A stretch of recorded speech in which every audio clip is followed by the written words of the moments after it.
Okay, welcome everyone. 20 years ago, Terranigma hit the shelves in Japan, and here to celebrate it, we've got the 20th anniversary race of Terranigma. We're going to have a whole host of folks speedrunning this game as fast as possible, with commentary brought to you by myself, DDRJake, and Yagamoth.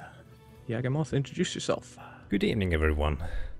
I'm also usually a Terranigma speedrunner, but for this event I was asked to, well, co-commentate and give a little bit of info and knowledge about the speedrun itself. Yeah, so we'll be getting going in about 4 minutes. I think everybody is just getting their streams on right now. That's good. Looks pretty good to me. I will still need to mess around a little bit with the layout of some people, but that should be mostly fine almost. Yeah, it's looking good.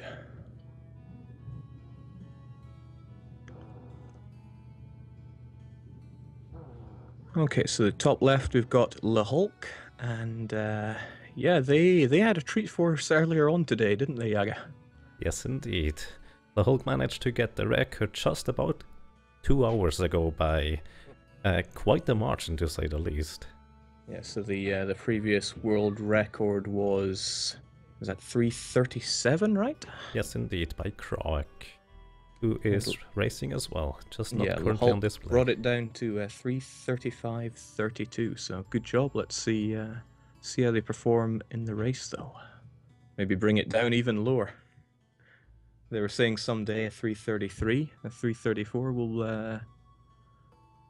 will come about. Yeah, maybe tonight. Well, we will see. Unfortunately, it is extremely luck dependent on whether you get such a low time, but who knows, maybe that can happen. I mean, it was also just a practice run today, technically, from Le Hulk, that managed to get such a, well, ridiculously strong time. So, to those of you out there that are unfamiliar with Terranigma, Terranigma is an action RPG. As we said, came out about 20 years ago.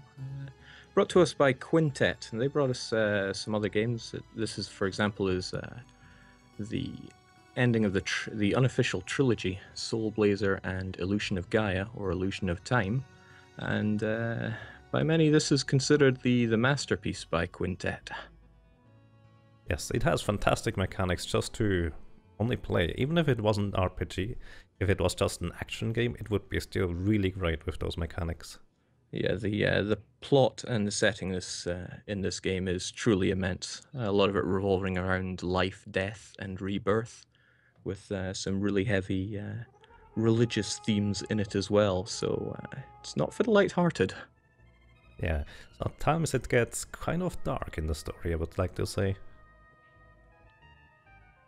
Yeah, for a lot of you out there that played this in childhood, there'll be a few points in the story that will bring tears to your eyes. I don't blame you. It did for me as well. But some of our audience won't be familiar with this game at all, in particular our American audience. Now, this game never hit the shelves in America. Very unfortunate, but the US branch of Enix shut down right before it was slated to be released, so you'd have to get your hands on a PAL version, or as our players have here, Japanese versions. Indeed. Currently, the Japanese version is the only version that has 60 FPS instead of 50, so naturally it is just straight up faster than any PAL version or any other language for that matter. Yeah, it's not even a question of saving frames here, it's just going to be outright over 10% faster, right? Indeed. So 25 seconds until the race should start, and we are almost off, so to speak. Let's see whether... Everybody primed and ready with their one letter of choice? Indeed. Even just before the speedrun starts, you want to have exactly one letter, because, well, every single time the name is displayed, it costs you a little bit more time.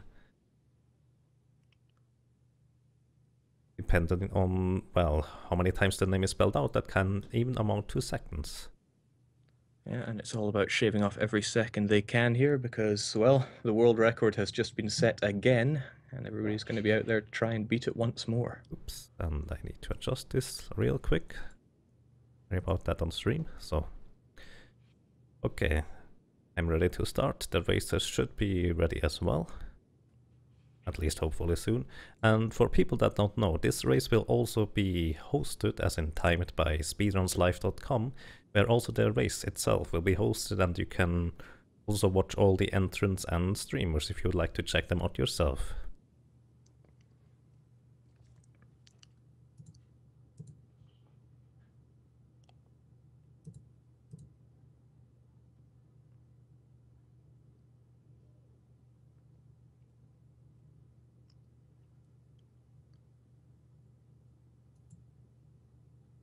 Timer still not running.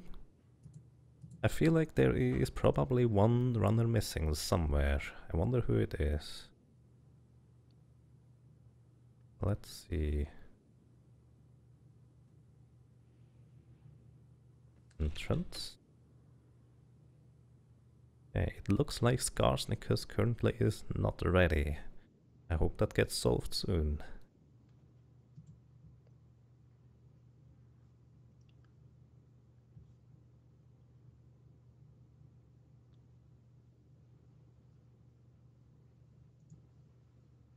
Other than that, what is your experience with this game so far? How do you get to commentate here, Jake? Well, I'm not a speedrunner for this game, but I replay this game every year just to remind myself how good games can be. This is one of my all-time favorite games. It really touched me as a child, and even as an adult, I play it, and I keep finding new things, and still enjoy it to this day. So yeah, every year I give it a playthrough, and it reminds me why gaming is just something worth doing. How did you come to meet this game? Well, for me it was, as a kid, I played this game just, well, casually, that is. And I kind of liked it, but I also forgot it for a long time, until one day someone asked me, hey, you run Secret of Mana, do you know Terranigma? And then I remembered. And so, well, one day I also decided to, well, learn to speedrun this game as well. And so I got to appreciate and enjoy the game a whole lot more. And how's your personal best for Terranigma at the moment? My personal best for Terranigma is about 3 hours 55 minutes, so it isn't even in the range of the best runners. However, yeah, and considering that this is a fairly long run, the times between the best runners are extremely tight, just a matter of seconds. Oh yeah, definitely. Well, except for... well, until the Hulk blew that out of the water a couple hours ago. Indeed. Yeah, for me it is... I'm not that much of a competitive speedrunner, I just really like the game and music. Well, actually the music is really good in most games I run, and especially this one. Yeah, I mean, between Secret of Mana and Terranigma, you've got some pretty high levels of good music, especially for the Super Nintendo era. Absolutely. So let me try to solve this real quick. How's it looking for our last runner?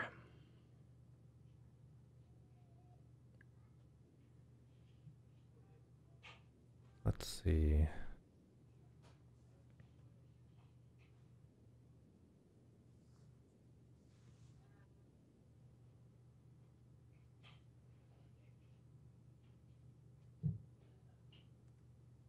Oh, now we go.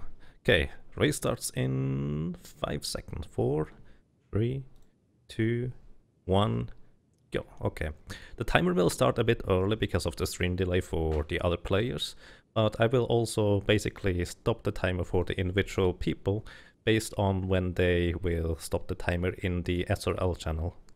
So, alright, and here we go, people are starting. Indeed, now you can also see it. Yeah, but this is a very plot-heavy game, so lots of text and a fair few cutscenes. And the early game, not that heavy with particular skips, is it? No, overall the game has in general very few glitches and skips that are actually useful to a speedrun, so most of it is just a really efficient and quick playthrough of the game. Yes, how dare they program a game so well, it's hardly broken at all. Yeah, this seems to be a Quintet special, so to speak. They have extremely solid programming in most of their games in general. Okay, so the game starts out plot-wise. You are this character. His base name is Ark, and he lives in this village of Krista, and he's a bit of a troublemaker. It shows in the opening scenes. If you just let the game run without starting it, he's breaking things, causing havoc, chasing chickens around. He's a bit of a hellraiser. So the game starts off with him being scolded by the Elder. So he's forced to go and apologize for what he's done. Straight away, the players are here. They're in the room and they're trying to get through that blue door. And there's a skip here where they want to try and break down that door, but also go through the top door and avoid the cutscene. And got some great execution there.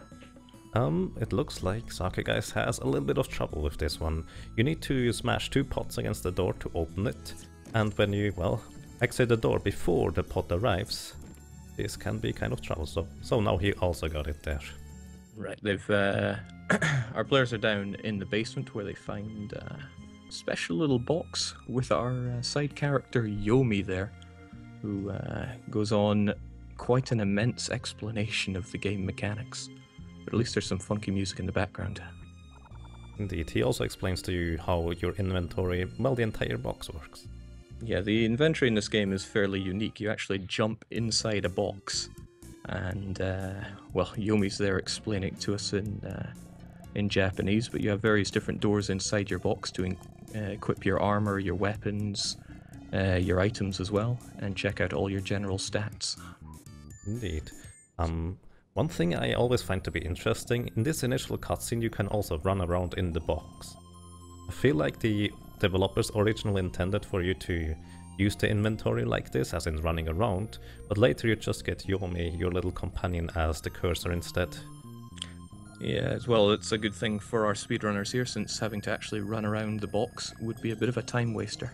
Indeed. It was also be kind of complicated to get to the individual items in your inventory. Yeah, the inner ones would be a bit of a struggle to get to. So they're picking up their first weapon of the game, Crystal Spear. This will gradually heal them inside the first 5 dungeons that they're going through. Indeed. The first weapon will actually be used for quite a long time to come, because in this game the weapons and armor upgrades are not that significant. For the most part, the most important mechanic is to level up your character sufficiently to be able to defeat the bosses, and they will have very special strategies to do so. We will get to that soon enough. Yeah, the leveling in this game can be a little difficult to get your head around, since it jumps up at certain points. Absolutely. So your childhood sweetheart Elle there has just been frozen before your very eyes, and it's up to Ark to go and rescue her. Save her from her frozen fate. So characters are running out of the basement, and they need to go and speak to the Elder, who is once again complaining at him. It's all he ever does. Complaining at Ark, calling him an enormous fool, and tasking him with his destiny now. Gates appeared at the bottom of the village, and now the players are free to roam the underworld. Indeed, this world is actually not just a regular world, it's literally the underworld, which is kind of special for the start of the game. Initially, there was no entrance to the village, or exit so to speak, so, well, kind of weird. Yeah, if you also read the manga for Terranigma, there's only Ark is able to see this exit. Nobody else even acknowledges it. So entering Temple 1 now. So, okay, as a baseline mechanic there is you can run, you can jump, and you can attack. And with each one you can, well, execute different attacks depending on whether you jump, whether you just run, or just stand and slash. In general, the goal is to kill as many enemies around the area as efficiently as possible to gain experience to level up later on. It's a little hard to understand what the best attack to use on any given enemy is, because some enemies you deal a lot more damage if you use the stationary jump attack or the thrust or just the standing attack. Yes, indeed, and some enemies are just outright immune to certain attacks. Where possible, though, they want to use the running thrust or the jump attack, since it allows them to keep moving whilst attacking enemies. Indeed. Also, you will see the runners use that quick slice attack, as in we call it the slicer, where they just run and attack into doorways and cutscene triggers and stuff like that. That is because initially you will be sped up a little bit using that attack, and then you will also be got a little bit quicker into the doorway. Because at the end of this attack you will be slowed down. It would not be worthwhile to use along the way, but just going into the doorway, it saves a few frames every single time you do that. Yeah, and the invincibility frames you get off of that dash attack are extremely important for the run. For the game in general. Indeed. So they made it to the first, I hesitate to call it a boss battle, but they met the Guardian of the Tower, defeated the foes, and they get to walk through. Through that mysterious door, indeed. One thing to note, if the runners would manage to just stand on top of the door after they defeat the last enemy and level up, they were to save about 2 to 3 seconds, because the door would already open during the level up animation. A confusing part of the game that isn't explained very well, but you're actually resurrecting the real world here. Indeed, and this is Eurasia, if I remember correctly. As in Europe and Asia. Now, my map skills were not so hot when I was a child playing this game, so I didn't really understand what was going on here. Some gorgeous effects, though. Indeed, and the music is really great as well. Unfortunately, I guess you can't hear it.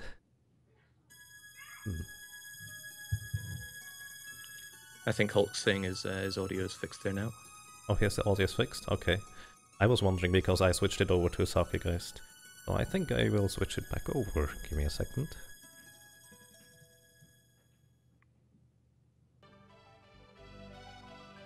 No, it sounds good on the mainstream. Okay, I will switch it back over to Hulk.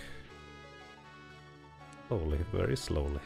So having cleared one of the towers, our players here have now unfrozen some of the villagers, but not all of them. Importantly, they've unfrozen Elle, the childhood sweetheart. But they need to do all 5 towers to unfreeze the entire population of Krista and to resurrect the world above. Indeed. Overall, it is kind of mysterious as a setting. What are you doing initially anyways? I mean, initially you just think you want to save your friends, your villagers, but apparently you're doing a lot more here. It's pretty cool for the game when you stick through it and you realize what you've done, but I think it turned away a lot of initial players because at this point it kind of just feels like a standard action RPG. The game really needs to open up a bit later on. Yes, and open up it does quite a bit. Especially once you get to your entire town management, etc. But, well, obviously in a speedrun you will do as little of that as possible. There's no particularly big tricks going on at the moment, it's just fast-paced execution. They have a few buttons to press and statues to move in order to proceed in this temple. Indeed. I like to refer to this temple here, or the second tower, I guess, as the, well, trick tower or just general puzzle tower or something like that, because this is where you learn how to, well, generally solve puzzles. Yeah, the towers act as fairly good tutorials since there's nobody telling you what to do, but it's laid out in a fairly harmless way to show you that yes, you can run and jump with items and throw them to interact with some of the buttons and hazards that lie around you. And these are going to be useful skills later on when the game really opens up. Indeed. A little trick here though is that they are walking just past the spectre there and are able to enter the door without waiting. Indeed, if you just wait until he fully disappears, that takes way too long. You just can run past him after you talk to him initially. That is about, I think, even 3 seconds faster, so it's quite a bit even.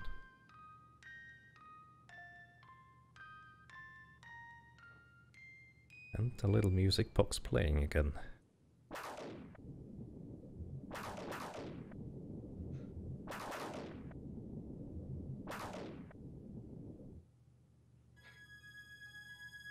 I think the next continent they now resurrected is Africa, or was it South America? Yeah, I'm always confused between South America and Africa as well for this one.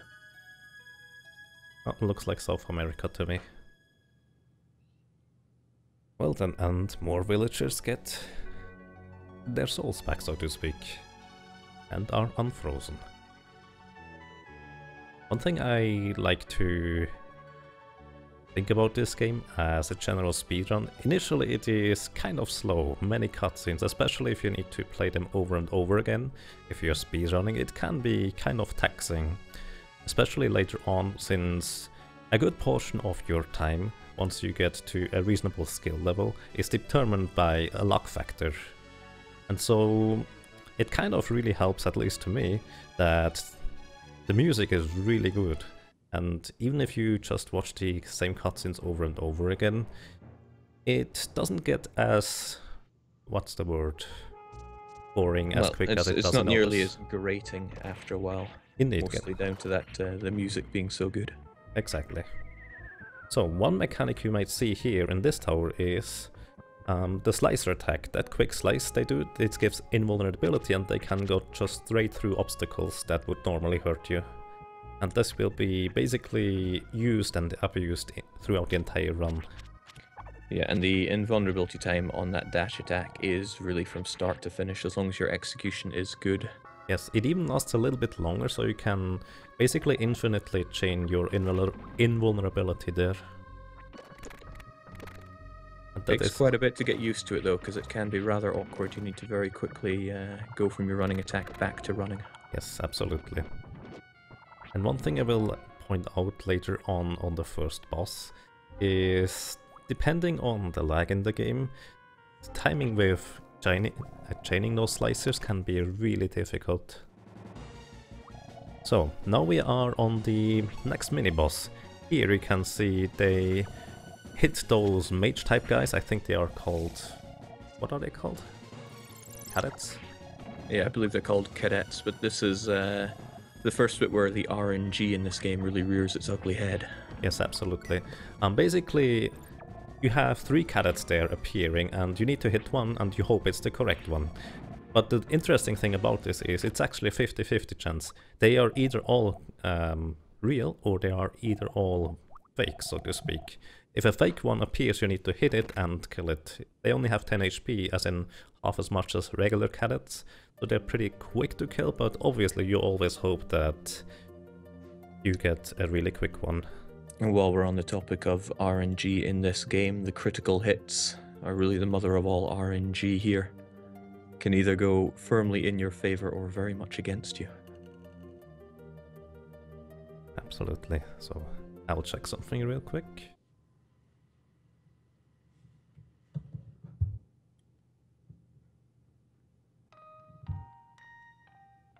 So, just as a note to everyone watching, this is not just the 4 runners here you can see on screen, but other people like the former record holder, I would like to say, crawek, or many others like darklink, dxstevex, happy squid, lemonsx, and vultuz, and 1666, and a few others. They are still racing in this game, and depending on who might be further ahead or further behind, we will also switch out the various racers, and Hulk very deserving of being on top there, having just smashed the world record mere hours ago. Yes, indeed. I think he was about 1.5 or 2 minutes faster than the previous record. He got an insane start on the birds. You will see what we mean with the birds later on. Okay, so that's 3 of the 5 towers cleared, and that must be Africa this time. Yes, indeed. Africa will also be kind of a central hub, almost. Now, in a casual playthrough, you would likely be returning to the village in order to speak to the villagers and grab some more upgrades, but in a speedrun, that is just a waste of time. Yes. Until the very end, there is nothing forcing you to go back. Indeed. The interesting thing here is also, you don't even equip the armor, even though you get it. The menu time is just not worth it, because, well, it's not exactly threatening to go through those towers if you know what you're doing. Although I also died quite a lot in those. Yeah, when I was playing casual, I died a few times here because I had not equipped my clothes. Yeah, you start out with those, but they are unequipped. Exactly. So, In this initial fight you fight 3 cadets, and depending on their spawn, it can be a little bit tricky to kill them off quickly. They all spawn in the same place every time, however timing on when they spawn can be slightly different. Also to note, they try to kill a few enemies along the way, depending on how many fake cadets they got in the previous tower. And that was to adjust their level for the next boss. There will be a certain technique I will point out there. There's a bit of a maze, this tower. You have to climb up and fall down certain holes, but there's an item that they're going to need to pick up. And there we go, that's the crystal thread. A very necessary key item in this run.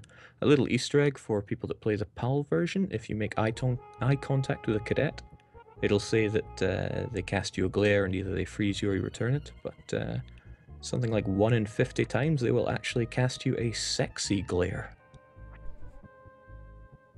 Yeah, I've read about that. I've never seen it. That seems quite impressive. I tried for a long time to get it to happen again, but I swear it happens, I swear. And now for a nonsensical minigame of a boss.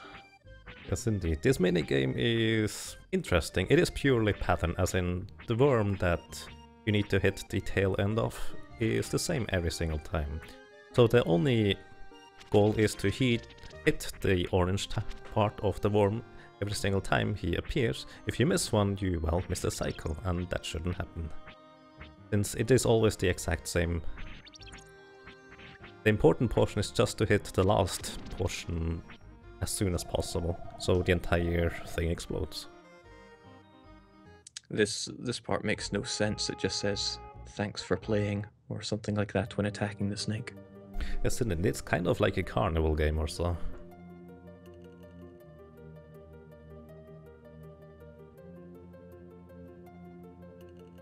So, this was the 4th out of 5 tower.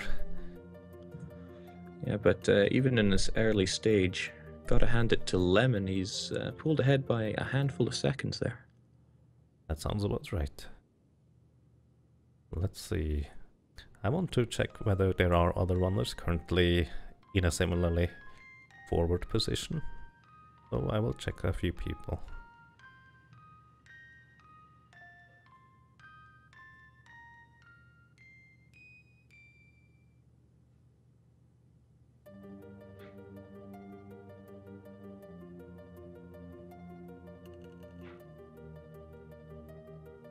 So currently I can't see anyone except Lemon to be that far ahead, so I will just leave it with those races for now. I think the first big split will come after the boss inside the Ra tree,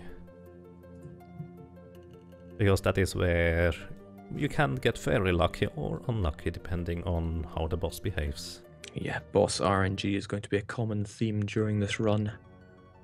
Your execution can be spot on, but if the bosses decide that you're going to have a bad run, that's up to them. So now our main character, Ark, will finally be making a pilgrimage back home. Yeah, so far you could do everything by yourself, so to speak. But now, on the 5th tower, when you try to enter it, initially, there will be the guardian standing there and push you back immediately if you don't have the correct equipment to enter that specific tower. So here the game kind of teaches you basically, if you play this casually, that you're not the only one in this adventure. You're just one of many. Yeah, and that's something I found very special about Terranigma. You may be the main character, but there are many stars to this show, and you will not be alone during it. Yes, exactly. That is something I really appreciate as well. Now, nobody in this village seems to even remember being frozen, but Elle has a feeling inside her that you saved her. So, Ark gets up in the middle of the night and goes visits her.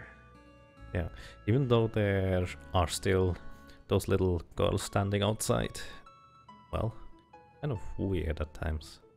It's also a little bit of a interesting storytelling device I liked of Terranigma. It is a little bit of a grim reminder, you are not done here, your task is not finished.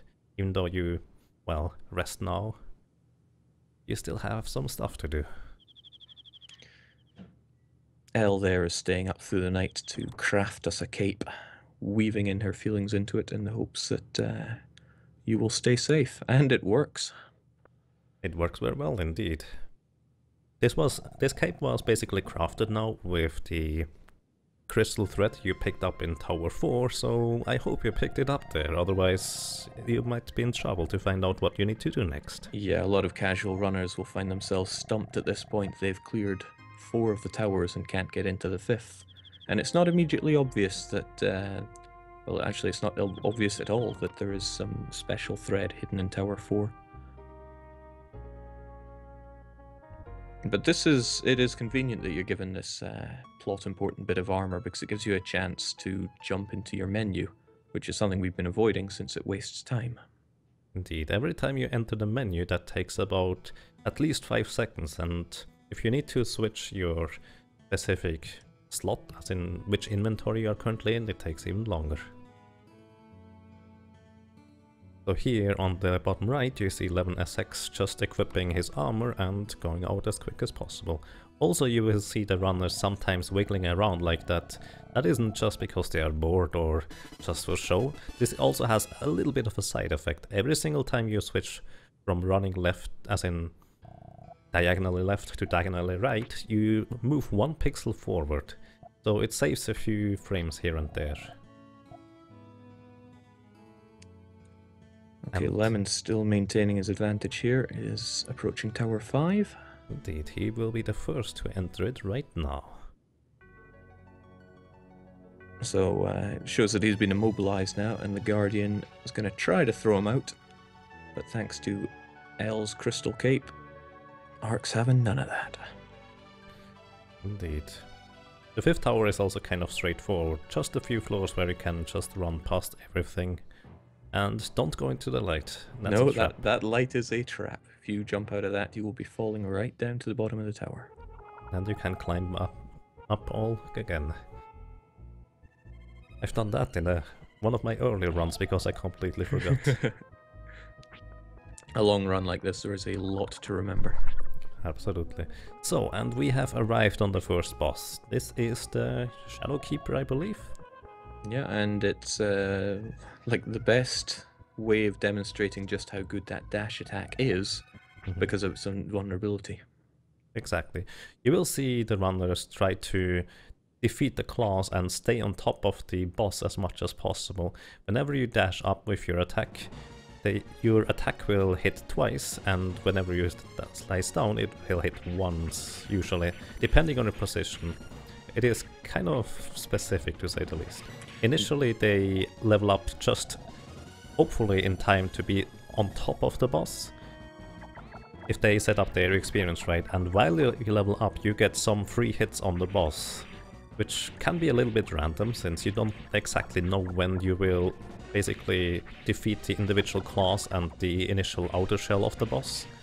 And well, looks like Lemon timed it really well so far. Lemon maintaining his lead there, and that is Shadowkeeper destroyed. Now, there is a fair bit of lag management, especially with your dash attack, since it will end perhaps not at the time you expect to, and you may see often that after a dash attack, Ark will just do a single standard standing attack, and that is because, yeah, the lag really messes up with your rhythm with the dash attack, so you need to be very careful. Yes, especially during... The thing is, it's not just constantly during the boss, but usually when he does specific attacks like that huge slime wave or whatever that is, it will lag significantly more, and you need to adjust on the fly to not get hit by those waves. And it is really easy to mess up your timing and attack too early when you are not running yet, so you just do a regular slash instead of a running attack. Yeah, it's very tempting just to act like a metronome when performing that attack, but if you do so, as soon as the lag hits, you're going to find yourself taking a lot of damage. And you aren't actually given much in the way of invulnerability frames when you get hit, so if you find yourself inside an enemy's hitbox, you'll be taking damage very quickly. Yes, and that is one of the biggest roadblocks, I would like to say, when you initially learn the speedrun. For me it was, well, it's just the first boss, he will be pretty easy, right? And I think I died, probably in my first 5 runs, I died every single time at least once to the Shadow Keeper, sometimes multiple times. It is really tricky. Surprisingly, he seems to be one of the harder bosses to get right. And we have also completely resurrected all the continents. Or have we? Well, there are some hidden continents there, but this is an any % run. Indeed. There are hidden continents you could raise now, like Polynesia and Mu. Polynesia is, I think, basically Hawaii, but I'm not sure about that. And Mu would be another special island, which contains the Enbu Pike. But the runners don't get the Enbu Pike because, while it is the second strongest weapon in the game, it also is quite a detour to get. Overall, it was timed out to be about 40 seconds slower than just going on with the route normally.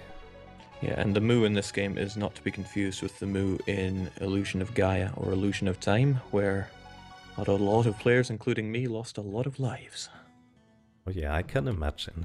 No, Mu is just a little hidden island with just a spear on it, nothing else in this game. So, if you're playing this casually, I recommend you try to pick it up. This is a particularly heart-wrenching scene where the Elder tells Ark he has a long journey to make, and he wants to go and say goodbye to El, but El can't bear to see him. El knows that Ark has to go far away, and she's crying too much to be able to see you, so... Yeah, I think she tells you that she wants you to remember her with a smile, and currently she can't give you that smile. But she knows deep down that you will meet again. She knows quite a lot. She does indeed. Surprisingly, quite a few characters seem to know a lot more than, well, they maybe should. So, again, Lemon taking the lead here. The Elder has told Ark he must jump down this hole, and Ark, balls of steel that he has, just goes for it. Indeed, to resurrect the land and all life that is, or was, on Earth. Chapter 2.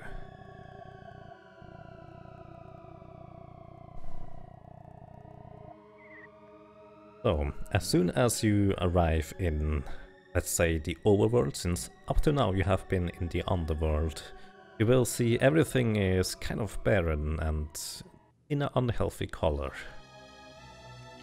Yeah, there's just dust and sand everywhere. There is no grass, no water. It's just hell on Earth. Pretty much. And the first area you will be able to visit is called Evergreen, which doesn't exactly look green. It's difficult to appreciate at the moment, but Ark never really gets dragged down by the situation. He is always making wisecracks about the situation that he's in. Indeed, and Lemon already entered the first dungeon. Yes, here we are. We are inside Ra. The Ra tree. And the job here is to get rid of the corruption somehow, whatever that corruption may be. And the music inside Ra tree strikes fear in my heart. It is pretty impressive. So, initially you will see the runners here just run in various ways through the Ra tree. It is kind of a little bit of a labyrinth until you know where you need to go. But to note is, now the spear that initially healed you in your, well, the 5 towers does not heal you anymore. So it is a bit more tricky, since there are no methods to regain health other than just to use up your health items or through specific events like freeing one of the souls. Also in the bottom right you just saw Lemon pick up a health potion. That health potion increases your maximum life points by 5, which may not sound like a lot, but it will be very crucial for most of the runners. But again, item box management is important, so he's not jumping straight in to drink it down. He wants to make sure he only goes into the item box as few times as possible. Precisely. So basically, usually you just want to do your inventory as little as possible, so you just chain all the inventory usage together if you have to, so to speak. At times in this game there are ladders or vines that you want to climb up and down, but if you have to climb down, you're just as good dropping. Arc takes no fall damage and it is considerably faster. Absolutely. Also here, Lemon just pick up the flippers. Well, they're giant leaves, but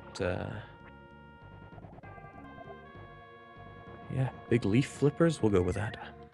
Indeed, and they allow you to swim, so that is pretty handy. Especially in the Ratri that seems to be, well, consisting of a lot of water. So let me adjust the layout just a little bit. Okay, I should have it now. So now it's basically backtracking to the other places that you couldn't visit before. One thing to note is those red little bulbs. You can pick them up and throw them like a stone, and just Lemon threw there a stone to kill one of the enemies along the way. Currently the character is only level 4, and that is almost a little bit weak for this place, where you are usually, I think, about 6 or 7, something like that. But you will be surprised that once we are out of the Ratri, well, in quite some time I guess, it will be... well, we will be a lot higher with the levels overall. Yeah, and the difference between levels is enormous. It is the difference between doing 1 and 2 damage or doing 20 or more. Yes, this is an extreme difference. Also, currently we can actually talk with plants and animals. Well, if there were animals. Yeah, we can even talk to cacti and little bits of grass. And they have various information to say. This little white flower just gave Ark the Radu drop, which will allow you to enter the boss room without getting thrown outside immediately again.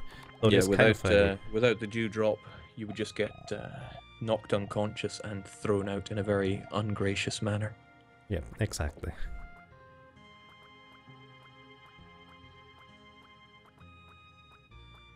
Also to note for people that might be interested in running that game, they just also picked up a Magi Rock, or just in general for all people.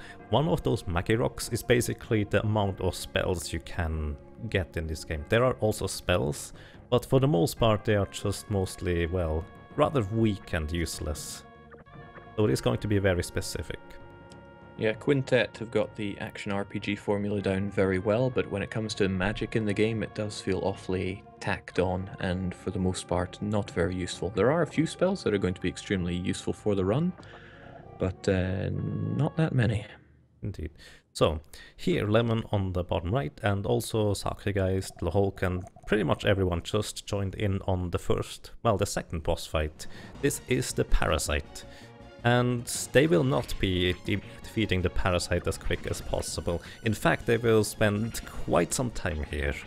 And the reason for that is, well, you may see it on the few screens already, they are leveling up in here. Because those little Parasite, I don't know, bubbles, what do you call those thingies? They all have only 1 HP, but they give a lot of experience. So leveling up during this boss is the most efficient thing you can do until, well, a fair bit later, to say the least. Yeah, Ark here is destroying all of these little enemies probably faster than he could take care of one of the enemies inside the dungeon, so this is far and away the most efficient way to level so far. Yes, exactly. They also need to keep track of the boss's health, as they don't want to kill the boss too early. The boss has 110 HP, so that means they need to count to about 95, 100 and then stop attacking him. So it is random on whether they get those little spawns to defeat, whether the boss wanders across the screen or whether the boss just opens his eye. When the boss opens his eye, they want to pick on it once, so it closes it as quick as possible again, and whenever the boss is fully in his shell, they also want to pick on it so the boss takes any action. Now at this point we can tell who has the lead just by checking the levels here.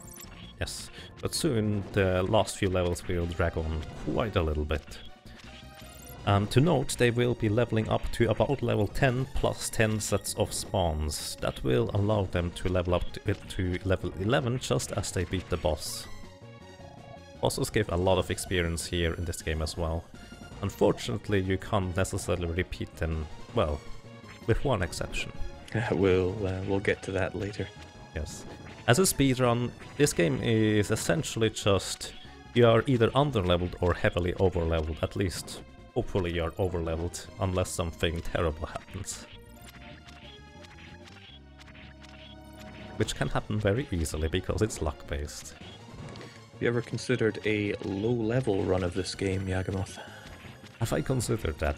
Yes, I actually have, but I've never actually done it.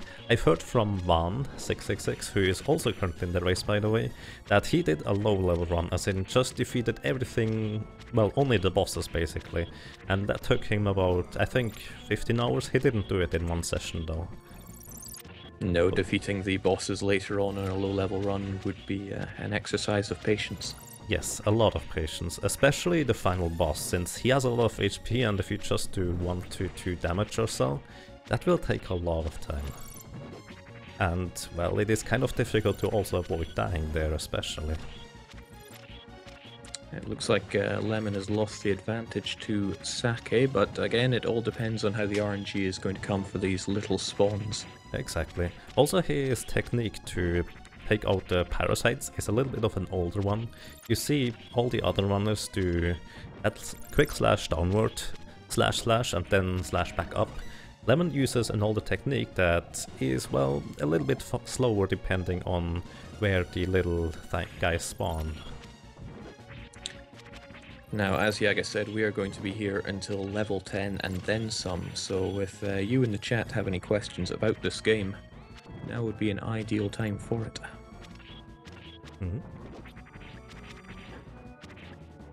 Just as a little note, pay attention to how much damage they deal to the little spawn as they level up. Currently on level 8 it's about 6 to 7 damage, and now Sake just leveled up to 9 and he does about, well, more than 10 damage more. That's more than double basically.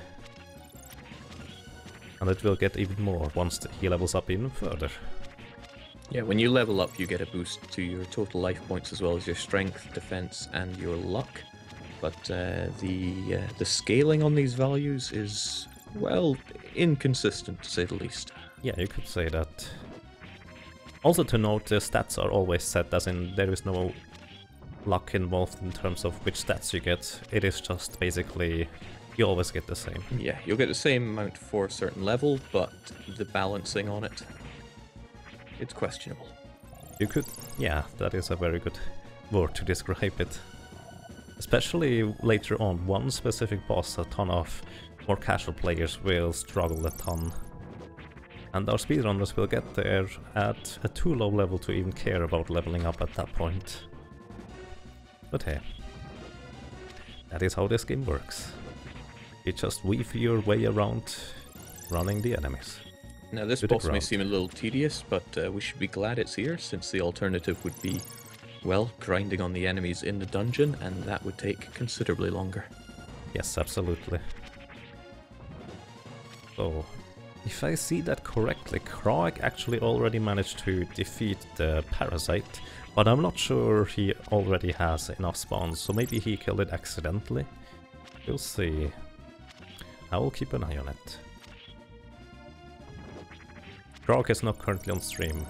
Also, once again, if you would like to see all the runners, head over to Speedruns Live, where you can find the Terranigma race, where there are currently, I think, about 15 entrants and racers. Yes, and this race is expected to finish, at least for the first places, after about 3 hours and, let's say about 3 hours 40, 3 hours 50. 3 hours 40 sounds about right, depending on how lucky they get, I would guess. But for the most part, they should not take much longer than 3 hours 45, even if they get really unlucky. We will see. Yeah, it looks like Crawek has currently taken over the lead, so let me swap out one of the players. Should I do that? Okay.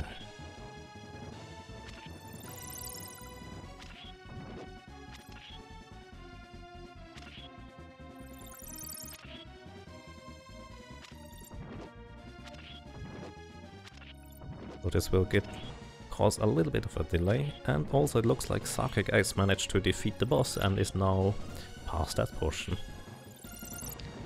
So we get a lovely little cutscene showing that now that the parasite is dead, life, at least plant life, can properly regrow. On the surface, that is. The plants we've been running into in this dungeon have been hiding far below the surface. But with this parasite dead, Ra tree can be resurrected proper, and plant life can prosper.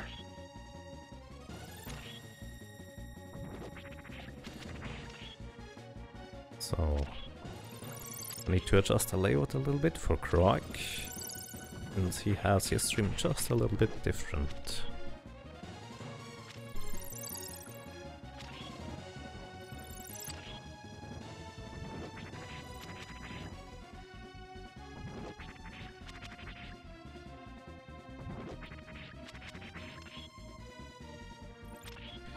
So I will swap over the audio from Hulk to Sakegeist.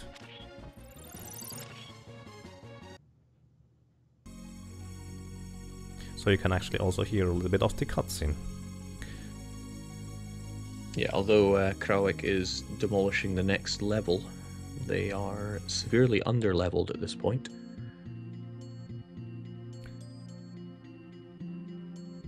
Actually, I would say at this point in Greycliff they are over-leveled. Since normally I think you finish this about at level 8, maybe 9, usually. They've got a few levels to make up to keep up with the rest, though. Indeed. And the idea why they level up so much during this is, for the most part, they just want to be able to kill enemies along the way. Since this is the most efficient way to gain experience, is just take a little detour, take about 2 or 3 seconds to kill the enemies along the way. Oh, and it looks like Crawek actually is that far ahead because he killed the parasite early. So he's only level 8. So he will be, well, it will take him quite a while to catch up a bit later on, even though he, basically in the plot-wise, he is further ahead. So Sakegeist is technically, I would say, ahead of him, even though, yeah, you can see that soon. Alright, all the players we have on stream have now defeated the parasite, and they're on their way to Greycliff.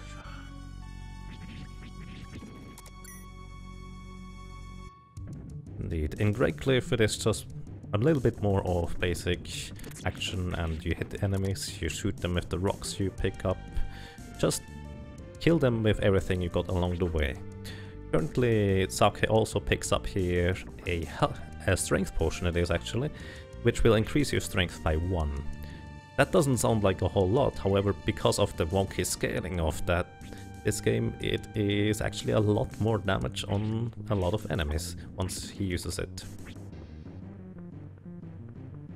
Also very soon he will pick up the next weapon, which will help with damage output, especially against those stone golems, quite tremendously.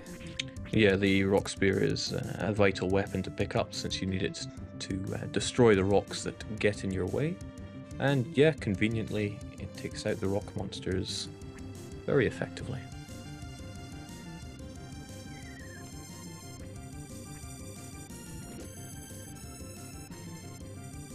Overall, just as a basic plotline, you now have basically reawakened the plant life, and that's why you can also progress further, and the way is, well, shaped, I guess, for other species and creatures to reawaken. Yeah, this part that Lemon is crossing now, if you'd come to it before dealing with Ra, you would have had no way up the rock there, but thanks to awakening plant life, they grow a vine there for you. And if you speak to the plants on the way, they wish you good luck with your journey. Indeed. And Crawek just used his first spell that he got from the Ra tree. You get various spells from various entities, I would like to say, in the game, and those spells can be very useful or just not useful at all. For the most part, they are just decoration or have a bit of an odd use, I would like to say, in a speedrun, since that may not be immediately obvious. In this game, how magic works is you pick up those Magi rocks, and they serve as your maximum spells you can buy at a vendor. However, most of those spells are not useful, so they're not used, but if you get a spell basically from the Ra tree, you automatically gain those Magi rocks that you technically bought or would buy the spell with as well. That means he just gained 4 free Magi rocks along the way, just because he used that spell from the Ra tree. So he has now a total of 5 Magi rocks, I believe, with which he will be able to buy a certain item that will be coming in handy later on in the game. Just to check whose audio is that we're following at the moment. Currently it is Sakegeist. Sakegeist, thank you.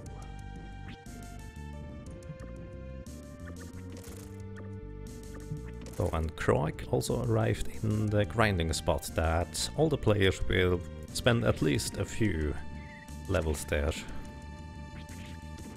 Ooh, also Sake likes to lift dangerously.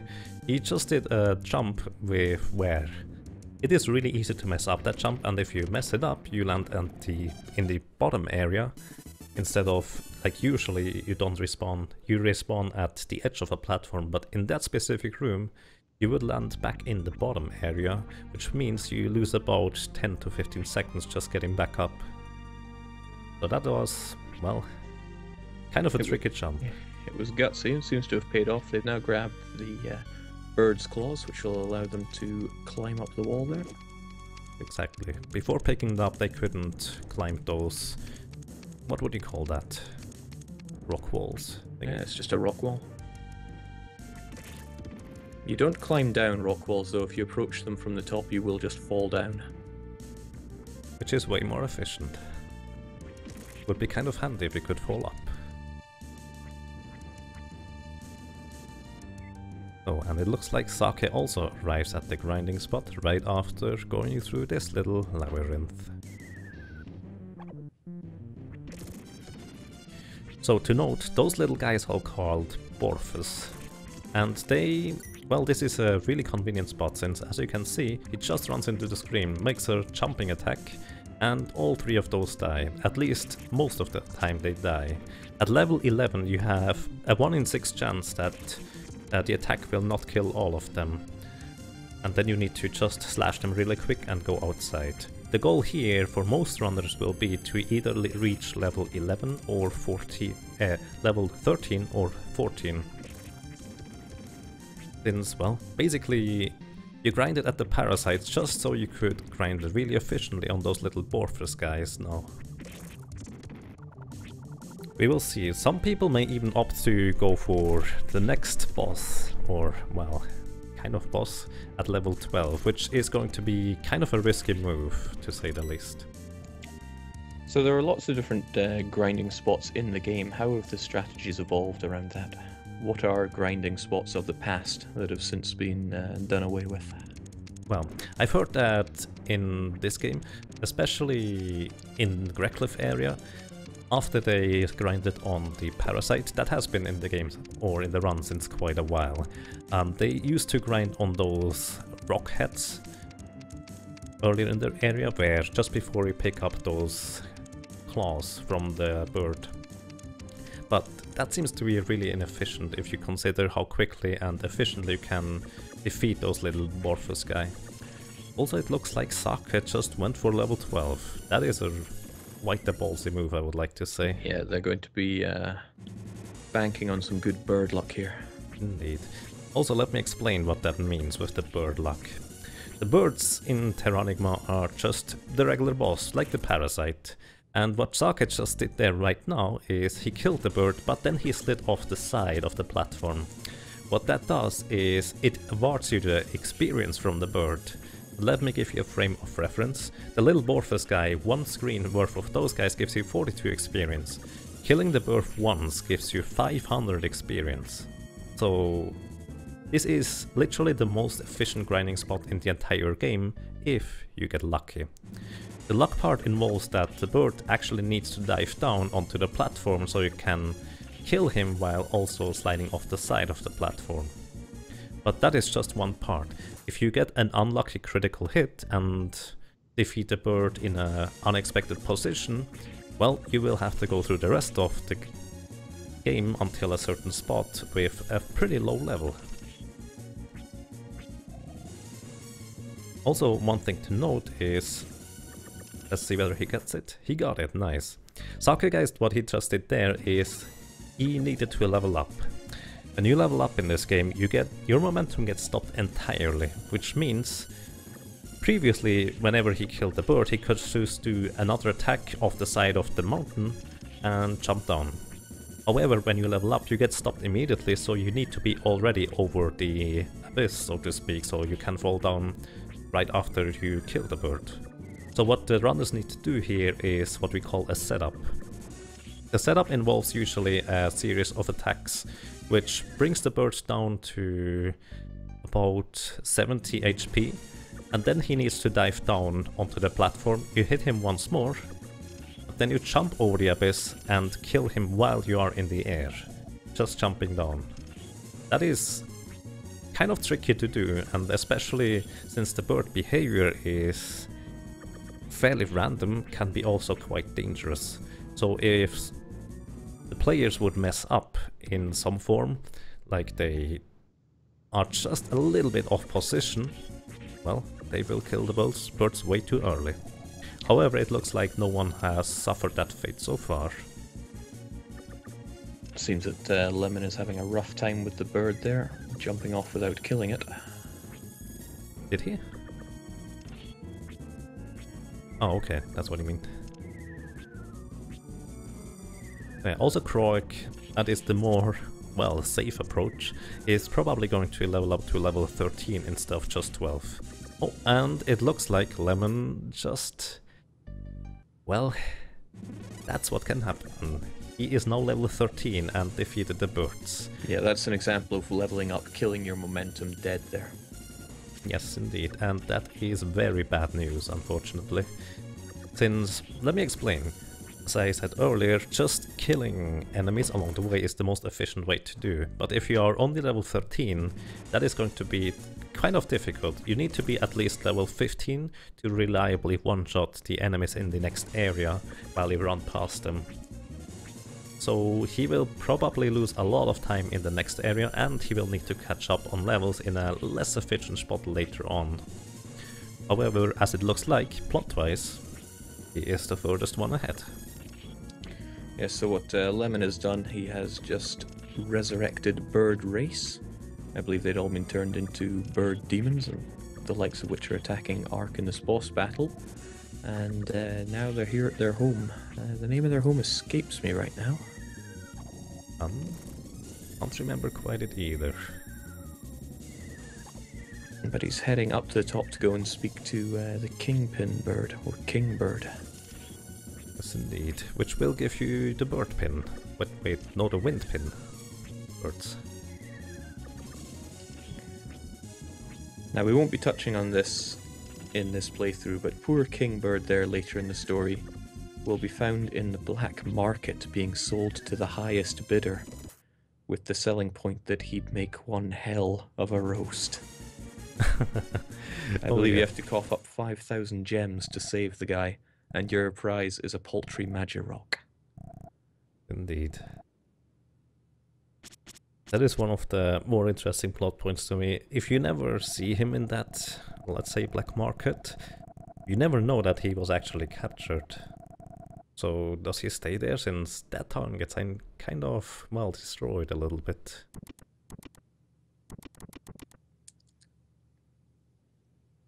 So, Lemon dodging a bit of a cutscene there by entering his menu right on time.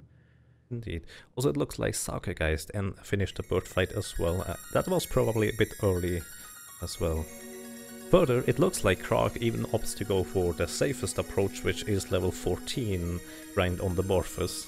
But as you can see, this is quite substantially slower than just killing the birds multiple times over. However, it is a lot less risky, and in a race setting, you may want to opt to go for less risky approaches. So plot-wise, what Lemon has just done is he has awakened the god of wind, or the wind spirit. The birds were complaining that although they are revived, They couldn't really fly because the winds were not blowing for them. Now they are, and the birds are free to go wherever they want. So what Ark can do now is he can speak to the migratory birds, and that will allow him to fly to various locations.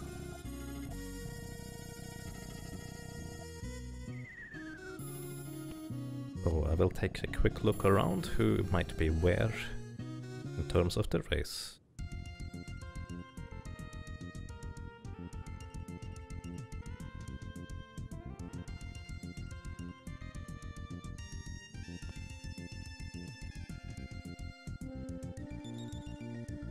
Oh, by the way, if I don't catch someone being further ahead than the rest, you could also point that out in chat in general. Yes, I've got my eyes on the RPG limit break chat as well. So also what he just did there is he entered the box, as in sakegeist in the top right. He just entered the box, as DDRJake earlier pointed out. You can just enter the box just before you release the last stone, and then skip that little cutscene where the wind would usually start blowing again, everything is happy. This is one of the few skips in the game, and it doesn't even save that much time. So yeah, just credit to Quintet for a very solidly programmed game where a skip like that is considered kind of big. Yes, pretty much. We recently even found a few other glitches, but they all seem to lead to nothing, since everything is so tightly programmed and coded. You don't seem to be able to skip anything at all, really. It's kind of impressive.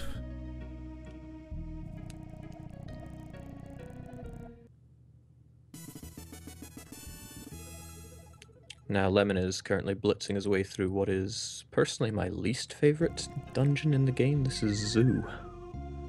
Indeed. In Zoo, your general task is to free the souls from various enemies and then bring them to the shrine. That is the short version. What do you actually do plot-wise there? Do you know that? Yeah, so there are these altars where you need to bring the spirits, and these are just rain altars. And just bringing the spirits there will awaken the rain god. That's right. As best as I could put it together. Exactly. I guess the game never really tells you what you're doing, but that's pretty much how it looks like. There is a huge amount in this game open to your interpretation. Yes, and yeah, like we said, this game came out 20 years ago. There are still people debating the meanings on this today. Yes. Sometimes I like to compare it a little bit to Dark Souls even, where, well, you have the beginning of a story and the end of a story, but the thing in between you kind of need to fill in yourself. Now Ark is having a realization on Lemon's screen at the moment that... Oh, we kind of skipped over that they arrived in the animals' paradise, but there weren't any animals there. Okay. And what Ark is doing right now, by getting the rain and the grass, he's realizing that the reason there aren't any animals is because there's no grass to eat to keep the food cycle going. Indeed. Also, what Lemon just does there in the bottom right is he picked up a weapon which you in normal speedruns most of the time don't pick up. That weapon gives you a little bit of a backup because it is a small boost in power compared to your normal weapon you have here, and since he is pretty low level in comparison to all the other runners now, he will pretty much need that little power boost, even though it's not much. It will help him out tremendously getting rid of the enemies in time.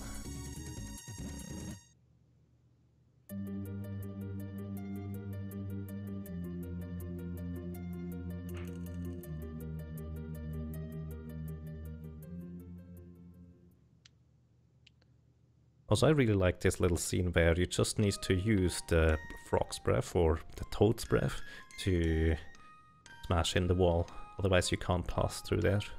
Yeah, I don't even think it's hinted to you in the game though, but yeah, you have to use the exhaled breath to break it down. Actually, when you pass that wall on the right, Ark will stop briefly in a little, well, mental dialogue, so to speak, and kind of point out that this wall seems pretty easy to break, he just needs enough speed. Yeah, quite conveniently, Ark talks to himself a lot during this game. Yes, indeed. Although sometimes it's kind of, well, I guess at least for a speedrun not too relevant. It's just a little bit of more text.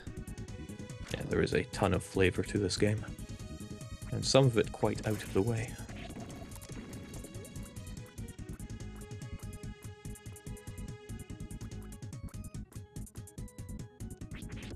So, Lemon also just now picked up the second 5 health potion, as in plus 5 maximum health. And that is for a strategy on the final boss later on, where you pick up basically just 2 health potions so the boss doesn't one-shot you 50% of the time, but only 1 in 6 times. That's if he hits you. Hopefully he doesn't hit you.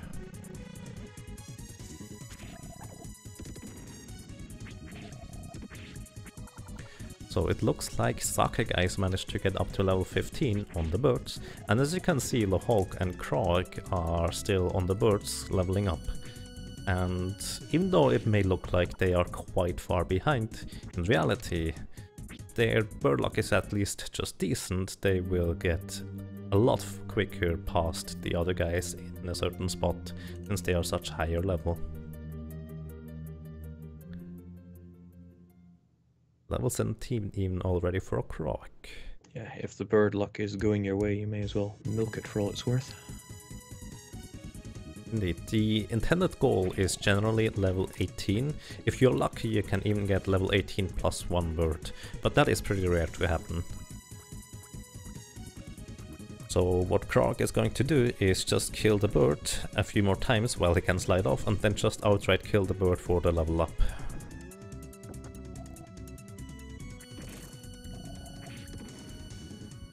Meanwhile, both Lemon and Sake are running through the little jungle. There's quite a difference between the money levels of the players here, so when is that going to come into play? The money level will be coming into play once they need to buy a specific armor, but that is not going to happen for, I would say, even 75% into the game, maybe in 80%. Where there is exactly one armor that increases your strength and your power in attack quite dramatically, and that is the, well, money they are going for. Most of the time 1 or 2 gold isn't going to make much of a difference, since they will be picking up gold chests along the way. Yes, although they have around 100 gold, the players, you'll be finding chests full of gold that numbers in the thousands later on, so the chump change drop by the early enemies really won't make that much of a difference in the bigger picture. Indeed. What it can make a big difference in is when they need to buy some consumables to heal. However, that will most of the time not be too relevant, since most of the players optimally never get hit anyways, but well, that is the optimal case. Also, as you can see, Lemon is currently switching out weapon for the boss, and he only does about 20 damage. And it took him about, I would say, 30 to 40 seconds to beat the first portion of the boss. Now, once Sakegeist will arrive at the boss, you will see how much of a difference just 2 levels will make. This is the second form of the boss, and he got actually really lucky with the attack.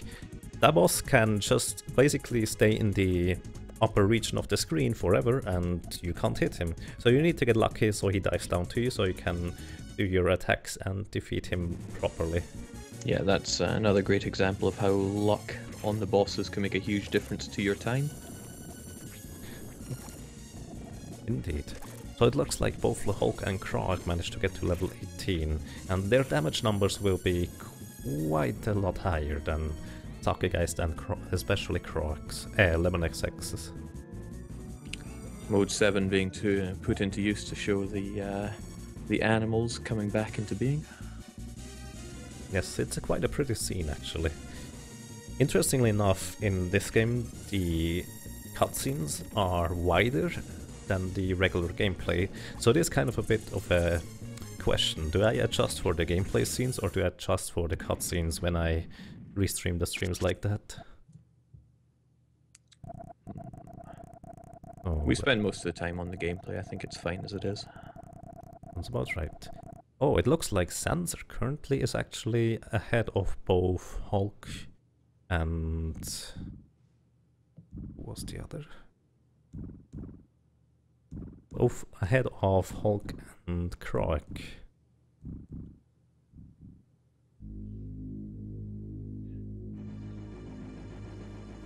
Just for reference, I'm going to probably keep both the Hulk and sakegeist in the top left and top right, so you basically have a reference as to how the entire game plays out. So you can see the entire game without interruption, even if they might fall behind severely once in a while. That is at least the entire idea. So now they defeated kind of a weird boss already. What happened on that boss? What is that? You know that? I don't have much of an explanation for that boss, actually. I believe it was a shaman of the altars that they were bringing the souls to, but beyond that, I don't have much. Yes. Either way, it just happens to be that once you defeat that guy, it looks like all the animals, and especially also the lions, who are, at least in this universe, considered to be the king of the animals, return back to life, or something like that. Ark, being the gutsy guy that he is, just strolls into the lion's den. And King of Lions comes down and says, "No, don't eat him. He's clearly got a lot of guts. He can come and chill out with us." So Ark does chill out with him for a little bit, but it soon becomes apparent that the King of the Lions has left his little cub, Liam, doing a test of courage that apparently they all have to do. So Ark's new goal is to go and look after Liam, make sure he finishes his test of courage. So I believe it's Leo is the King of Lions, I forget the wife's name, and Liam is the cub. Yes. I don't remember the wife's name either. Either way, it is basically the auto-scroller of this speedrun, in a sense. It is a little escort quest where you meet the little lion cub. And even in a casual run, you will be frustrated at the cub's speed. Indeed. But hey, the music is quite nice alongside it. So what you need to especially pay attention whenever you play this game, even casually or in a speedrun setting, you do not want to leave the screen without talking to Liam first. Because if you do that, you need to redo the entirety of the screen. And during some screens that can even take minutes. So preferably you just be patient, wait until he arrives, talk to him, and then you can go to the next screen. To add insult to injury, Liam the Lion Cub will boast about his speed and call you big and slow. Yes, soon enough. It is actually quite interesting there. So, just as a little note, watch bottom left screen real quick, crawek. Just kind of destroying those rocks along the way with a single strike, dealing over 100 damage, whereas sakegeist and Lemon only did about 30 to 40 and needed to hit them twice. So the level difference is quite significant, to say the least. Yeah, we're going to see quite a bit of acceleration as screens on the left catch up with the screens on the right.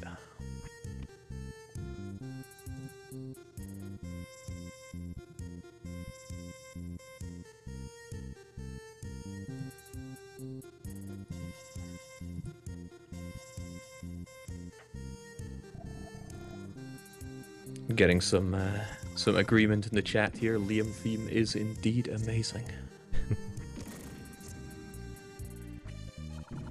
Oh, one thing I got to point out on the previous boss, the Stormkeeper, that weird skeleton guy, you actually switch back to your old weapon, as in the weakest weapon you have. That is because your current weapon, the Rock Spear, has Earth element.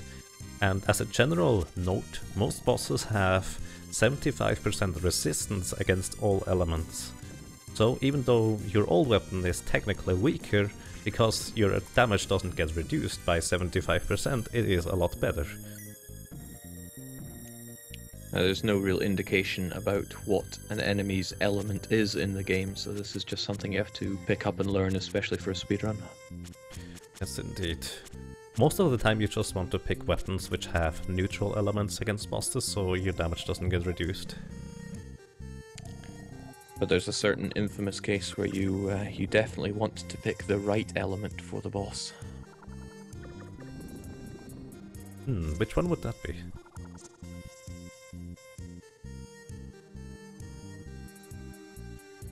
Do you mean a certain fish? I was thinking about a certain castle, but we'll get to that. Oh, yeah, okay, that's quite infamous indeed. Now speedrunners will have to deal with it on the very base level because they are too low level there.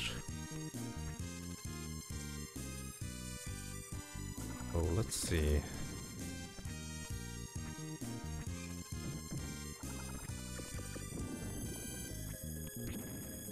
Okay, for now I will switch out crawek with zaenzer, since zaenzer is currently further ahead. So let me do that real quick.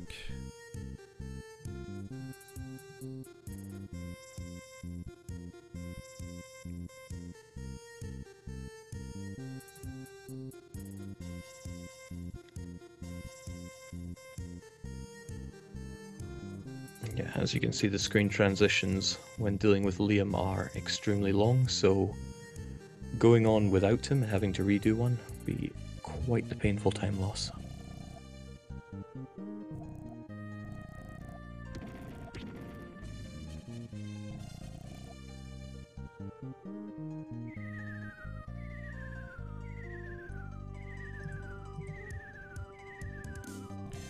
So as an interesting note, when you climb up that gigantic wall with the claws, the tool-assisted speedrun actually managed to get there before Liam, but he will still claim that, well, you're too big and too slow, and he was faster, even though he totally was not. The reason why the tool-assisted speedrun can actually get up there is because it can hold up for 1 frame. By the way, 1 frame is 1/60th of a second. And then release the up button and then press up again. This will let the tool-assisted speedrun climb a lot faster than a regular runner. A human cannot possibly mash or tap the up button quick enough for it to be worthwhile to release and repress. So we will unfortunately always be slower than Liam, compared to a tool-assisted speedrunner who can just outpace him. But yes, it's meaningless in the end, because in Liam's eyes, we're just too slow. Also in the top left you can see that the Hulk just completely smashed the boss with 2 hits. Also he uses his healing spell right there, not because he needs HP, but because he needs to release those Maki rocks I was talking about earlier, and regain those Maki crystals to buy some spells later. And this is the most efficient place to do so. So at the moment it's the mud doll fight. He's outside of our range, but Liam is dropping rocks for us to throw at him. Indeed. And it does not matter how much damage your rocks do, you can even critical hit sometimes. But in general it is just amount of hits. I believe it's 8 hits, and after 8 hits the mud doll will give up.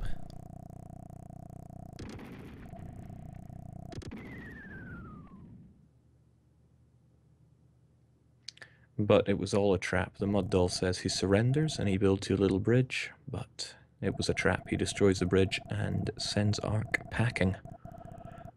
And now begins another bit of waiting through dialogue, as the mud doll explains to Liam that life is harsh and people will always betray others.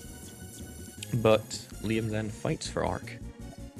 And at the end, the mud doll will beg for mercy and claim that he's being serious this time. You don't know if Liam lets the mud doll survive or not, but you do hear... well, all you can do is hear it. So again, it's another thing left up to your interpretation. Did Liam ruthlessly slaughter the mud doll or not? Well, at least by the sound effect, it sounds like the Mattal got slain. But who knows? Also, one interesting tidbit of the story here is Liam also comes down to you, and then suddenly a rock falls down, a so-called starstone, which at this point in the game you have no idea what that is supposed to be. You just give it over to Liam to keep as a little bit of a sign for his courage that he managed to beat, or, well, yeah, beat the test of courage. And that little starstone might become quite important later on in the game.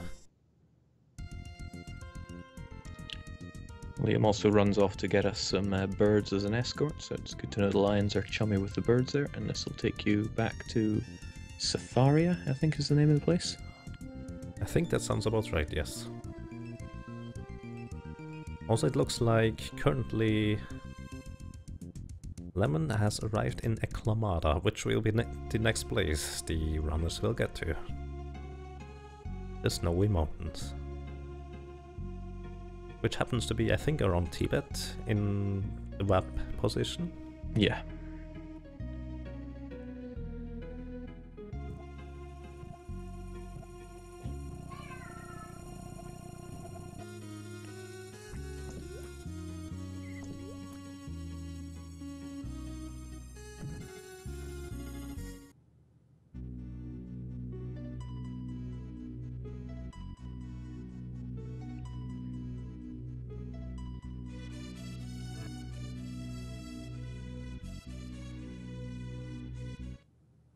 It might seem there's quite a bit of a distance between the players, but over a game this long it will all come together. Yes, indeed. Especially, even though it looks like Lemon is still ahead of sakegeist actually probably will catch up to be about even. However, even though it looks like both Lohulk and zaenzer are fairly far behind, once again, they will catch up, there is no doubt about that, since they are a lot higher level already. And in a certain point called Luren, the runners will get the opportunity to catch up on levels if they have, well, killed the birds early for one reason or another. And that is where Lohulk and zaenzer will just be able to run past them, I would say.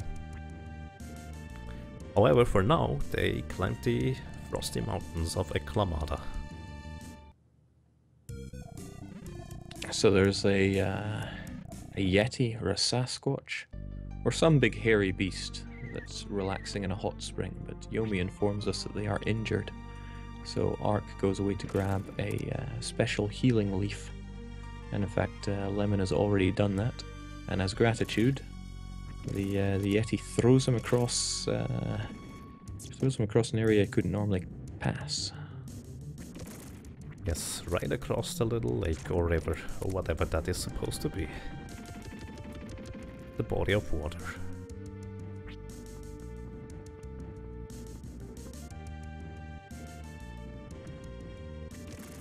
And as you can see, Lemon currently takes his time to defeat a lot of enemies along the way, since especially on the next boss it will become quite clear that if you have a low level or lower level, it will take you a substantially longer time to defeat him. Yeah, there aren't that many enemies in the game that need to be slaughtered, so a lot of your combat time is going to be spent on the bosses, and definitely want to be higher leveled for those.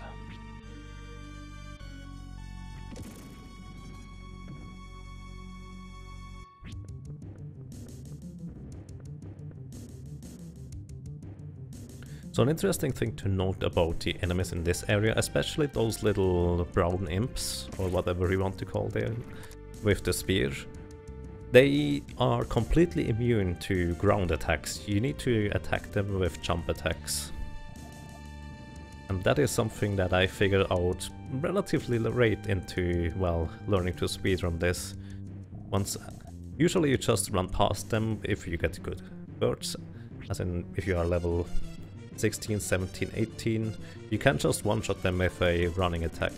However, if you don't, you may want to take your time to defeat them, and you need to turn around and jump at them with an attack to be able to actually hit them, otherwise it will just, well, deal basically no damage.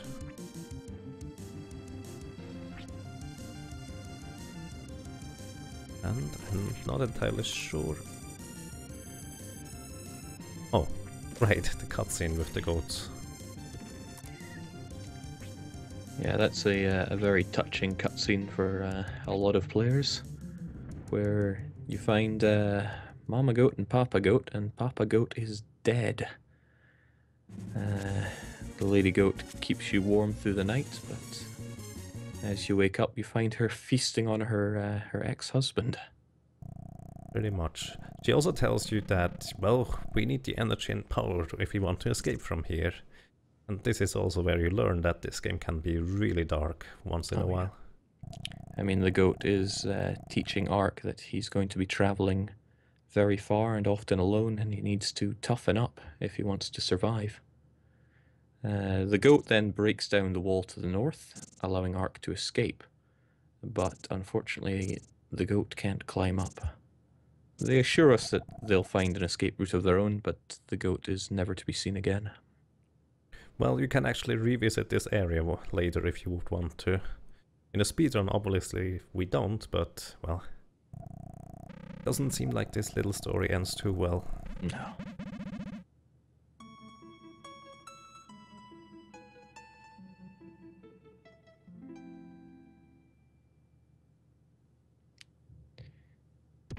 But again, it highlights in this game that although Ark is the main character here, he is not alone. He gets plenty of help along the way. And whilst there are many people out to kill him, there are lots of friendly characters as well. Absolutely. One interesting thing to note I just saw, lemonsx currently is level 19, while basically rescuing Liam. So he is a level higher than most people there. So it looks like he got really lucky with the birds. So we may find him making quite the catch-up then. Potentially. Thing is, past level 18 it's not that valuable anymore to gain more birds. However, if he got them really quick, it is definitely worth it.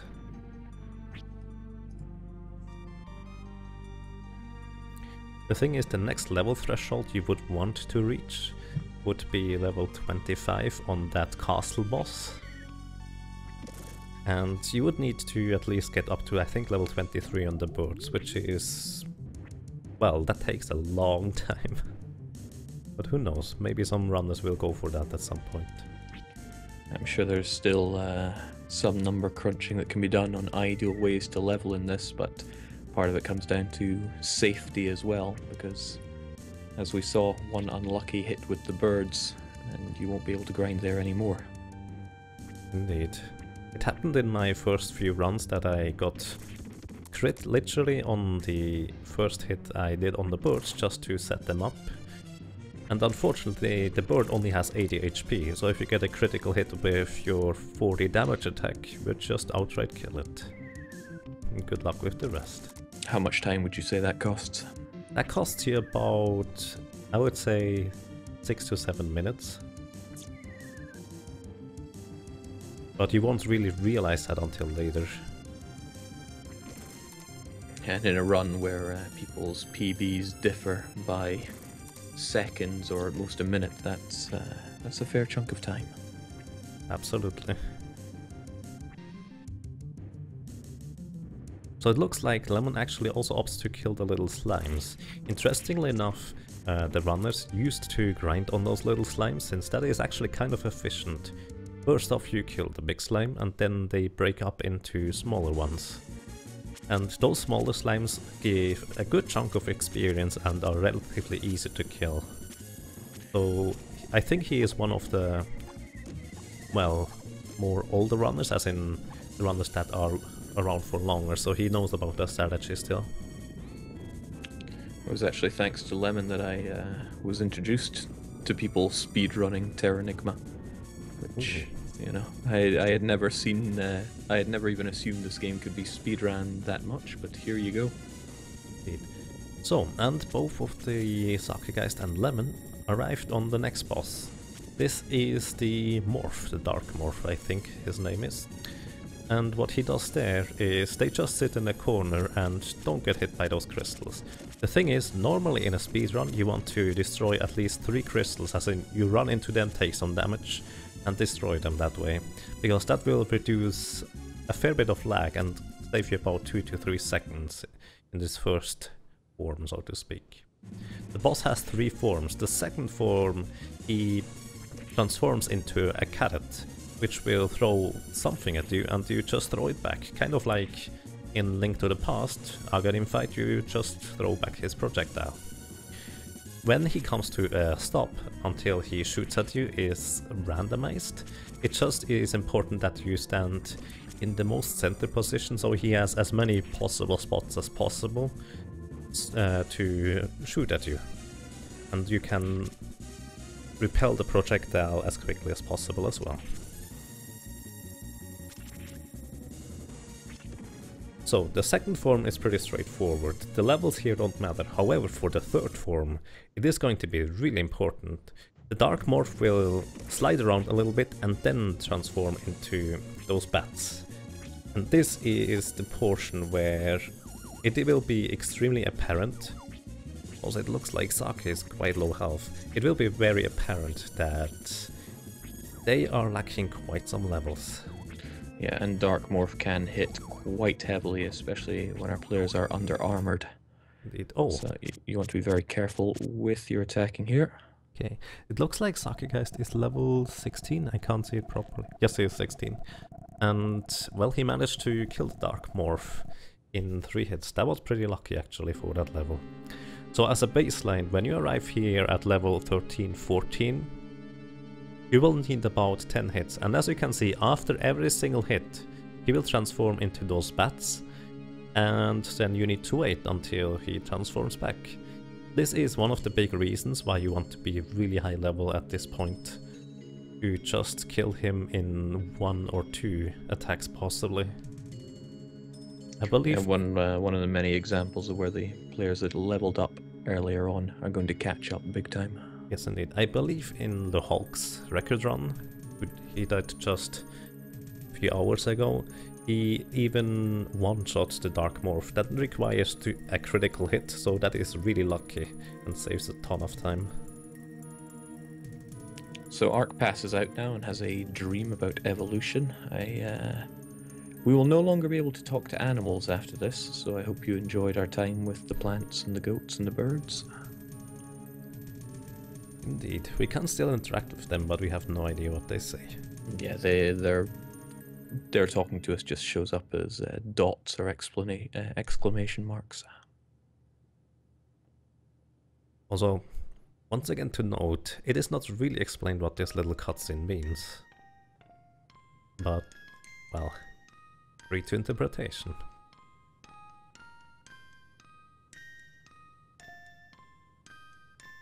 Also, as a kid, I found this little music box playing now always quite eerie for some reason. Well, it does play during quite eerie parts in the game as well. Indeed. Alright, so begins chapter 3, which is Resurrection of the Genius? Is that what it's called? Yes, indeed, that's correct. So we wake up in Tibet, and now the world is full of humans. During this little place cutscene here, you will basically just run around a bunch and talk with people, at least in a speedrunning sense. Plot-wise, there is actually a lot going on, I think. Basically, oh, yeah, there are a huge amount of NPCs to talk in this area, but unfortunately, they're not necessary for the speedrun, so we'll just be ignoring them. Indeed. Basically, what you could say, the important figures are the king of the monks, or I don't know, you don't call that a king, do you? The head monk, and the old man that visits Meiho. Meiho basically asks you to look after his granddaughter Mei Lin, which we will be trying to track down a bit later. And as a baseline for what do you need to know about the head of the monks, he is basically the same level of entity the Kingbird or the Vatri is. He is essentially that kind of level, if I don't know, superior entity for that represents the humans, I guess you could say. Well, he's on a deity level. He can he can have visions and predict the future, so that's why he's so revered here in Tibet. Indeed. He also gives you a very useful spell, that is the Bone Pin. The Bone Pin allows you to teleport outside of dungeons back onto the world map, and that will be used quite a few times. Actually precisely 6 times. Which will, well, avoid some backtracking and also some clever uses. Okay, we make our way through the desert into Loran, which as a child was the most nightmare-inducing level in the game. And we speak to an important character here, Temujin, who has the problem that he is so extremely rich, he doesn't know what to do with his money when he dies. So you're given the option to either tell him to take it to the grave, or give it all to me. You might think you want him to give it all to you, but no, if you tell him to take it to his grave, that'll help us out financially later on. Exactly. So, in a sense, I think I would also like to point out that time doesn't exactly mean too much in this game. Since I'm not sure how that ends up being in that money ends up being in the place where it ends up being. A bit interesting. Yes, I mean, for all intents and purposes, 1 night passes. We're now in an inn and we can take a break, but the money will now all be at his grave. So, again, it's up to your interpretation. How did that work? Did you actually speak to Temujin from the past? Or was the money always there? Yeah, because that was clearly some image of the past, since everyone here in the town is actually a zombie. Also, here is one of my most favorite cutscenes hidden in this town, where unfortunately the speedruns won't visit it, but there is one house which you can go into, and after a little while Yomi will tell you to hide under the table. He hears some people coming. And then you see 2 zombies coming in talking to each other. They basically talk about how there is some random guy in their town beating up everyone, and they don't seem to realize that they are actually zombies. It's actually kind of sad when you think about it, because in Ark's point of view, they're monsters trying to kill him. But in their point of view, they're still alive, and Ark is the troublemaker. Indeed. So, how come that there are all of a sudden zombies in this place? Well, apparently, if there's a lot of books to read on the bookshelves in this area, and they chronicle the decline of Loran. Loran was previously a very wealthy town due to the immense amount of gems that were in the earth, so they dug them up, and a prosperous town was developed on that. But over time the gems dried up and monsters began invading the city, and that's where the chronicles end. It ends on the monsters invading. So again, a lot is left up to your interpretation, but it seems like the monsters either took over or transformed everyone. I'm going to go with transformed, since they seem to think they're still alive. Yes, indeed, something like that.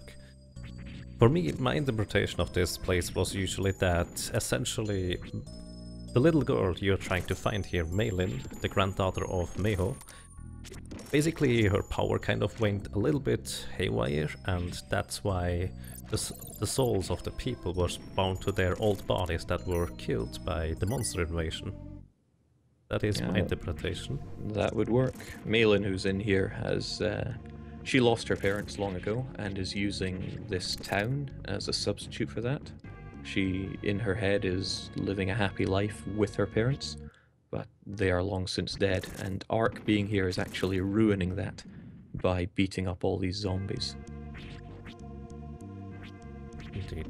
So, in the top right you can see Sakegeist currently getting the seal, and that seal has a pretty specific purpose. It allows you to get past ghosts without getting ported back to the main room, which will allow you to pass a certain room which you, well, otherwise couldn't.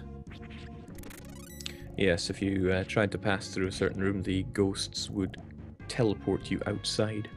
Yes, exactly. What they are actually going to do exactly now, since that is faster than walking outside or, well, dying, So he gets teleported to the main city, and that is also why he didn't immediately equip the seal. Here, he will enter this house from the back,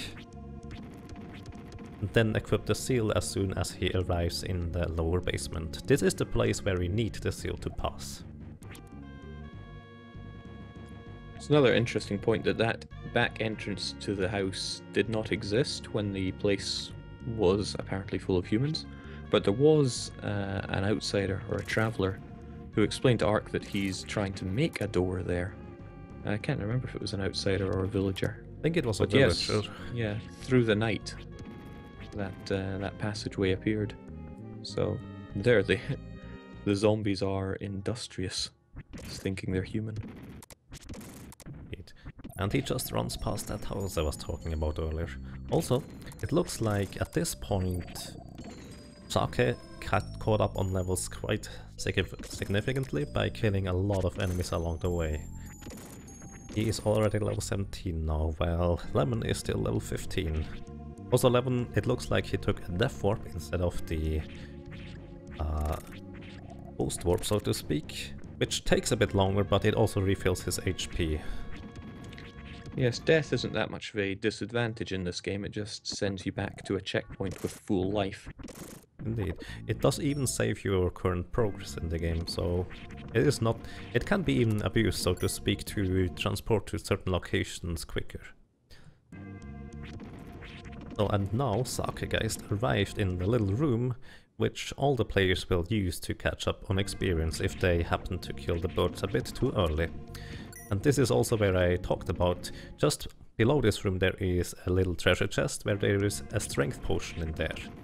Every player will pick up that strength chest, but depending on whether they got good birds or bad birds, they will have to stay in this room here a little bit longer and level up.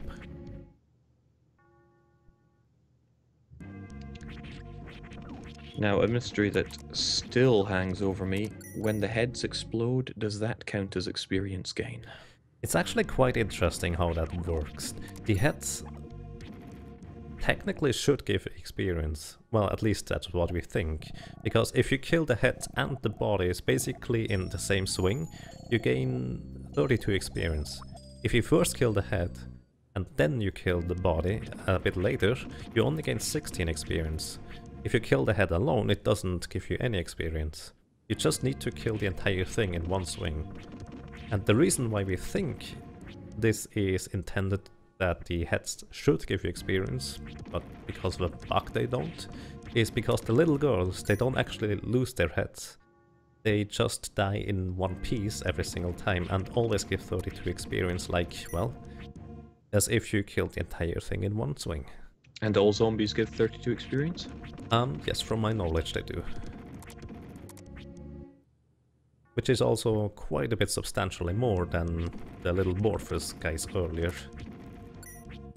Since the little Morphous guy, an entire scream gave 42 experience and a single zombie already gives 32 here.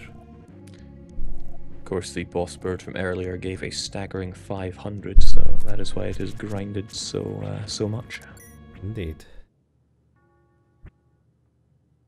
So let's see, both Hulk and Zaenzer actually are already in the village. Zaenzer just picked up the light rod. I forgot to mention that earlier, the light rod is holy element. Is it actually? It's a light element, yeah. Okay, it is light element and it does quite a substantial higher amount of damage against the zombies. It looks like Zaenzer is not even going to equip it just now, since, well, he is already level 19 at this point. So it will not be too much use for him, so to speak. Yeah, he's already destroying enemies as he rushes through them without having to double back, so there's no need to waste time in the menu there. Exactly. So what can happen here if they are a little bit weird in experience, let's put it that way, is they could level up while running through the rooms where some of those ghosts are in. And if they are unlucky, they just level up while they kill one of those armors.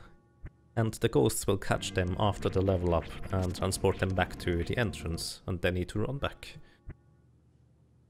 So you kind of want to make sure that either you don't kill them if you think you're close to level up, or you kill them, well, safer, so to speak.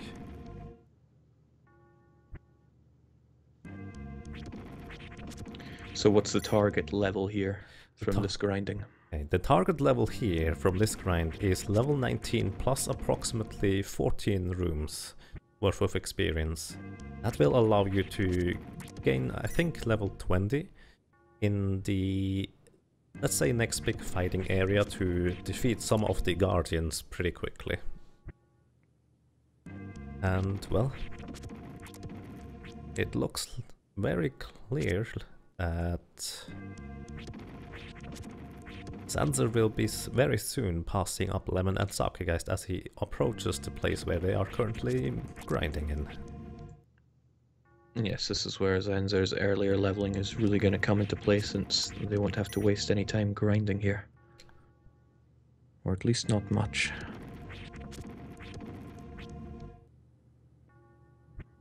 So also to note, while they are running through this area, sometimes you see them make a tiny little detour to pick up a little bit of gold, since the gold here the enemies drop is pretty decent actually. It is not amazing, but it is just enough so you won't have to pick up an additional chest later on in the game. So Darkhead just leveled up to 19 and he will do a few more rooms and then finally continue. In the meantime you can see zaenzer arrived in the same spot, got the strength potion, and he will probably just continue through the room, and he is now in the lead from what I can tell. Maybe someone else might be further ahead, but I need to check that.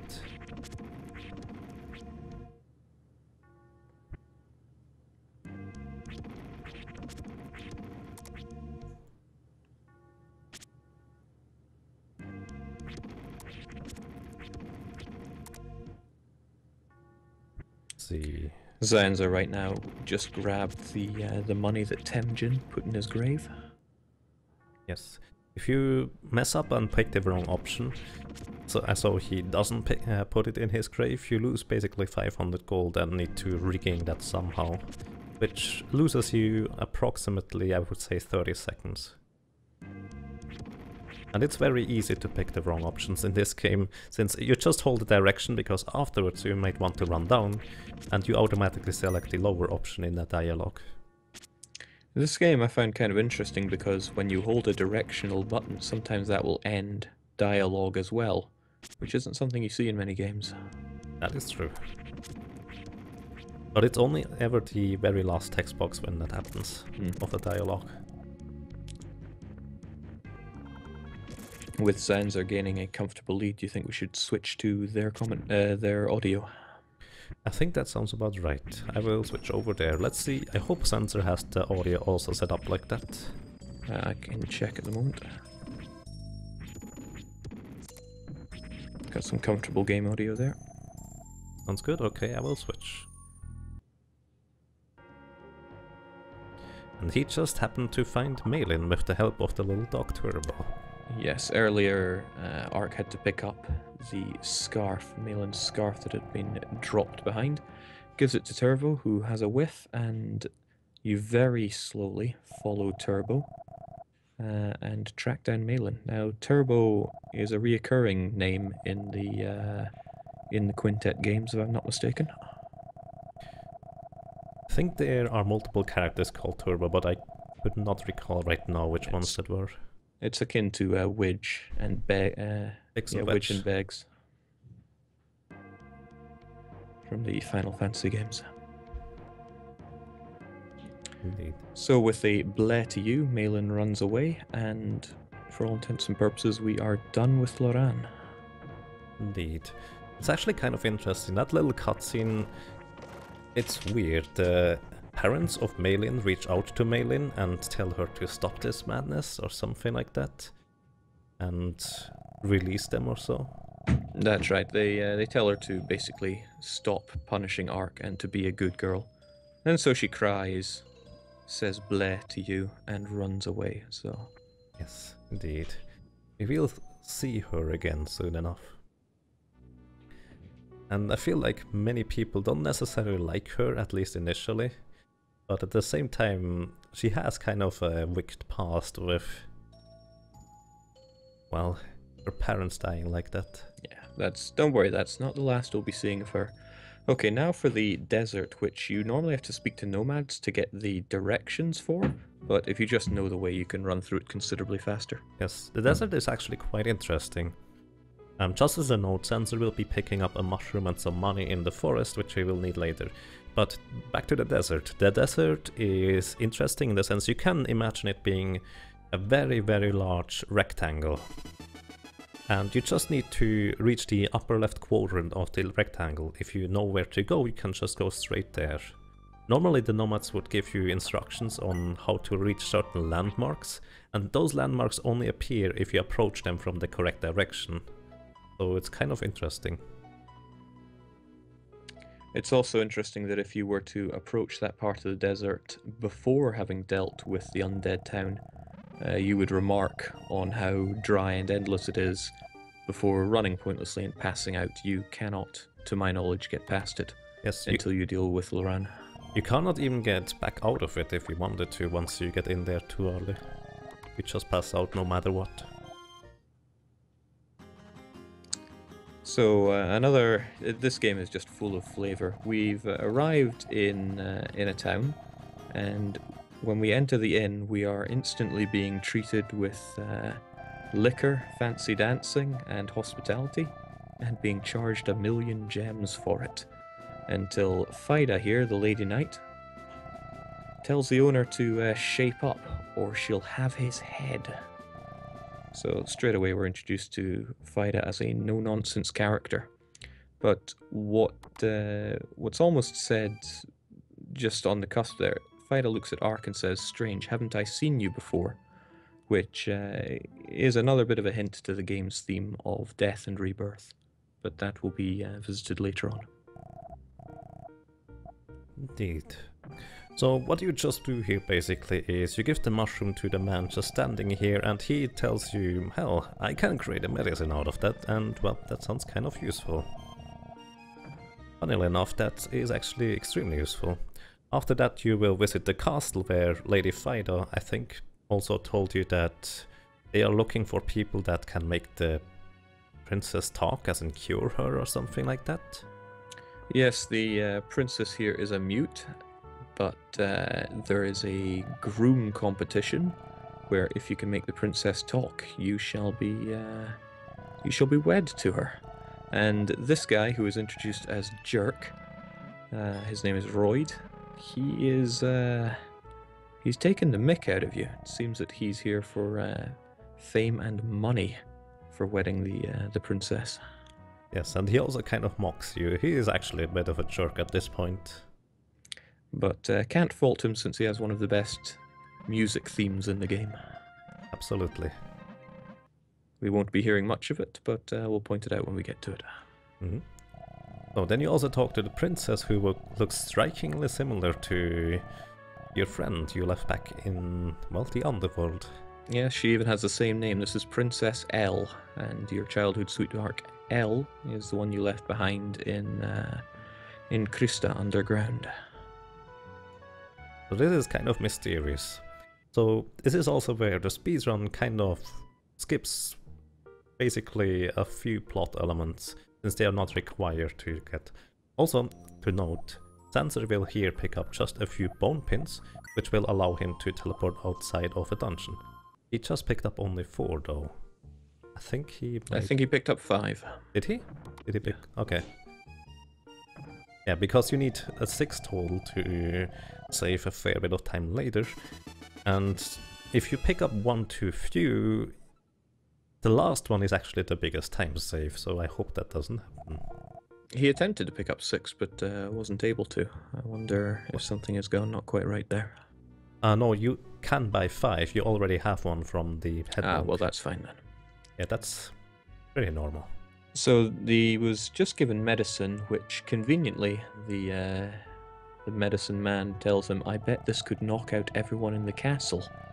So if that isn't a hint enough, you sneak into the kitchen, and when no one is looking, You pop the sleeping powder in with the stew. And then you go back in the castle while everyone is sleeping. Well, almost everyone. Yes, talk to any of the guards, they will just be saying zzz. You can even shove some of them around. It's quite funny to me. Plot elements you basically skip here is that there is a rumor going on in town that the Master Thief has been caught, and you can actually visit him in the prison. And he would tell you that there is a certain special item the king has somehow acquired that lets you get into the princess' hometown. Since the princess is not actually the daughter of the king, she is, well, adopted. Yes, White Wind in the prison would give us the information we need to do what we just did there, which is shove that statue out of the way and go to get the special treasure. But we have the power of foresight, so White Wind is just going to have to stay locked up. Pretty much. And that bell is, well, the key item to get into the next area. You could already visit the forest to the north, however, without the bell you will never actually get to the correct place. Since there is one screen transition, you need to have that bell in to be able to progress to the next town in the north. Don't think we mentioned the flower girl in the village. Oh yeah, that's important. It's necessary to buy just one flower there, right? Yes, indeed. You need one flower for, well, later, so to speak. If you don't pick that up now, she would be gone from the town and you would have to pick up the flower from a lottery, which, well, unless you can manipulate the lottery somehow, which we can't in RTA, it is a lot faster to just ask her to buy a flower instead of buying a ticket and getting a random item, which happens to be the flowers.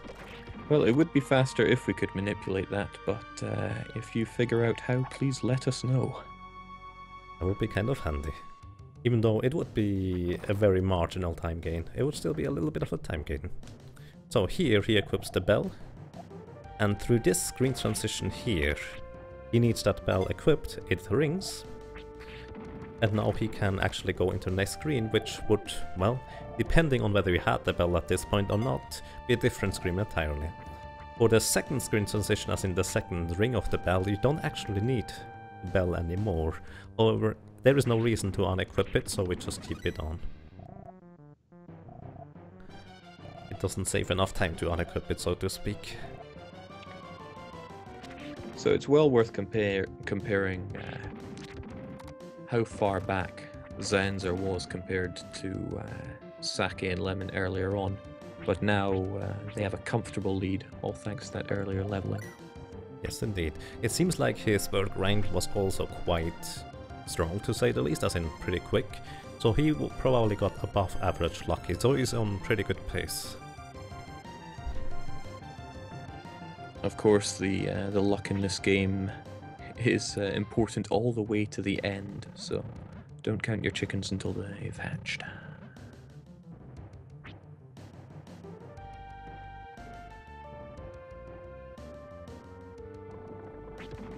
I think plot-wise you are supposed to visit that town in the north, because also you just picked up a dog whistle here, for, well, let's say pretty obvious reasons later. I think plot-wise you're supposed to visit the town in the north, since this is where the princess comes from, and since she looks so strikingly similar to Elle, that naturally is kind of interesting to our little hero here, Ark. Now that dog whistle is very easy to miss on a casual run-through, because otherwise you will not know what to do and where to go. Yes, indeed. I think one of the villages in the town actually hints at it, that they used to use dog whistles to control, well, their domesticated wolves. But you wouldn't necessarily know where to find that thing. And since it's a bit out of the way... Yeah, and the forest is already so maze-like. Yes, indeed. But since our speedrunners know where to go, zaenzer arrives in the town basically in record time.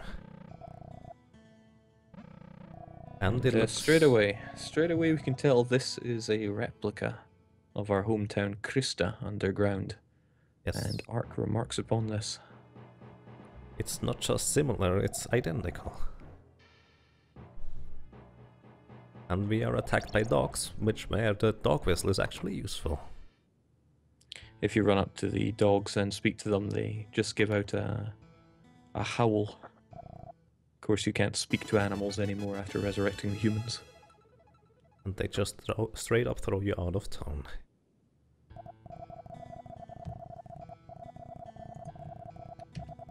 Also, one thing we haven't touched on because it wasn't necessary, status effects in this game are actually quite extreme.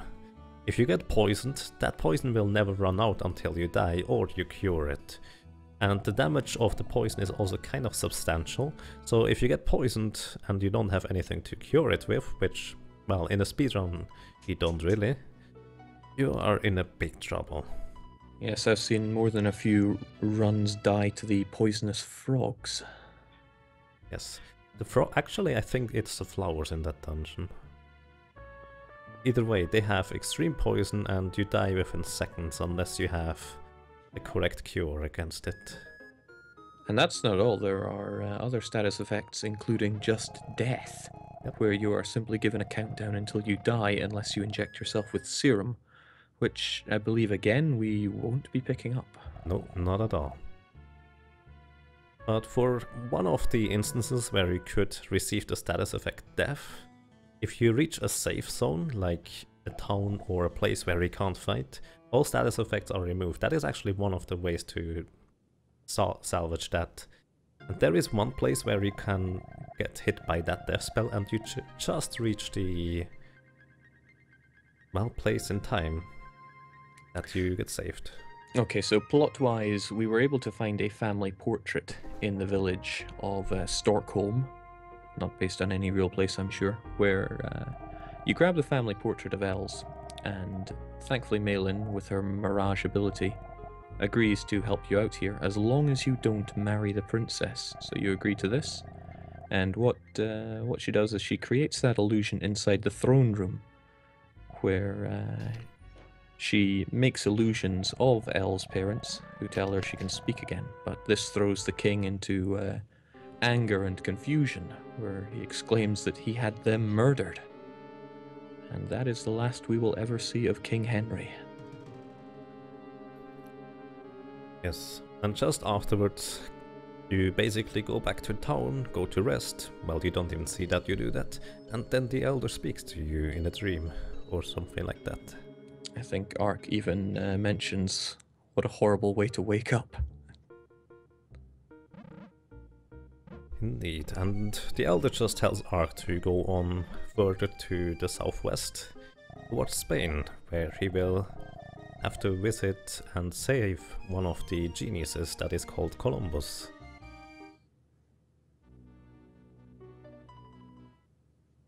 Now, if they tried to go south into Spain, this toll road would be blocked by a guard of King Henry's. But since King Henry is dead, you can march on. Yes. With no stops. The reason why he's dead is apparently has been poisoned. Well, you will figure out later. Yeah. You will figure out later why. Well, at least if you could read Japanese, I guess, or we explain it. Okay, another dungeon that is nightmare fuel. This is Sylvia Castle, or Sylvian Castle? Sylvain, I think. There we go. And yes, this dungeon is actually my favorite dungeon speedrunning wise. Oh, it looks like... Well, obviously, the better runners don't go for the safety armor. They could take the first fork to the left in that room, where zaenzer just runs through, and get a safety armor, which reduces the incoming damage by about 20. That lets you survive at least 3 hits instead of only 2 against the upcoming boss. So it's a little bit more. Worth noting that the platforms that zaenzer just jumped to and from, you're kind of encouraged to use the walk rope above it, but the game is very generous with ledges, and as long as you are just slightly on them, you'll make the jump. So that's why you didn't need to waste time being slow across the walkway. Indeed. Also, he finds a soul in the castle, and earlier he picked up 2 chests. One chest was a little bit of gold, which he needs later, and the other chest was another strength potion to add to his damage output. Now this soul asked that they could tag along until they find their body, which is exactly what we're going to. Yes. He also exclaims, as in the soul exclaims, that it will help you once you bring it back to the body. Well, that's one way of putting it, but no, they just instantly attack you. Indeed, but in the end, once you defeat it, it helps you anyways by forming a bridge on the right, and we can progress. I guess it wasn't really lying to us. Yeah, not exactly. We just needed a friendly reminder. So basically, in the main room of this castle you saw 4 portraits, and those 4 portraits seem to be lacking their eyes. So, well, you try to find the eyes to activate the hidden entrance. You're also given an explanation about how they have different colors of eyes, and we'll be finding different colors of jewels along the way. Mm-hmm. Now this is a room where the solution is not immediately apparent, but you have to push on the back of the wall to make certain numbers appear. Indeed, and the combination, I think, of numbers is somewhere you can read it in the scripts in various books around the place. I think that's how you figured that out. I believe it's something like the Queen uses an important date, but I would have to replay to remember exactly what. Yes, indeed. I think the date is when her 4 sons died or something like that. Either way, Sylvan Castle doesn't look exactly like a healthy kingdom, does it? No, far from it. So, what is the deal with that? Why are there zombies and skeletons running around? Again, this can be read in the books in the castle, but the Queen went mad when her sons died. Her sons joined Columbus on an expedition, and when Columbus returned, all of the sons were dead, and this threw the Queen into a fit of rage. Columbus is actually locked up in the dungeon here. Yeah, more specifically in the torture room. That's also why the Elder in the dream tells you to go and save him.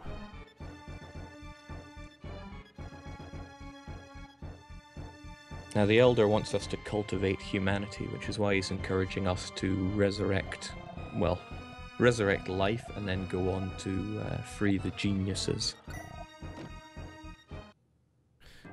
Oh. Zaenzer also just picked up a key earlier which he uses to climb the towers. And once he reaches the top of the tower, there is actually kind of a... At least I didn't know exactly what that was supposed to do there. A bit of an interesting parkour scene or something like that. Yeah, of course, when you started running this game, you went straight for the Japanese version, didn't you? I actually did a casual playthrough in English first, but I don't remember everything. As in, I actually don't remember many things. I think we're likened to a famous thief here, which again we can read about. And Yomi just says, well, on you go, and gives you a good shove. And then you just jump across the... well, rooftops. Well, Ark has survived worse. Indeed, a very long fall in the canyon. Slight time saver to just take the fall whilst grabbing the jewel. Indeed, you don't need to press any buttons to pick up the jewel, you just fall past it and you will grab it automatically. You literally can't miss it even if you try.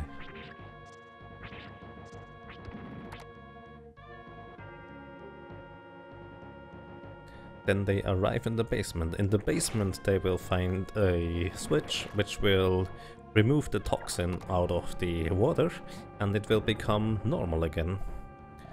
Also, he will equip the jewel chest, which allows him to cast a spell, specifically the Bone Pin spell, which transports him out of the dungeon, which is faster than just running out, since he also needs to be in the front yard, and since the toxin from the water is gone, he can't pick up the third jewel from the water inside this little pond here. Yes, if you attempt to go for it earlier, you'll be warned by Yomi that it's filled with acid, and if you were to jump in, you would be turned into soup, boneless.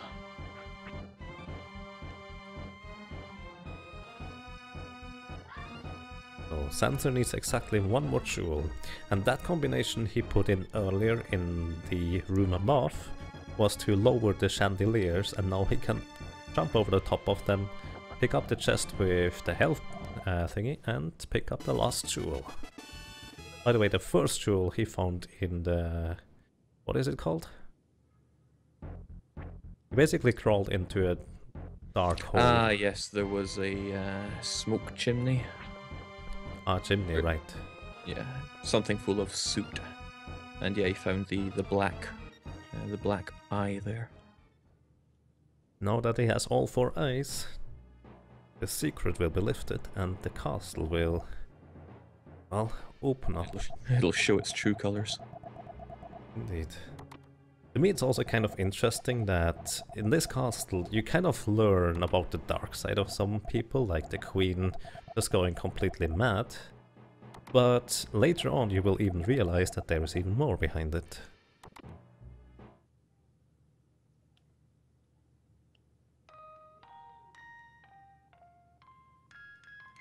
Again, your favorite little music box theme there. Yes.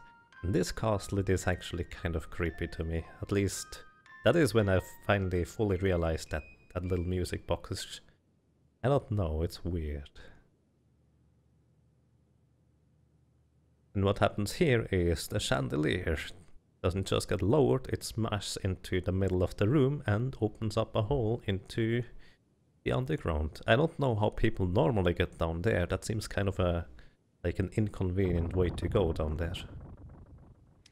Yeah, it's like they went into the Resident Evil school of architecture. Pretty much. So we fall down all the way into the torture room where we are greeted by 4 dolls. Those 4 dolls, I don't know, at least as a kid, they creeped me out quite a bit. And yeah, they're singing a little song to you, which I think makes sense game-wise in Japanese, because it times it well with when you can stop and hit them. But in the translated version, I think they messed it up. Yes. So if you are playing in English, you will just have to guess, unless you know which ones you need to hit. Indeed. The one you need to hit is always behind you as soon as they come to a stop. If you turn around just a little bit too early, well, your back will be towards the lower one and you will hit the wrong one. If you hit the wrong one, they get really scary faces and they hit you once and you need to repeat the cycle.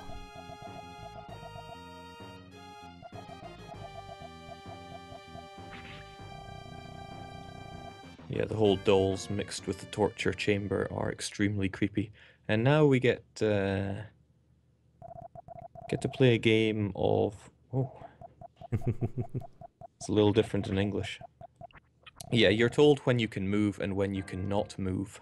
Yes, actually that is the same in Japanese. However, if you go in and out of the box, you just kind of skip that little minigame, because it resets it and the doll doesn't get enough time to tell you to stop moving again, so you just can't go all the way and hit it. So basically that is one of the few little skips in the game. And finally, in the 3rd form, you fight against the Bloody Mary. Yeah, Bloody Mary lives in infamy for a lot of people who have played this game, because you generally come here at around level 20 or so when fighting her. I guess level 20 to 23. The thing is... But unless you're high enough, you are not going to be dealing much damage to her. Yes. By the way, he's currently dealing, I think, 2 to 4 damage per hit. That is normal. If you are not level 25, you need to be at least level 25 to deal more than 2 to 4 damage. But once you're level 25, you will deal actually about 20 to 30 damage instead. It is quite an extreme jump. So this is basically where you realize, at least casually, that, well, maybe you need to grind a little bit to increase your level. Because once you reach level 25, she isn't too bad anymore. However, our speedrunners here just need to keep chaining their slicers again and again, keep their own vulnerability, to be able to defeat her, and zaenzer did that actually really well. That was an incredibly good Bloody Mary run there. He was also using the light rod, which has the light element, which Yes. Bloody Mary is weak to. Also, he just used the bone pin to get outside. Yes, normally you would talk to Columbus, who would give you a long-winded explanation as to why he's there, but we haven't got time for that. Indeed. Also, you would, in the end, through a little cutscene, land in the infirmary, where Columbus is going to recover and, well, teach all the sailors a little bit of stuff. But through the bone pin used there, that is kind of cleverly skipped.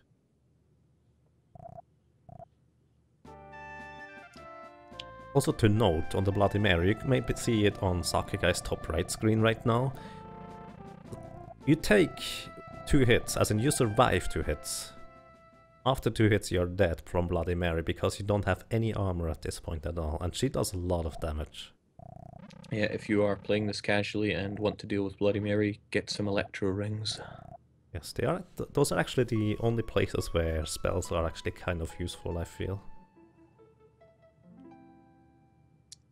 Interestingly, some of the places where you might think magic would be really useful, like the big robot fight, magic is actually disabled, so... Yes, this is the main reason why in many places, or in general, magic is kind of, well, weak, I guess. So we kind of skipped over, but Fida crept into Ark's room there and basically said, you need to go and protect the princess. You can actually refuse this, but you are just locked into the conversation and you are begged until you say yes. And no matter how many times you refuse before saying yes, Yomi scolds you and says you couldn't say yes any faster, could you, Ark? Indeed. So L is giving us the silent treatment, so we figure we'll just take a nap, but we will be abruptly woken up.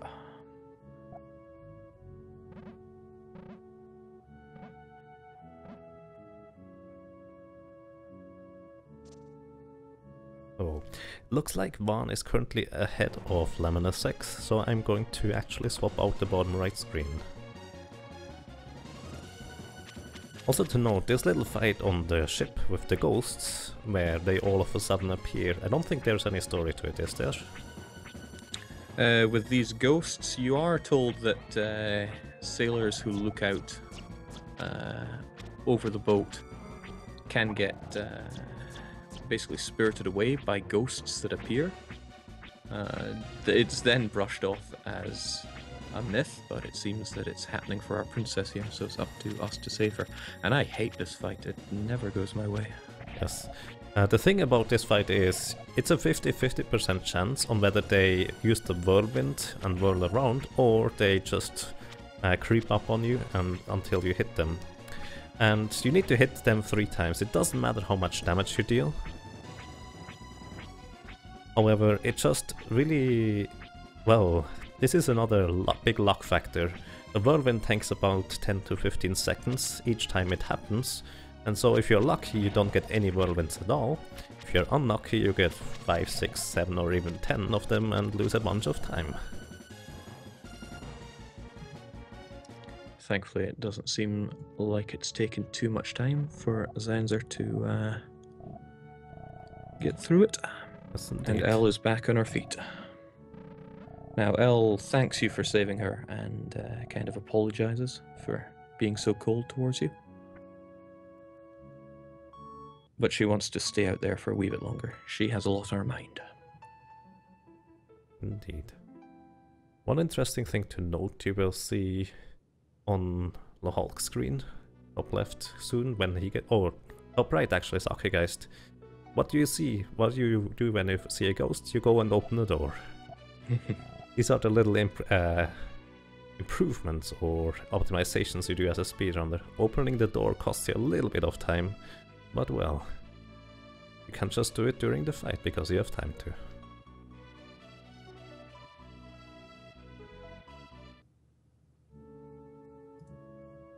And Ark sleeps next to the bed again. It is quite funny the amount of times Ark wakes up on the floor instead of in his bed. Clearly a restless sleeper, but Yomi nudges you awake and says everyone's gone, even the princess. But the princess leaves you a little parting gift. As the sailor gives you here, it's a royal letter from the princess where it explains a few things about why she's on the run. I don't think it's actually read during the run, but basically she killed the king. Yes, she poisoned him. Now she's on the run. But she doesn't want you to get tied up in her business, so that's why she's leaving you. But touchingly it says, I enjoyed the time we spent together. But enough of the princess, here is Peril. In the town that is, well, in North America and fittingly called Freedom. So Peril, the skateboarder here, sees that you're feeling blue and accurately guesses it's because a girl ditched you. And he says, don't worry, brah, I'll cheer you up. And to be honest, I don't know who wouldn't be cheered up by seeing this. Yeah, but don't be fooled by his skater appearance, he's actually quite strong. At least I like to think so. You'll see later why. Either way, we enter a random house just after talking to Peril, since he would very slowly walk back home. And if you just try to enter his house, he will tell you, hey, wait for me, I'm not there yet. But you can enter a random house, and well, he will already be at his home, which is a bit faster than just waiting for him. Yeah, his home here is Kid's Garden, I believe. And he tries to do a roll call to introduce you to everyone, but it seems that Will is missing. Will, who is in charge of the airplanes. So actually, it's the little girl that is missing. Is it the little girl? Yes. I must have missed something there. Who is visiting Will. Ah, that's the one. In any case, that becomes our new task. Indeed, but basically since we have, again, kind of the power of foresight in a speedrun, we skip right to where we need to go next. And that happens to be this little forest here, where there are those creepy trees with, I don't know, those little cute slime thingies in there, and we need to gather 9 logs total, and those logs will be used to build a bridge so we can move further in the continent down south. And I think plot-wise you would normally visit or look for the little girl, and she tells you that Will, the inventor, is missing, who, well, kind of invented an airplane but seemed to have crashed over the lake. But, well, we don't know that for certain.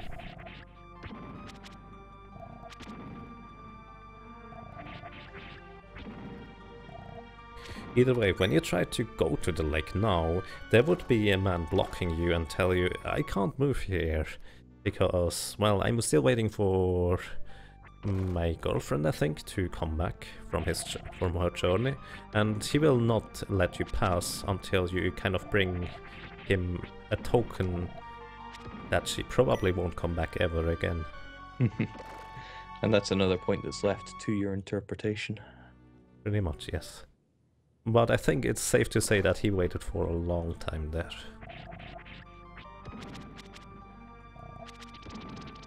Also, it looked like sakegeist actually managed to catch up quite substantially here, since he is also already in the forest, and he appeared to have had good ghost luck. Now we bring the logs back over to the guy with the bridge. Yeah, just having to mash confirm here because he will act surprised every time you have a log, and I think you have to give him 9 in total. Yes, indeed. 9 individual surprises. Each time he will ask for it. But he's very good at what he does. You just go away, come back, and he's already built a bridge, and even left you some magic rock as a token of gratitude. But it would waste time to pick it up, so we ignore it. And we come full circle. We're now back to where we started when we entered the surface world. Indeed. I think this is the first time you revisit an area where you have been in. But you can see how civilization has taken over, because now Brazil has formed, or Lotto, where it's just a 24/7 festival town. But we run into Malin again.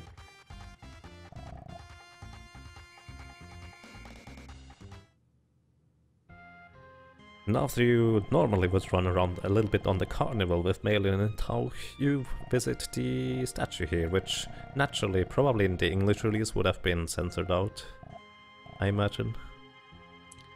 I recall it being fine there, but I don't think it would have survived censorship with Enix of America or Nintendo of America. Exactly.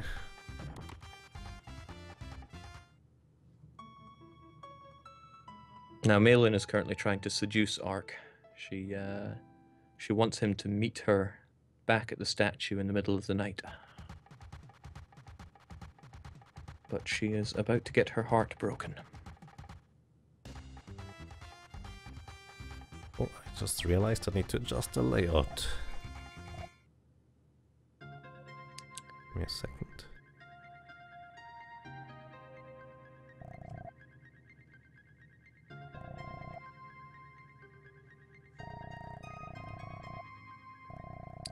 So we're being told, this is Elle from the underground, and we're being told that she was given permission to come and see Ark, but it was all an illusion by Malin, who was trying to search through Ark's inner feelings. Having learnt that Ark only has feelings for Elle, she cries, calls him a big old jerk, and runs away. Hell hath no fury. Oh well. But since this is a speedrun, we don't have too much time to linger around and think about the situation that just happened. And we go, and magically to the south there happened to be a spot where there is a bird.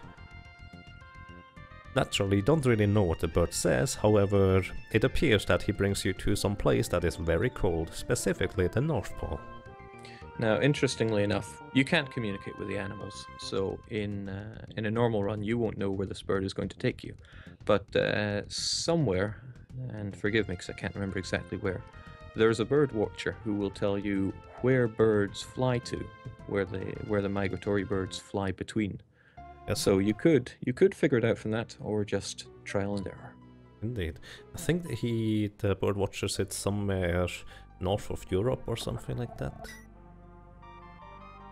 But either way, in this cave to the west, he picks up some more gold that helps you, well, quite substantially in your journey to reach those 6,660 gold you need to reach to buy a certain armor.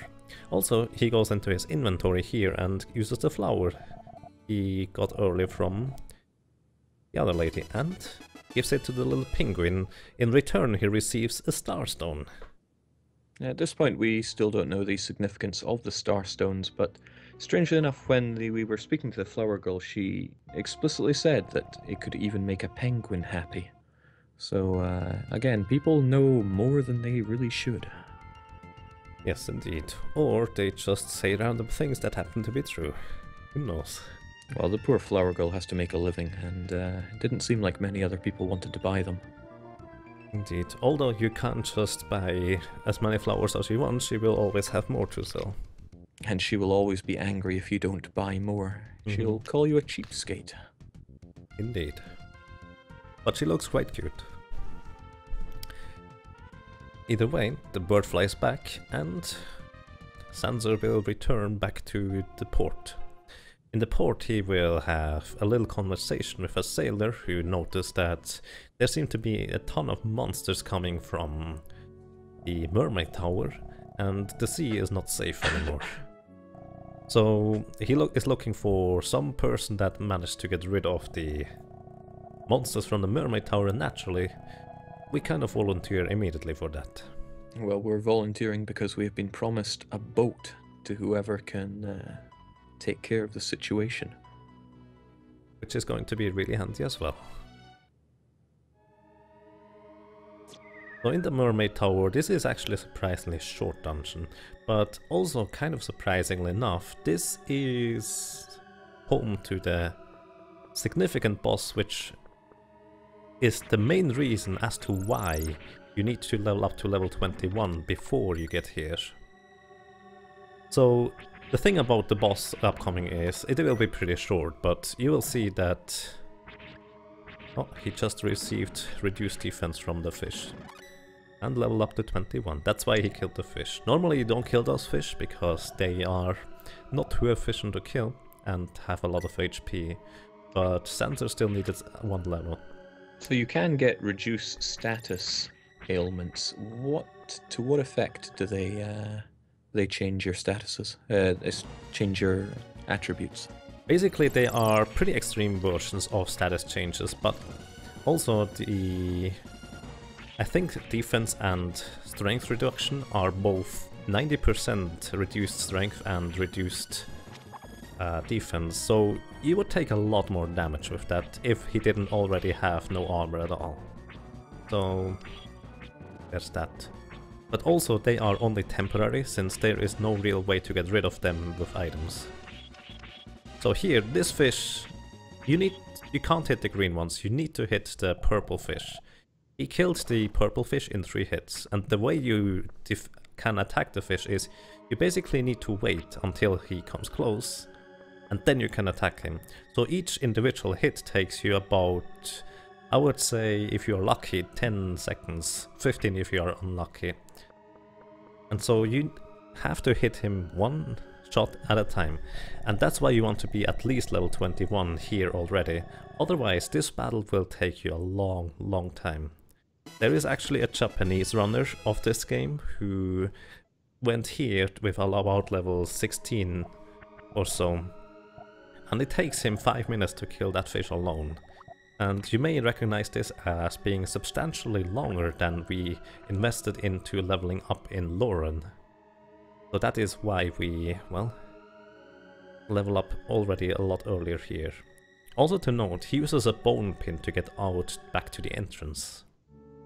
The reason why he uses a bone pin is, if you try to leave the tower normally, there are 2 mermaids giving you a special item, as in a new spell, which lets you cast some invulnerability. However, that takes a long time until that little cutscene has passed, so that's why I used the bone pin to get out a little bit quicker. Story-wise, we ran into a mermaid there who explained that she was engaged to somebody, but obviously died before they could meet again. So you're given the engagement ring and told to pass it on, and this will allow us to pass a certain point. Indeed, in the lake, where, as I mentioned earlier, there is some guy blocking you from entering. Well, that was apparently his girlfriend he was waiting for, and she does not return. So he just kind of disappears. And now, yes, he just fades away, so was he a ghost all along, or... It's a little dark to think about. Yes, my interpretation is just, well, he has been waiting for a really long time. Either way, in this dungeon we now get the, well, I think some form of a leaf, I don't know what it is. Either way, it gives you the ability to dive. Also those frogs, if you get hit by one of those having no armor at all, they do more than half your health in damage, so in 2 hits you're dead. Also, if you try to open a chest before killing the second frog, he will cast a poison cloud on you, which will pretty much 100% of the time hit you. And it inflicts you with deadly poison, which kills you within about 5 to 10 seconds, unless you cure it somehow. In a speedrun you don't pick up any items to cure it, however you have a spell from the bird. That means in case you get inflicted by deadly poison, you have 1 chance to get out of it. It costs you about, I think, 15 to 20 seconds to use it, however that's still faster than dying. Oh, and it looks like Sakegeist just got pushed out by the frog out of the room.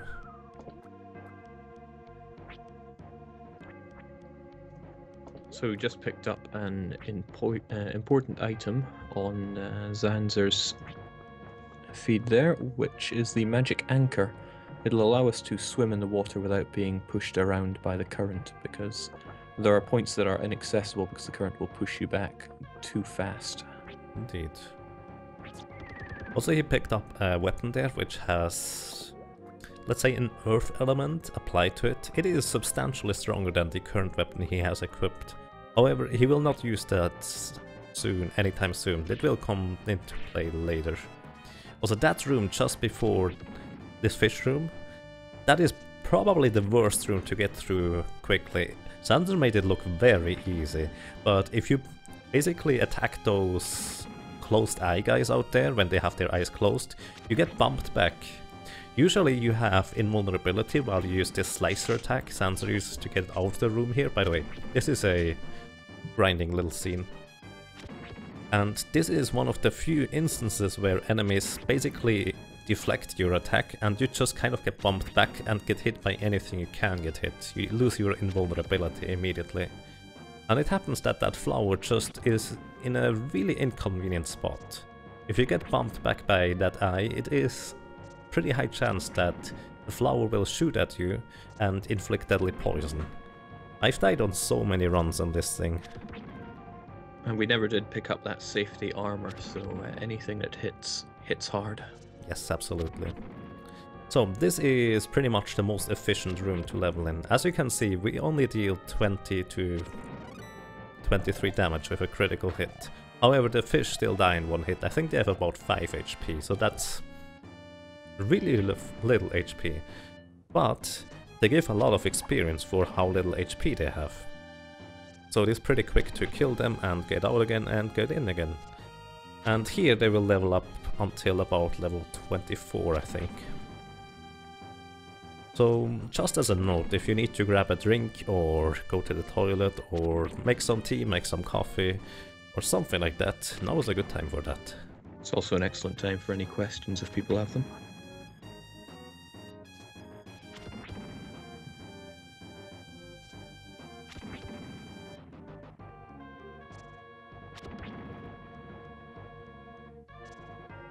"24 unless Enbu." Right, there is the weapon you can pick up that is called the Enbu Pike, which, as I mentioned earlier, it is the second strongest weapon in the game, and that weapon would allow you to pass through here just without grinding at all. You have substantially more damage with that weapon. However, the detour costs you a lot of time. I think it costs you about 2 minutes, and you only gain about 1 minute 20 back just skipping this grind here. So also, at least when they timed it, it is kind of dangerous since the Enbu Pike reduces your defense, so your already low defense gets reduced to less than nothing. When will make Quintet a quick starter? I have no idea. I wish they would. Pepperan131 asking what's the record for Terranigma at the moment. The record just got set today by La Hulk, who made a new world record of 3 hours 35 and 32 seconds. Indeed. Which was a vast improvement on their former personal best, and beat it by almost 3 minutes. Indeed. So maybe we could also talk about the runners a little, who are currently on screen. Certainly, I'll let you take that one since I'm not so familiar. So, I myself, I'm a relatively recent runner of picking this up, but from what I know, currently La Hulk in the top left, he is kind of a monster in pretty much every game he plays. He picks it up and his consistency in execution is ridiculously high. He almost has always pretty spot on execution, barely makes any mistakes. And the thing is, if he gets lucky, as in really lucky, like he did in his run earlier today, he will get a really ridiculously good time. Sometimes he messes up, but that's not too often. On the other hand, top right we have Sakegeist, who was a former record holder before crawek took over the previous record. And Sakegeist used to run this game quite substantially as well. We have a few notes here as to what he is known for. He is known for having the worst fish boss fight ever in Mermaid Tower in his former world record run. And yeah, it was quite a sight to say the least. But the fish, as you could see, was extremely slippery, but he is simple enough to manipulate. Oh, it looks like Zaenzer is already through the grind here. Zaenzer, on the other hand, is, well, pretty much known to fail in every possible place ever. As in, he died pretty much everywhere at least once, so to speak. But other than that, he is an extremely solid player, and I feel like if he just doesn't mess up in questionable places, he will have a really good shot at winning this race right now. So also he arrives on the next boss, who, as you might think, is not the green beast in the background. It's actually those little starfish. The thing about the starfish is there are 3 starfish total. The first one just on the side, if you let him do his stuff, he will spit out a water beam which deals about 100 damage, which is a lot to say the least. Also, if you get hit by the starfish which comes from above, he will sit on your head until the green beast in the background spits some flames on you and helps you out of it. Unfortunately, that also kind of stun locks you a little bit, so the other starfish on the side gets a bit of time to hit you. Fortunately, zaenzer handled this little boss fight really well, and he moves on. Yeah, it's one of those boss fights where if you do well, everything will go smoothly, but one slip up and you'll find yourself caught by the starfish and at their mercy. Indeed. Also, it looks like they found the inventor. He was protected by that green hulking beast, and now he managed to get returned to home. Yeah, that's one more genius that we're cultivating pretty much. Will, who is working on his airplane. Unfortunately, he has a bit of a problem in that metal is too expensive for him. So making his new aircraft has come to a bit of a halt for now. We'll fix that later on, though. Indeed. So, currently zaenzer is now traveling all around the world, and since he needs to travel quite a distance along the way, he will also be picking up a fair share of gold in various places that are just kind of little hidden secrets that you would find through exploration. So, and just to conclude, the last runner we have here on screen currently is 1666. One is the organizer of this race here, so that's pretty awesome, and he is also quite a decent runner of this game. He apparently got level 18 plus 4 birds really quickly, and this is why he caught up so substantially, even more so than zaenzer and the others. However, he is still a little bit behind. His PB, I believe, is not quite as strong as the others, so it is pretty impressive that he can keep up that well. Now, there's a lot of sailing around the world map to be done. Do you use any kind of landmarks for traveling around most efficiently? Personally, I don't. It's just, in general, you kind of know where to go, and eventually can just travel along the land, or, well, travel to the specific spot. Since you cannot walk or move diagonally in this map, you just move as efficiently as possible towards the specific spots. It's mostly kind of obvious where you need to go once you know where you, well, need to go. That important item, the speed shoes, they will be used for the rest of the game because they are far and away the fastest way to travel. Also a pretty much required item in the next little mini dungeon. So our friend the Lady Knight Fida is there with a fever, and we're going to need to figure out how to get her fixed up. So we visit the medicine man, who would love to help, but he can't.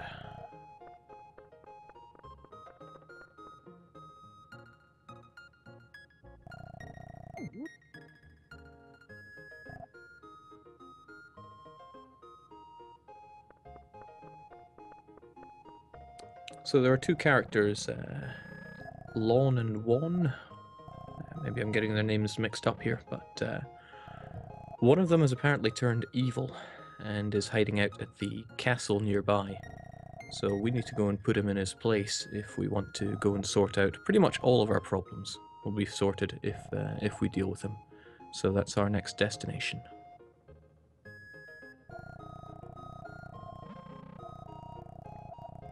In exchange for agreeing to help there, we're given the medicine that we need, which will hopefully fix up Fida. Now, Fida can be a bit of a a bit of a trap in the speedrun because towards the end of it, we're going to have a very simple thing to slip up on, where we either say one thing or the other, and if you say the wrong thing, you're going to have to sit through a minute-long cutscene again. Yes, indeed. It's worth taking the safety just to get it right. Yes, this is one of the things pretty much every speedrunner knows. It's 4 text boxes until you need to pick the correct option. And it's actually, well, apparently, literally every single speedrunner has missed that exactly once. Or, well, more than once at least. It's a really easy thing to do, since you're mashing through text really quickly in this game, and especially in Japanese, where I think none of the runners actually reach Japanese. It is so easy to pick the wrong option. Now what we have right now is a flashback for when Fida was ordered to massacre the people. Well, maybe she wasn't part of the massacre, but this is us in Stockholm, Princess Elle's hometown. And it's Fida's job to extract information from the villagers, and if they refuse to spill the beans, to kill them. Now she's speaking to Elle's birth parents, who say that they understand and they accept their fate. And they just say Fida must kill them now, but in exchange, Fida must promise to protect the princess. And this is some heavy emotional baggage for Fida. Indeed. It's actually kind of... I don't know, that... At least to me personally, it seemed to be a really dark place in this. That it was Lady Fida who actually killed the parents. And there we go, that's the checkbox. The top one is just you say nothing, and the bottom one is comforting Fida. Telling her she had to do what she had to do, and as long as she's protecting the princess, she's staying true to her word. And this breaks her fever, so Fida will now rest up and get better, whilst you go and put Juan in his place.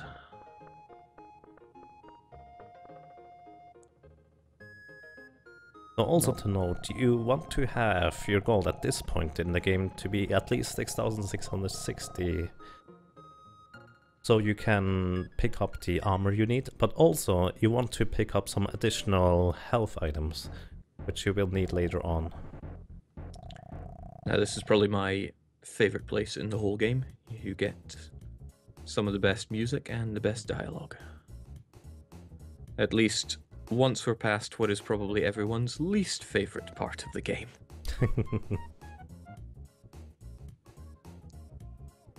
Also, Little Peril just managed to skateboard straight upstairs. That's pretty impressive. So let's talk about guard RNG then. Yes, indeed. Those guards are Metal Gear Solid style. If they see you, they throw you outside and you have to go back inside again, as it just happened to zaenzer. Their movement is pretty much completely random, and if you're unlucky, it will take you a fair bit of time to get past. And it looks like crawek might just be able to pass up. Oh, he got caught. zaenzer as well. So there are 3 guards in the middle path, and actually 4 total, but the last one doesn't matter, since he is always doing the same.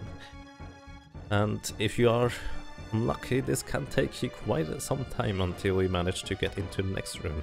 Also, this is where you actually need the speed shoes. You need the speed shoes to bump into that wall and open it up. If you don't have them, you can't progress here. It's just kind of convenient that it's also faster to use them. Yes, in a casual playthrough, if you end up here without the speed shoes, and although you're hinted about the speed shoes, you can still get here without them. You'll reach the dead end, where you'll be confused for quite a while, and dealing with the frustrating random guards. Indeed. Also, all of a sudden you see your girlfriend from underground, but that was an illusion.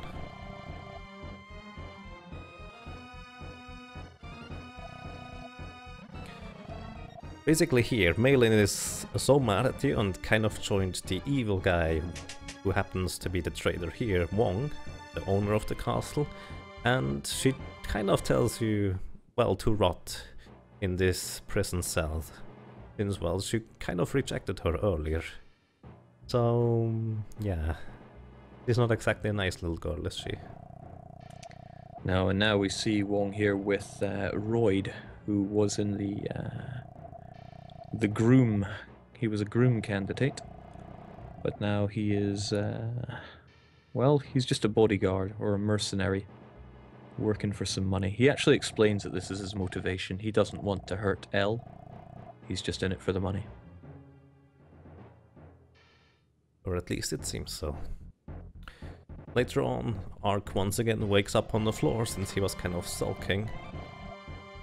And this is one of my basically favorite places even though it's in the middle of kind of an annoying scene. Lady Fida comes to the rescue and, well, gets you out of the prison.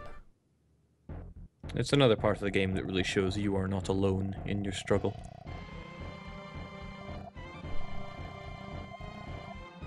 Absolutely. Here he gets intentionally caught by a guard, since that's a lot faster than just running outside, and then takes the path to the right, and this is the worst guard right here. Unless he initially faces to the left, you cannot pass him. If he walks up like that, that's pretty useful as well. The guard in the next room is always doing the same, so he's easy to pass by. Whoops, he fell down. And again. Third time a charm. Indeed. And another illusion. Yeah, Ark is falling for the same trick again and again here, but Malin knows exactly how to trick him. Absolutely. But finally we find the actual princess. Or do we?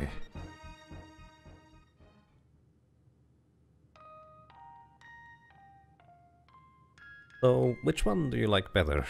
The princess from above you know exists, or the one that is still on the ground and, well, the one you grew up with? Yeah, this is the question that Ark is being tormented with. Who do you prefer, Yagamoth? I feel like the one on the ground looks better. But that's purely looks. I'm not sure that's character. Either way, we snap out of it thanks to Lady Fida again.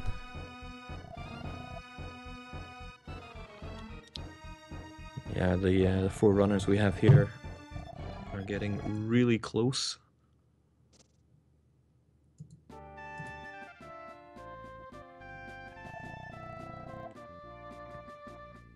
So yes, Fida dishing out some good martial service. And slaps the little Malin, since that's not something you can do, or can you, just for those silly reasons. It's kind of amazing that this got by Nintendo. There are so many points which you would think it would violate the standards they have for games, but I think it's a stronger game because of it. Yes, absolutely.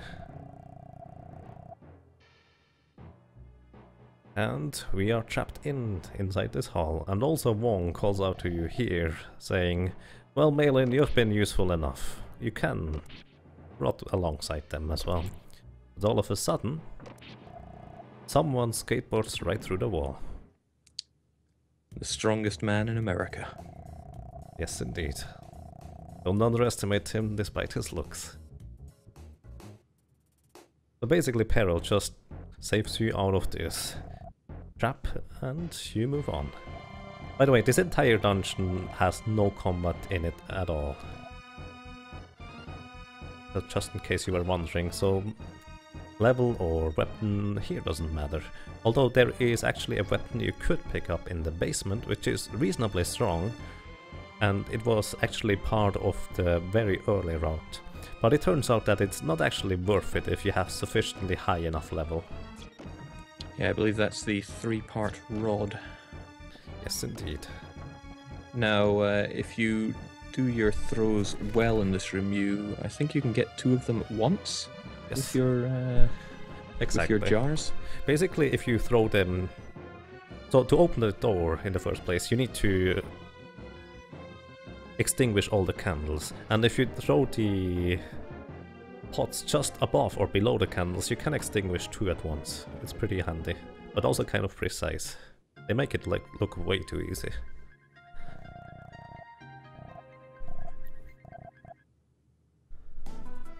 And here is Time for my favorite theme.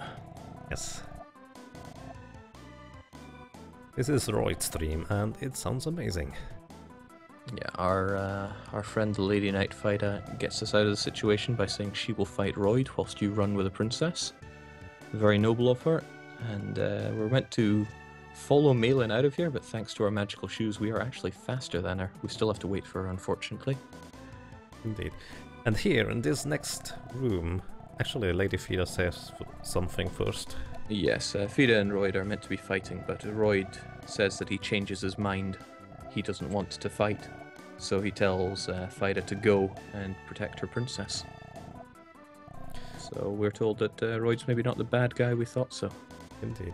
Also, you can softlock in this room right here, where they just crossed. I managed to do so yesterday.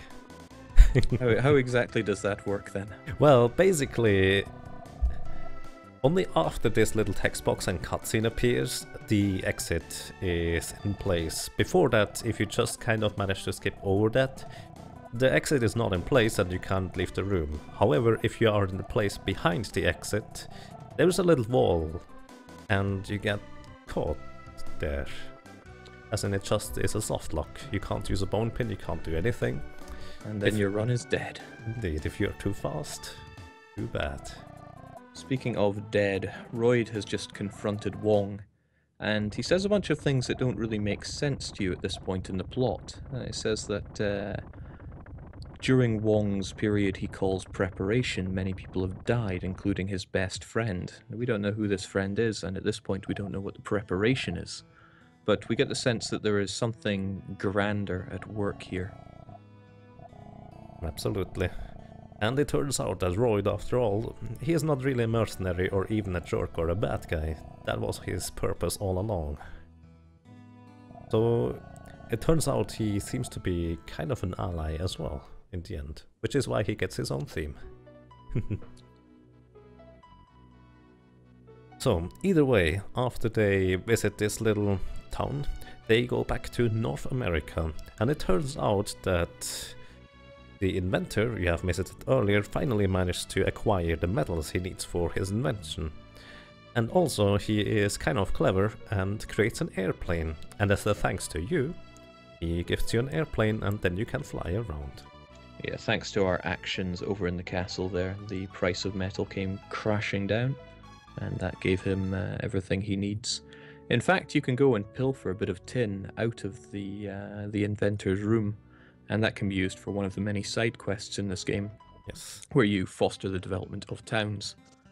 But we will not be concentrating on that at all, since it is purely optional. Indeed.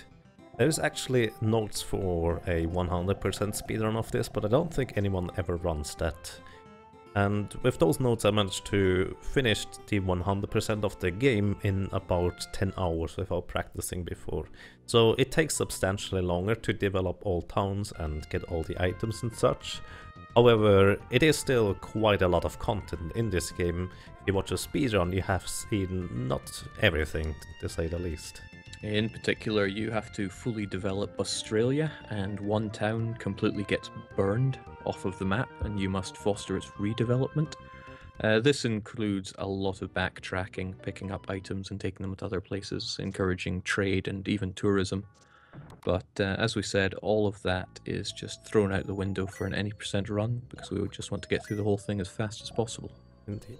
So here, Zaenzer and Crawek just picked up the armor they have been saving up all that money for since a long time. And that armor is, well, it substantially increases your strength, but look at Crawek's and Zaenzer's health difference. Crawek has 100 less health. He already equipped the armor, which, by the way, gives you, I think, +7 strength, which is a ton. But it also reduces your health by 100. So it is a pretty risky item to use, but since we don't want to level as much, and this is the best way to gain power, that's what we use. Bearing in mind the armor that we had till now was still L's Crystal Cape, which we got way back at the start of the game before we even came to the overworld. Indeed, it's also a decent defensive upgrade. Here also they equip the Earthen Rod, which they picked up in the cave in the lake, and now they teleport back outside with a bone pin. This is just a little bit faster to reach the elevator which they activated in the basement. So basically also that town they just visited before with those spooky looking figures, those are... what are those? Cultists? I think that'd be the politest way to put it. Yeah, basically they worship the Dr. Beruga, which is actually the next genius we are supposed to save somehow. Yeah, so straight away we get the feeling that something isn't quite right. There's even a lecture that you can attend in this village where they really do just worship him fanatically. And you are told about his crowning achievement, his Nobel Prize, and his bioengineering, and there's a lot to it. Definitely something you want to check out if you're playing through the game casually, but we don't have time for that during the speedrun. Unfortunately, no. Also, you couldn't read it anyways, in Japanese. Well, most people can't. I imagine there are some people. Obviously. Either way, they arrive in this room where they just press a switch, which you need to activate the elevator, as in unlock it to be able to go further down in levels. However, in this room it happens to also be a really good grinding spot where they level up in, I think, until level 27. This is one grinding spot actually where that was relatively recent. Relatively recent means about half a year ago or so, where they found out that grinding here is actually faster than grinding out later.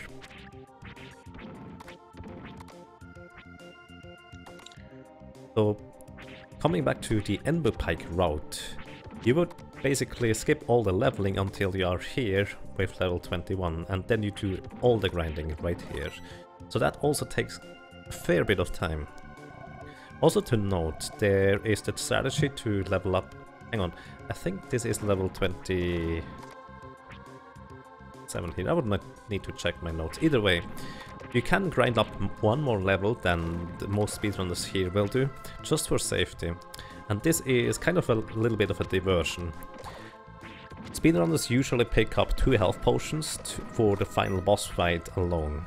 Those 2 health potions reduce the chance to getting one-shot by the final boss from 3/6 to 1/6.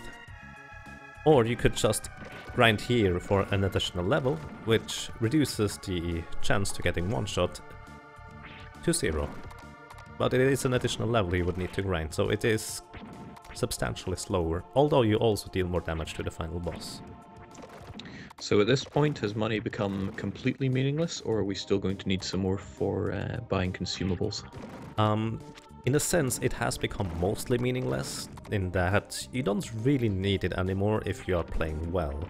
However, most runners will probably go and pick up some consumables after this, so they can use it in the final fight. I don't think we ever addressed it, but the way to get your health back in this game, well, the most convenient way, is to consume bulbs. Now, I can't think of any other games that uses bulbs to heal, but you can either heal by going into your menu and using them, which you can do it safely, or if you equip them, you can just press the hotkey to eat them there and then. But if you eat the largest of the bulbs, Ark will vomit, which will leave him vulnerable to be attacked. Yes, and that is actually kind of an issue, to say the least. So it looks like they only grind up to level 26, not level 27. 27 is the safety level you can get here. And Well, it looks like Zaenzer is going for 26, but Crawek is still leveling. Oh yeah, you're right. Didn't even realize. So this is where we're getting a difference in strategy. Indeed. We will see whether Hulk and Sakegeist will go for 26, but I'm pretty sure both of them will go for 26, not 27. I think Crawek is one of the few that goes for the level 27 strategies. Thing is, it is slower, but it is a lot more consistent and not that much slower overall to go for level 27. Also here, they reach the main computer, and do we know the password? Well, we don't, but Yomi here does. The password is Bloody Mary, and I have never understood why that is. Actually, I can kind of piece that together a little bit. Oh yeah? I mean, later on you would learn that Yomi is kind of a... well, not exactly nice guy. Yeah. And basically, because of that, he knows the entire plot behind everything, and Bloody Mary is actually part of the entire plot. She didn't imprison Columbus because her sons died, it's because Columbus actually hid the treasure. And so she is actually part of the entire thing. I guess it would make sense that she's in on it. Yes, Bloody Mary is one of the collective villains here alongside Wong and King Henry. But we have yet to find their mastermind. Indeed. Using the computer, you can uncover quite a lot of the plot where you discover how life on Earth got eradicated, more or less. There is a virus which can kill a vast amount of the population. I think it's 90% fatality rate. Yes, indeed. It's some fairly big picture stuff. We're only here to bring a scientist back to life. Yes, and here we fight a defense robot here. Also to note, he just equipped a very old weapon, the King Leo Fang, which is about 23 points weaker than the current weapon he had.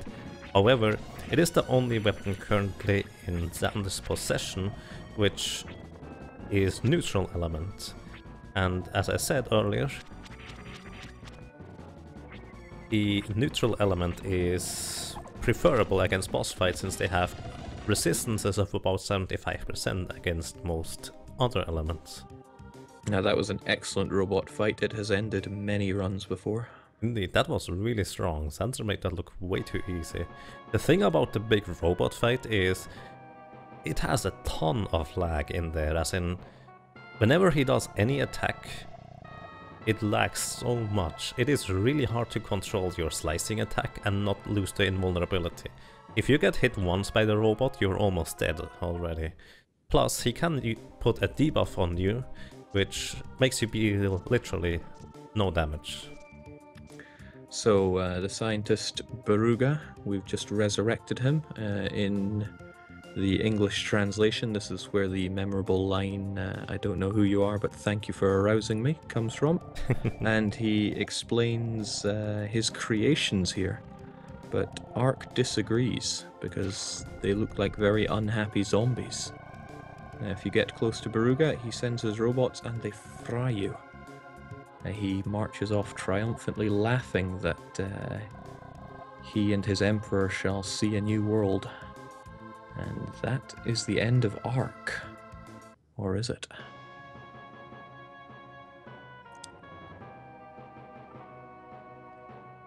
So one thing to note, as the thecutefennec earlier mentioned, crawek is missing a health potion. That is because he goes for level 29. He doesn't need them when he is going for one level higher strategies.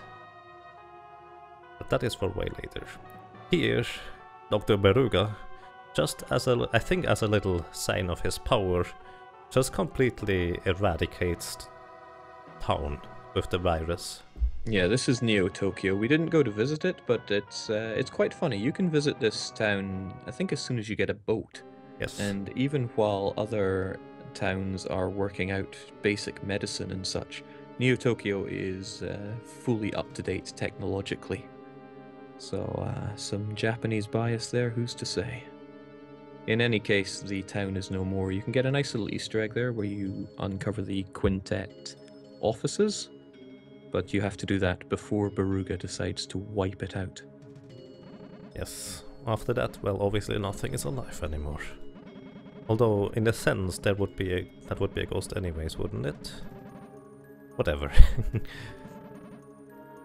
We'll be checking the place out later, so don't worry, we will be getting our fill of Neo Tokyo. So Ark is now lying down, lamenting his fate. He's second-guessing what he's done, since all he has done is follow the Elder from Krista's orders, and it has... he feels a little empty after all of it. Feels like he's made a bit of a mistake, but thankfully the allies he has made along his way has come to help him, and his body is transported back to Tibet. And it looks like we're not going to waste our time talking to the deity there, but we are explained a prophecy that involves starstones at the world's end. Thankfully, we've already grabbed some, and we need to go and get some more. How many are there in total? There are a total of 5 starstones we need to get, and one of them we already got from the little penguin earlier. Also, if you remember, there was one starstone that Liam got, the little lion, when he completed his test of courage. Now, if you're playing this without any direction, you can go around various cities and get some cryptic clues about where they are. But thankfully, we already know, and it's just a case of picking them up in the fastest order. Indeed. The first one they pick up here is in the desert, and in the desert there happens to be the starstone that apparently it used to be Liam's starstone that he got in his test of courage. The interesting thing is here, I think it's never really explained, again, like so many things. It's probably just some random traveler who stole the starstone from Liam and ended up dead in the desert. It is kind of a random place to find something like that. Yeah, I think Yomi remarks on the greed of man upon seeing that dead body. That sounds about right. The next starstone is located in Australia. Specifically what is supposed to be the Ayers Rock. And on top there you find a man who is just standing there and kind of expecting him even. Yeah, he's a firm believer in prophecies, the man that we find up here.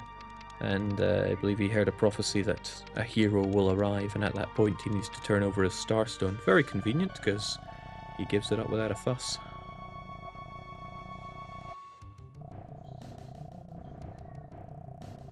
His belief in prophecy will come into play later on in the game as well, where he can somehow see South America from Australia. Which is pretty impressive. But I guess the world is small after all. So the next starstone is located, as we magically know, in Neo Tokyo. Since that entire town has been eradicated by the virus earlier, I guess we don't give it a second thought that the virus might still be around, but whatever. We just go there. It's a shame that we never visited here before, because there's a fun noodle-eating mini-game in the underground of Neo Tokyo.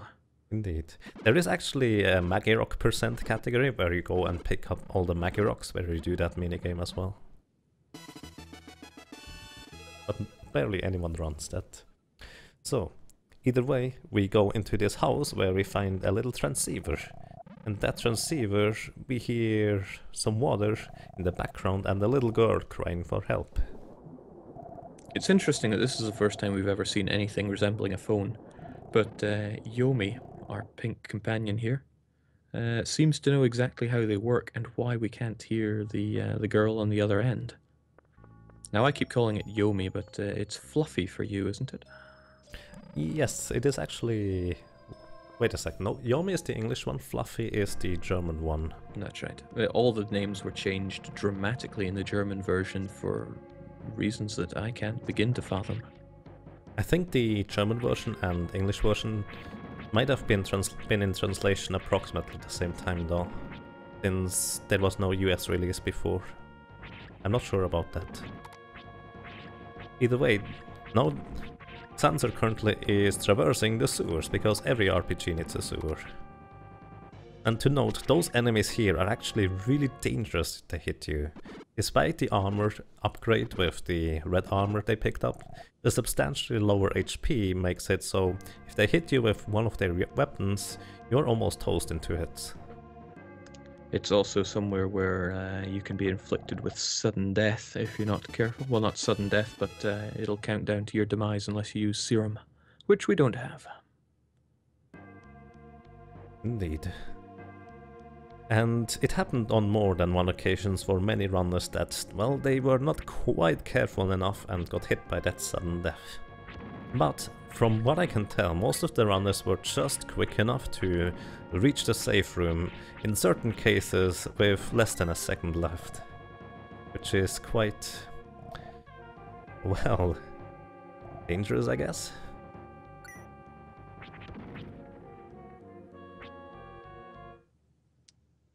Also along the way, as it is tradition in Terranigma, of course they kill enemies. And those enemies, by the way, in the sewers here, that used to be the old grinding spot where they used to grind before the lab grind was invented. And I would like to put it into the words of Van. No one really knows why the lab grind is actually faster. It just is.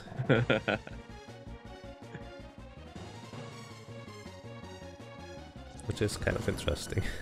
Worth noting that the enemies that were on the old sewer grind here, they can steal your money. If they hit you, your gems will fly out and they will pick them up and try to escape the area. Oh yeah, that's true. I lost a lot of money once, but I had no idea why. But they also drop a lot of money in case you still need some. Usually in my run, since, well, I'm still relatively weak in running this game, I just kill a few of those guys just to pick up their money to buy some health bulbs later on. As we saw there, Japan is keeping their giant mecha robots in the sewers. Naturally. Also, suddenly a lion and a little girl.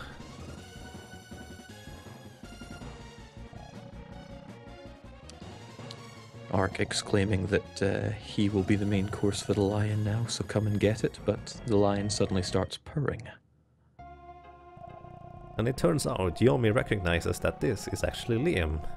He happens to be in Japan, probably because of the black market zoo, or something like that.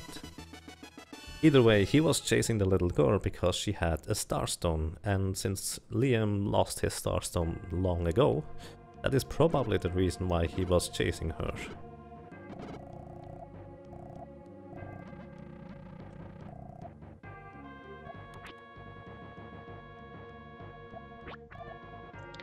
It would be a lot of backtracking to get out of the sewers, so just use the bone pin and we are right out of there. Yep, leave the little girl with the lion down here.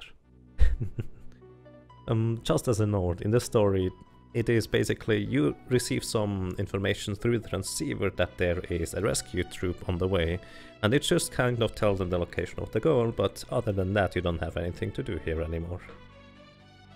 If you speak to Liam, you tell him to look after the little girl, and Ark goes, "Oh, that's right, I can't talk to animals anymore. Or at least I can't understand them." Indeed. Okay, so time for the part of this plot that I don't think anybody can give a proper explanation for. Yeah, it's pretty interesting, I guess. You can come here before the search for the Starstones, and you won't find anything in particular here, just a creepy old tower. But after the hunt for the Starstones begins, you find a jar or a jug, and you just drink from it. And thus begins the trippiest part of Terranigma. Which I call the fever dream, because that seems to be pretty accurate. So we see characters here that we kind of recognize. I mean, that was Malin and Peril, but we speak to them and he goes, "What are you talking about? I'm not Peril, I'm..." And he gives some other very similar name. Indeed. The weird thing here, plot-wise, is they all kind of... It almost seems like they were different people in different lives, as in reincarnation topic again. And it almost makes sense what they say, but not really. Well, you could interpret it as long ago, before many reincarnations. This is what they were back in some tribal ritual that they did, but it's anyone's guess, really. Absolutely. For all we know, this is just Ark having one mad trip or fever dream from whatever he just ingested. I mean, I guess you would be pretty much tripping if you get into old ruins and drink some fluid that happens to be in one of those jars. So instead of Royd and Fida, we have Roy and Fira. But it turns out they've locked L, or whatever this past incarnation of L is, here in this dark room for 1 year. And as the ritual goes, they will either die or survive and become a god. And Elle survived, and now she has become a god, but a most malevolent god. And first thing she's gonna do is kill them. Naturally. As a kid, when I played this game, I didn't realize that this was supposed to be a fever dream. I didn't understand the plot at all anyways. But I was quite upset that Roy and Fira die. No, don't do that. So I was kind of happy to find them again later. But Roy and Fira there, or Royd and Fira, wanted to show this malevolent god the one thing that humans can do is feel love. And so they have a kiss and a hug before they are destroyed by Elle. And now Elle explains her situation to Ark and says, well, why don't you try it? Take a deep drink. You do, and that's the end of the road for your fever dream. Indeed, she kind of laughs at you and says something I don't remember, but it's kind of weird. But Ark just wakes up and passes it all off as a weird dream. And picks up the chest that magically appeared to the side of the altar containing the last starstone.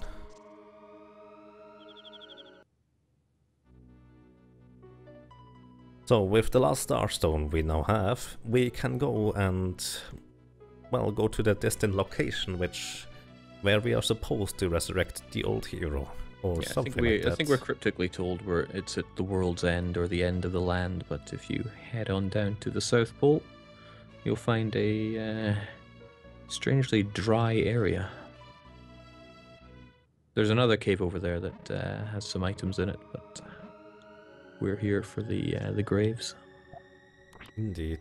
Look up the starstone and put one of the starstones in each skull.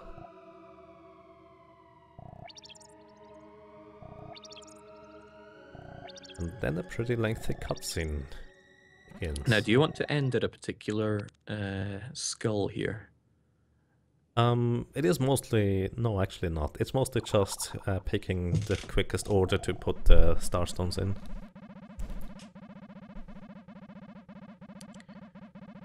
It just usually happens to be the one on the far right.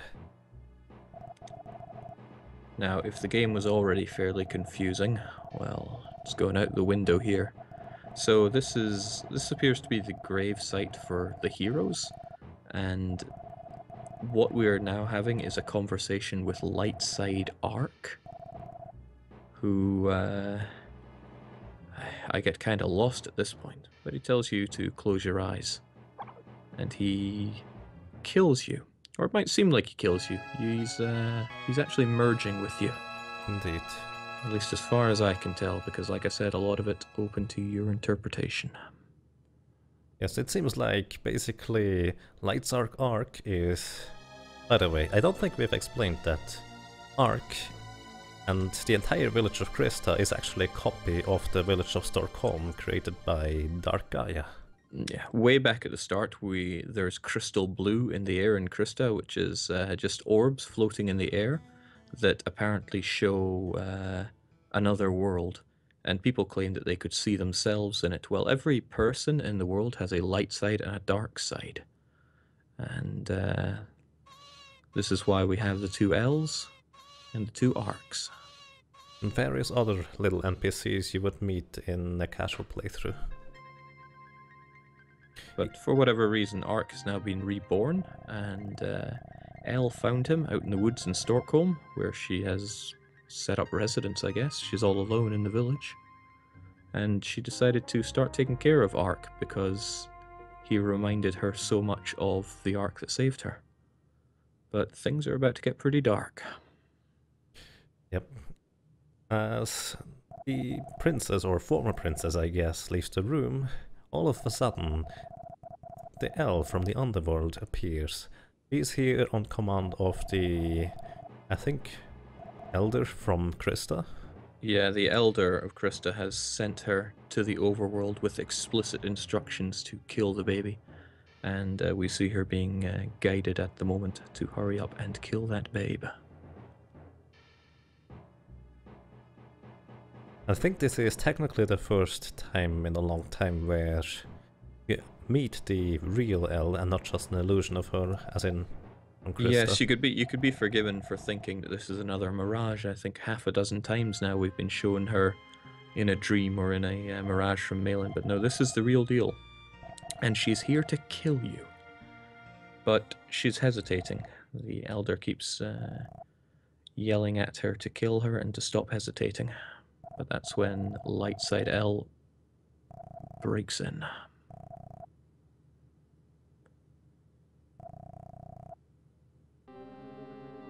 Yomi here is also encouraging L to kill the baby, which is where we really start to feel that perhaps Yomi is not on our side, but they're too late. We now hear voices from all of our deity allies. Kumari, the Buddha-like guy in Tibet. Also Ra, Kingbird, they all speak to you, telling you to resurrect and save the world. There's really nothing in a speedrun sense going on here, since it is one long cutscene. Can't even skip the text. Indeed. As soon as the baby blows up, the speedrunners get a break, usually. Unless they are commentating. Yeah, this will be the first real break in quite a while if you need to run and grab some water or something.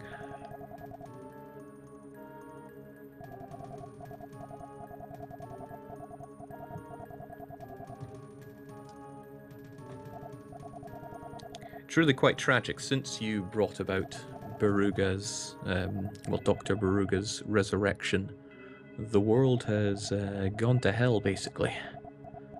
The birds are telling you that they cannot fly clear skies because the sky is raining and the tears are filthy, basically.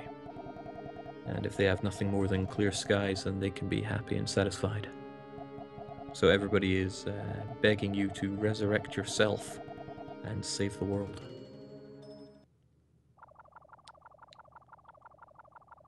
And as the last one reaches out to you, Mark finally is fully reborn as both the light and dark side. At least that's what I think it is. Well, it is mentioned in the game that the blood of both light and dark arc flows through him. And now also your, well, girlfriend from Kista finally realizes that this was actually you, and you kind of chase after her.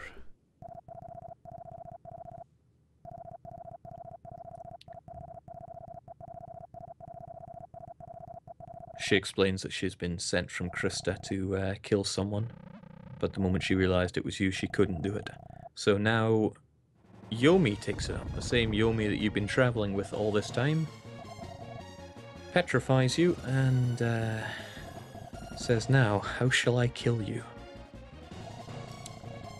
But Elle is having none of that.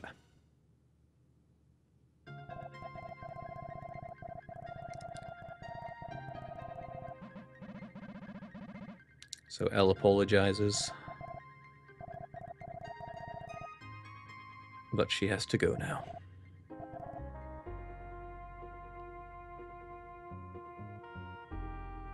That is the last you see of her, as she brings the ultimate sacrifice, as I like to call it. Ark now laments everything he's ever done, coming to the surface world, resurrecting the world, even causing the mischief in Krista. What was it all for? Because he has now lost his childhood sweetheart. But there's a carbon copy of her right here.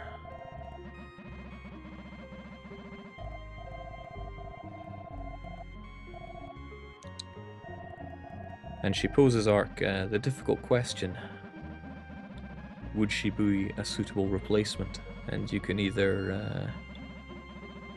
stay silent or, well,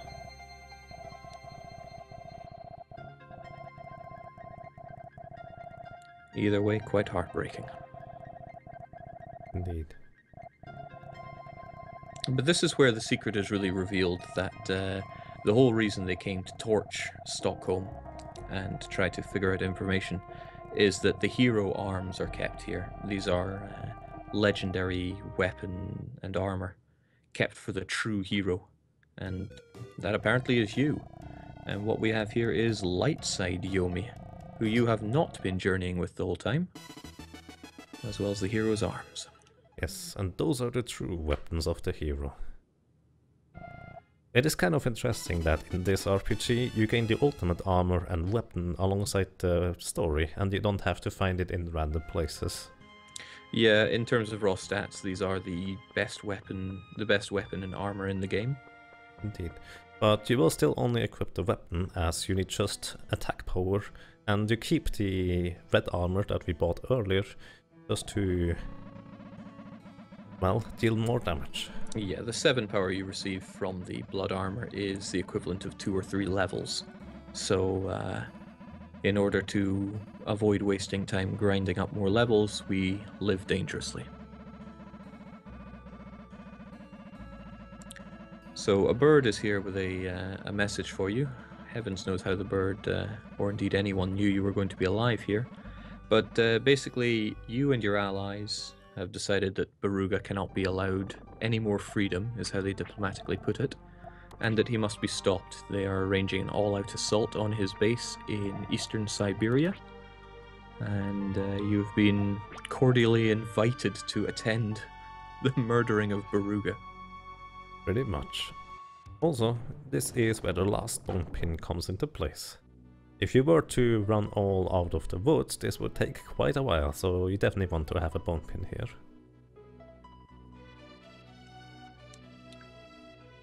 And so you just make your way over to North America to get a plane to get back to Europe to be able to go to Siberia.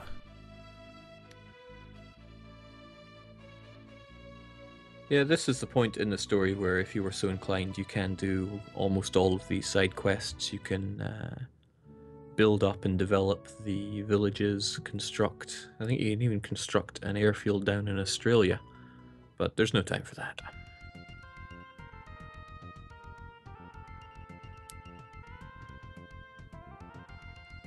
Interesting portion to me was always that they ask a skateboarder and a little girl and some old man as your allies.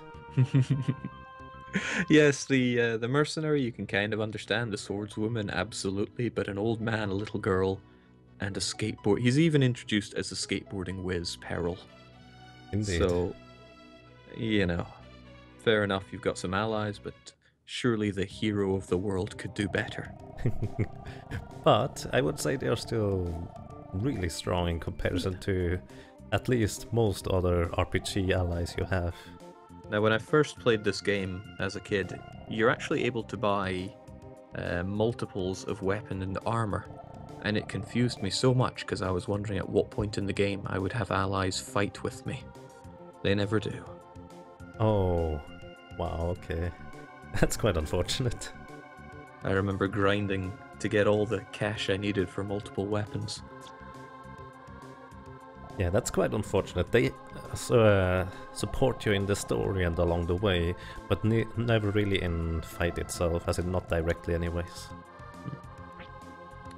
So Malin helps you out by constructing some mirages that will basically cover you from the security cameras and the robots. Then Droid uses the crane hook to shove you over to the side, which, well, he entered from a different angle. And then Peril, the skateboarding wizard, apparently just straight up skateboards through some deadly lasers and destroys them. It is the greatest tragedy of the game that you can't actually see Peril's movements here. Yes. But at least you get his theme. Yeah, this is where you get the theme from pretty much everybody in the game. So, a parting gift from the game to you.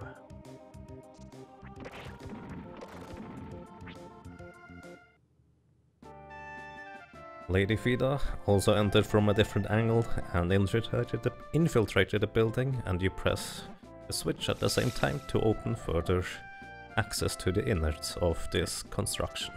In terms of saving time, there's little more you can do other than using the speedrun shoes at the correct moment to run through each of the areas as fast as possible. Indeed, there is not too much to say about the speedrun itself, it's just pretty quick movement through the area and just killing enemies along the way, since there is one more level you want to get after you are through this area. Oops.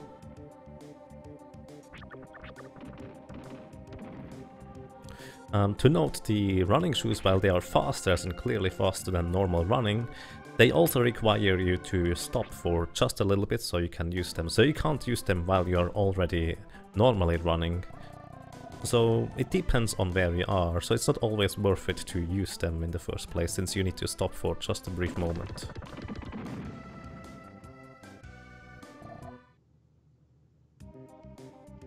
And that was Royd. So the last we'll ever hear his theme. But not quite the last you ever see of him. Fortunately or unfortunately. So here, you can't see it, but there are now 4 computers in this section of the building, and you need to press again the switches all at the same time, and all your allies have gathered here, except for Lady Royd and Fida, who are already close to the airship, which you are going to enter right about now. The goal is to, well, sink the airship, which has just taken off, and you alongside it. Yeah, you are given a whole bunch of bombs, and you're instructed to take out all of the computers on board, which will bring the ship down, but you're told not to worry because you have backup. I think you have jets or some kind of flying apparatus that'll let you survive, so yes. you don't have to worry about bringing the whole place down. Indeed, apparently you have jetpacks, which they stole from this place as well. And here, unless the runners messed up heavily, they should level up to level 28 or 29 respectively, depending on what they went for in their strategy. For Zaenzer here, he should level up to level 28 as soon as he destroys most of the enemies along the way. And the general goal here is to plant the bombs on all the computers so they can blow up, simultaneously taking out the entire flying fortress at once, and hopefully also taking Dr. Beruga alongside it.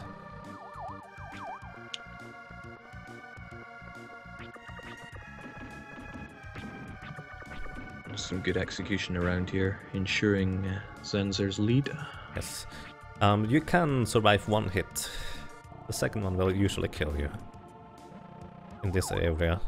The thing is, you need to start your slicers, as in your slice attack, early against those big red robots, otherwise they basically hit you as soon as they get on screen. So you need to start the slicer off screen. If you don't know where they are, well, too bad.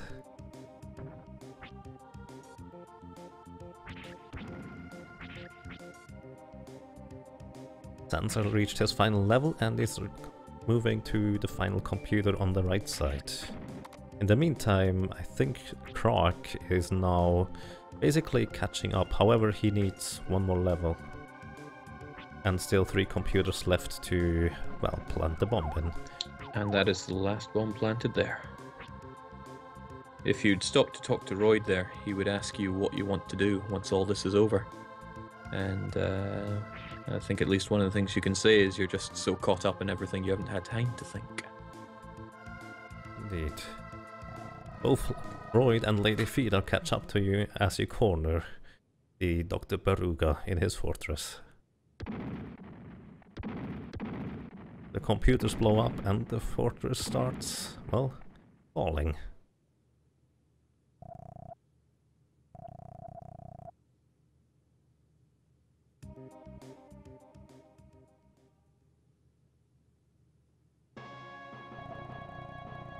As you corner Dr. Beruga, I think what he says here is basically he is laughing at you because he has jet boots with which he can easily survive, and your jetpacks are worthless as they are controlled by the computers and you can't use them anyways. Yes, he mocks you, telling you that ingenious mind will win out overall, but destroyed by his own invention, Beruga gets sucked into the jets and he is no more. A very gruesome scene, even though nothing is shown. Indeed. Also, as the final moment here, basically the King of Birds sends his seagull up to save heroes on the ship, but only one seagull makes it up until here. Yeah, the altitude is so high that most of the seagulls couldn't make it. Royd and Fida both agree that you should be the one to take it, but they assure you don't worry. Humans have survived airplane crashes before, and in this world or next they will see you again. Well, I don't want to be a pessimist, but as we can see from Ayers Rock here, I don't think anyone's surviving that.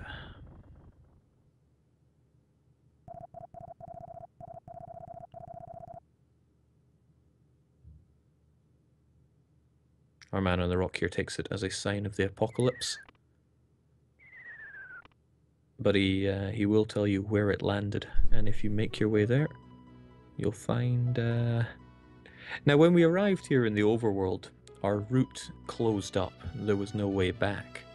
But as we make our way back to South America, we'll find that that plane that went down brute-forced a route back to the underworld, where we're not really welcome, since we went against the Elder's order.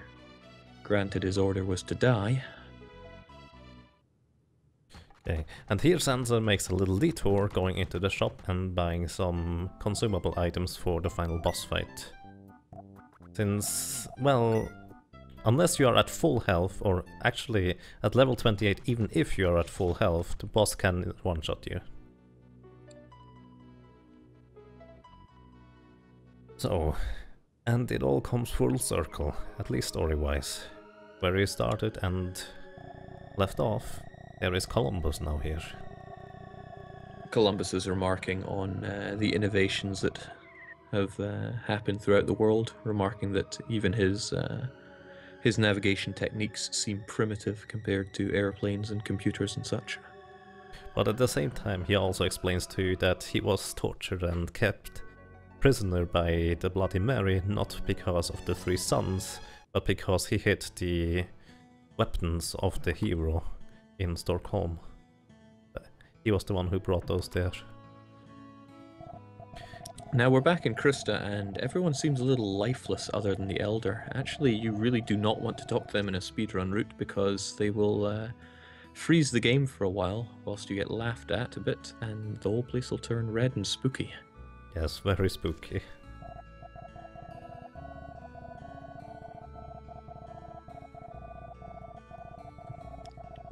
And it turns out that the Elder is actually, let's say, the evil overlord entity. And so, you're going to have the final battle against him. Puexel is asking what Zaenzer's PB is. Looks like it's 3 hours, 40 minutes and 38 seconds. 40 minutes 38.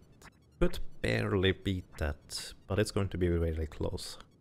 Now, normally you'd be on an infinite corridor here in inside the Gaia Stone, I think it is. But if you pop into your inventory and back out, you can skip the text, which normally you would have to just wait for it to scroll all the way through. Indeed. In a casual playthrough, you assume you just need to run all the way up or all the way down, but it is infinite. You can run as much as you want, you will never arrive. But after some time, the first phase of the final boss fight starts. Yes, the ultimate RNG fight begins. Almost. The first phase is pretty tame in comparison. zaenzer takes a pretty interesting approach to go to the right side. Literally every other speedrunner goes to the left first. It's kind of weird. Oh god, he got hit. The thing is, if you get hit in this game, you need to heal up to full life. At least, especially in this fight. And the first phase is done. The thing about getting healed in this game is you need to wait inside the box until your HP fully counted up. Since if it's still counting up and you get hit by something higher than, well, your HP hasn't counted up fully yet, you still die. Even though you technically might survive if it counted up fully. And as we said earlier, if you eat the large bulb when not in the inventory, Ark will vomit up, leaving you quite vulnerable. Indeed. So the important thing about Dark Gaia's final phase is those big lasers. If you have 199 HP, they have a 1 in 6 chance to one-shot you if you get hit by anything. So they just try to kind of predict those lasers when they happen and just gain invulnerability with the slicers. Zaenzer is doing that pretty fine. Also, the most damaging attack you can do against Dark Gaia is just to use your regular stabs. Now this attack he's using here is the ultimate lag generator, and there is really no way to avoid it. If you get hit without guarding, you will suffer half of your hit points in damage. Yes. As an interesting fun fact, if you have 1 hit point left, you will suffer 0 damage if you get hit. However, if you're defending, it will kill you. I figured that one out later. Either way, 2 lasers so far. Decent damage, but it could still be better. Oh, looking not so bad for Zaenzer. However, Crawek will kill the boss quicker compared to Zaenzer, as he is 1 level higher. So if he gets lucky, he might be able to deal that. And as you can see, just basically halfway when the big laser closes, they eat some heal bulb, since that gives also some invulnerability, but also heal up full. On Zaenzer's screen, Dark Gaia should be almost dead at this point. Do we have any way to manipulate him to bring him further down, since he does love to stay at the top? Generally just stay at the bottom of the screen, but I'm not entirely sure whether that actually does anything for you. I think he just generally comes closer, and he got it. Yeah, Zaenzer that is time. 3 hours, 41 minutes, and 21 seconds for Zaenzer. And with that, I think he is the one who wins this race. Let me update this real quick. But to note, there are still quite many races along here. And pretty much all of them are really close, at least here. Maybe not all of them, but some of them are still racing, and since this is by no means an easy game to run, I encourage you to visit them. Okay, Crawek finished with about a 35 seconds behind Zaenzer with 3:41.58, I think. And that was actually really quick as well. That's really awesome. Yeah, that's some really impressive timing there, especially on such a long and RNG heavy game. Absolutely. Let's see, who else might be here close? Maybe I hope I didn't miss anyone who might be faster, but not currently here. Either way, I think this story might deserve a conclusion. Yes, we finally defeated Dark Gaia and restored balance to the world. Except not quite. We are the one thing that's out of balance, since I believe now that Dark Gaia is defeated, the underworld will fade away, and as part of that, we have to go too.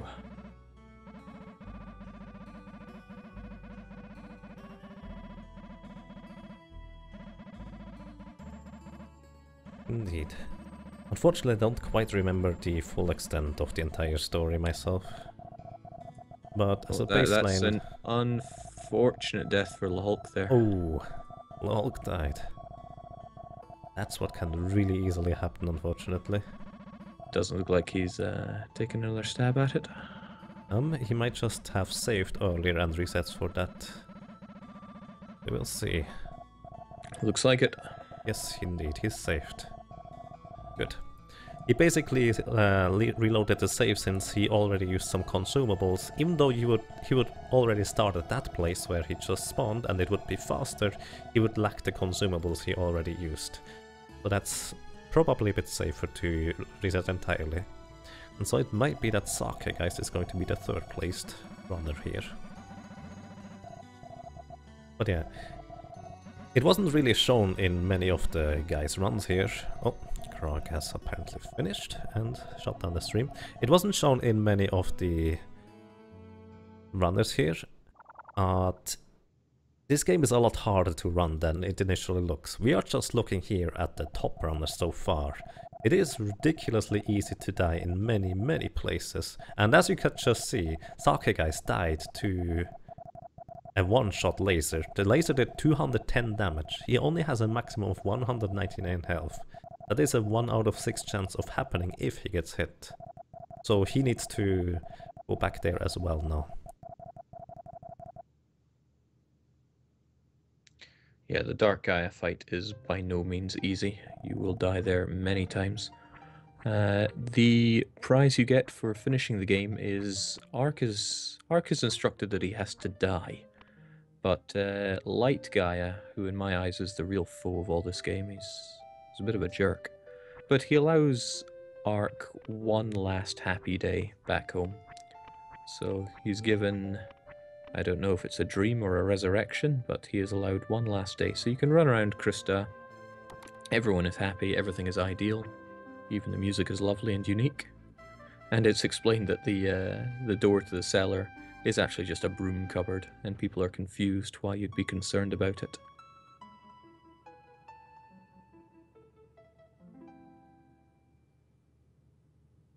Indeed. It's actually interesting in the German version. I think the entire area seems to have a little bit of a message of doom, so to speak.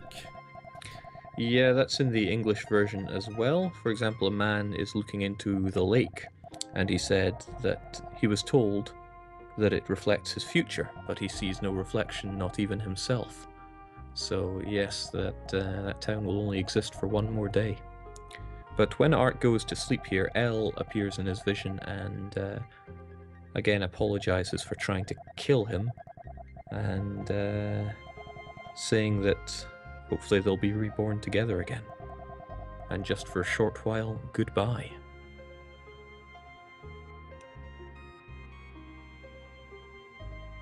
Oh. And I hope zaenzer lets the ending play out here as well, because this is one of the most amazing credits scenes in any RPG I've ever played. It is pretty simple, but quite inspiring.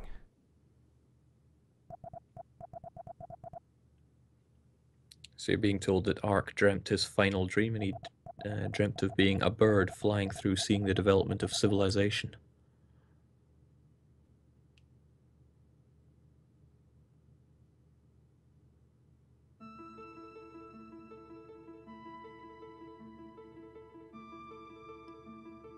And the beautiful Mode 7 of the Super Nintendo being shown off here.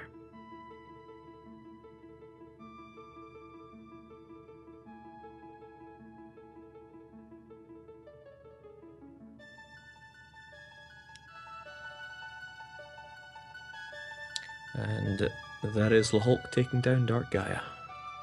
Indeed, it looks like Lehulk might be the third one, but I'm currently trying to figure out who else might be still in the race for the first few places.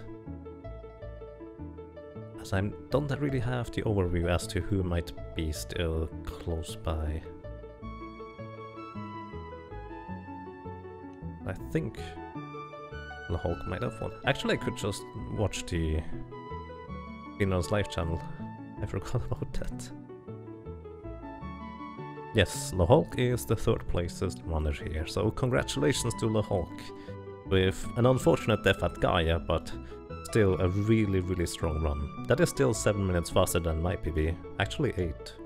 Yeah, as we say, a death on Dark Gaia is something that can just happen, and you will not be able to prevent it. Or you need to be slicing all the time, which causes a lot of lag, which also costs a lot of time. Which, well, you probably generally want to avoid.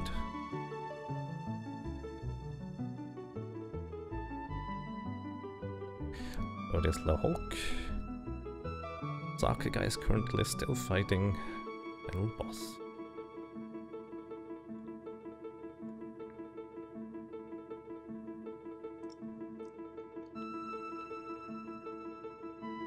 Yeah, from Zaenzer's run, we never really got to see the whole host of attacks that first form Dark Gaia can use, but he has a sonic wave attack that you can either run to the sides or I think you can jump over them.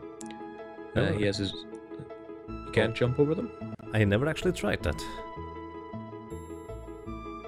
But yeah, he has no more attacks. Yeah, he also uses his rage attack where beams of energy come out from the faces on the side. And he can also throw false magi rocks at you, which will explode. Ideally, you don't see any of these because you just throw his orb right back at him and destroy him before his body reaches his legs again. Indeed. As a little fun fact, for a long time I didn't even know that this false Maggie Rock attack even existed. It just kind of surprised me in one of my runs eventually. And indeed, Sakegeist managed to finish as the next one. Good job, Sake. Congratulations. Yeah, there are so many nice little hidden things to this game. For example, if you were to return to Tibet, Malin, who said she will help you out, she's actually there at the graveyard telling, and if you speak to her, she'll say that she's training her powers so that she can help you again. There's also the zombie scene in Loran, which you mentioned, where you can hide under a table and hear their conversations. So much love went into this game. Yes. And there is so much more to it if you just basically try to piece all the things together.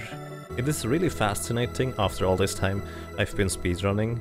I just kind of realize how certain pieces seem to be linked together, because it's not immediately obvious, but if you think about it, you can piece together a lot more things all of a sudden. It isn't necessarily that, well, you just know that's how it went, but, well, you kind of feel that maybe it's to certain things that you didn't give a second thought of, there is more to it.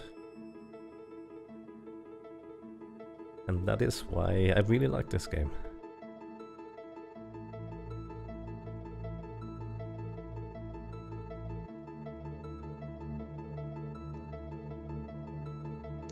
Van getting some unfortunate hits from Dark Gaia, but luckily none of them have been that 1 in 6 instant death kill.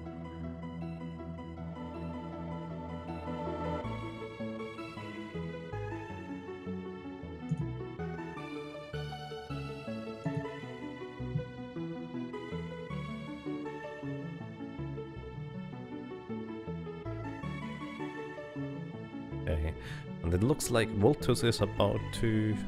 Oh no, he's a bit further behind than that. Never mind. Okay.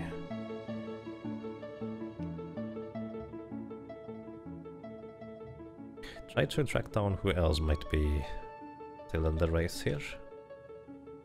Also, there's a little bit of a scene after the credits. Oh yeah, we're going to be sticking around for that.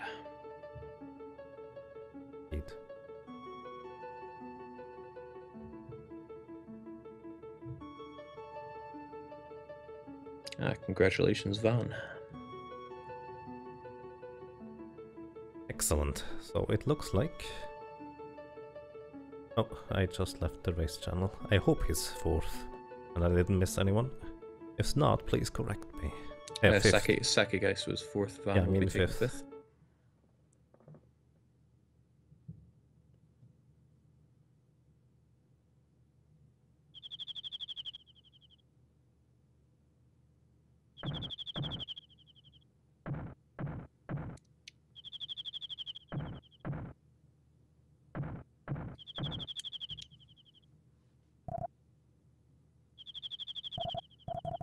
So pay attention to Zaenzer's stream for the vaguest conclusion.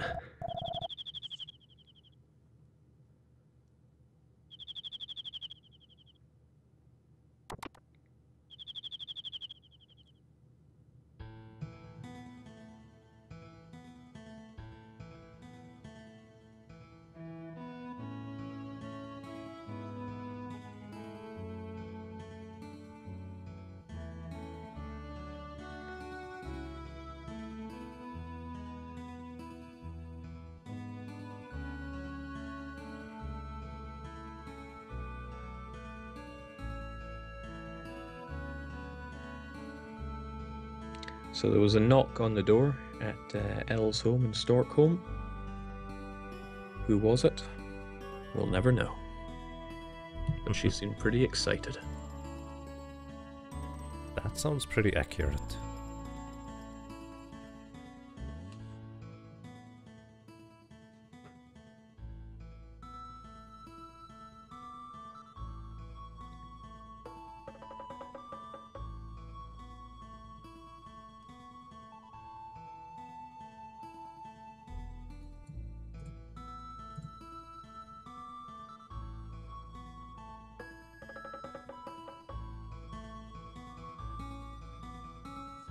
So, I'm cleaning up my little multi-twitch.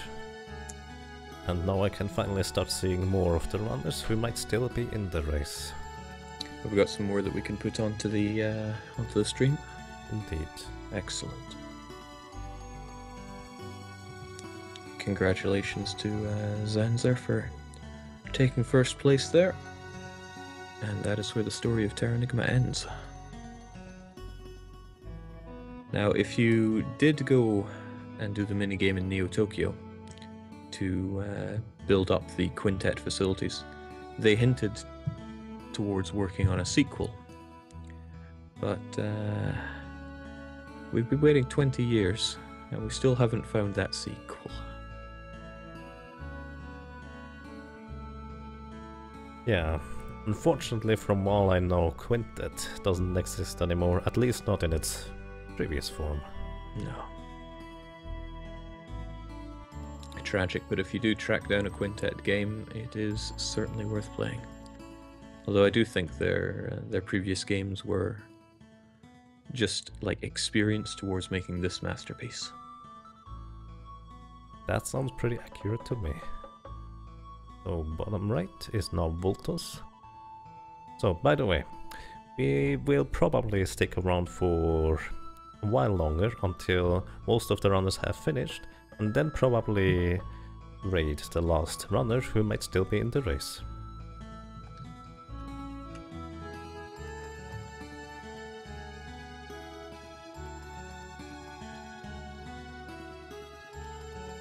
Because as this game is really hard to complete, it might be that some people might struggle for quite some time to come, and I'm not sure how long we have permission to, well, take over this channel here on RPG Limit Break. So either way, thank you very much to the RPG Limit Break channel that we were allowed to host this Terranigma race event on this channel. That was really awesome actually, and well, I would say maybe kind of fitting since it is an RPG. For many people, at least in the US, not as a particularly well-known RPG, as it was never released in the, well, US, but it's still definitely worth your time.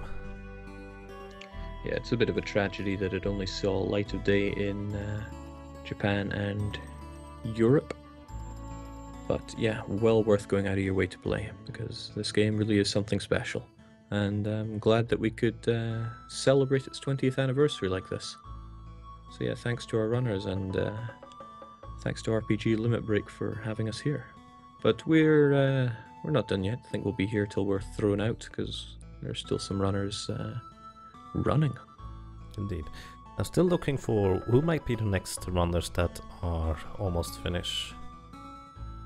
If anyone has any information,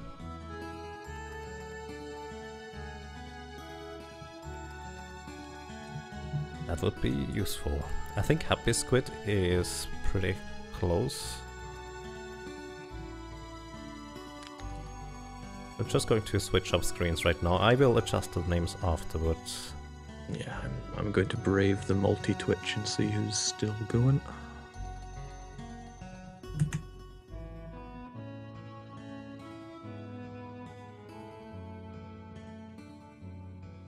So dxstevex, by the way, just as a little reference as to how we got so many races together, we basically ask most of the racers that have ever run the game in any capacity.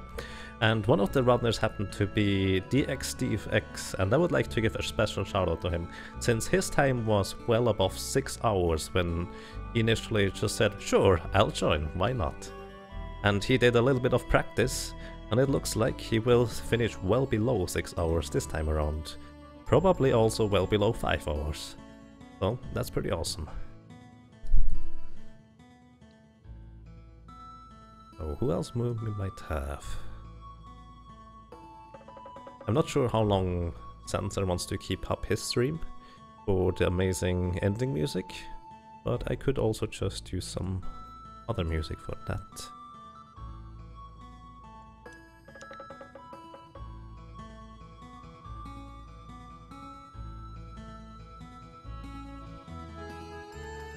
Let's see.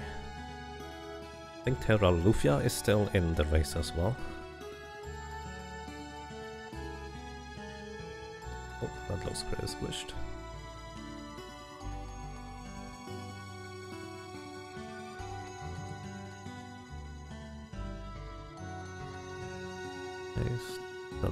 Oh, I need that one here. Sorry about that.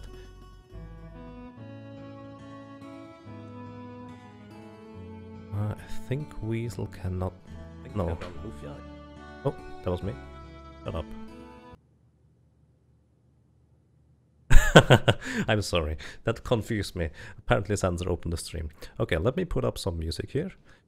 I hope I didn't close... I did close it. Give me a second.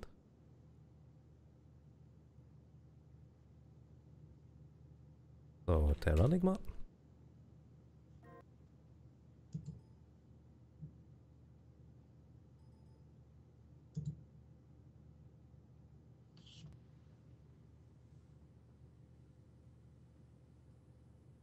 Let me put up some music real quick, so it's not quite as empty anymore. Actually, I could just... Let's see... Let me just put on vultuz audio for now. Vultuz is in the top right now, Happy Squid in the bottom right. Sakegeist stream is still in the bottom left, even though it might probably be a bit squished right now. I will adjust that as soon as I can. And here shows my inexperience about handling those kinds of things. But hey. It's alright, it all went so well for the first 4 hours. I think we are at liberty to mess up now. Oh, I think I need to redo this entire thing. No, it works.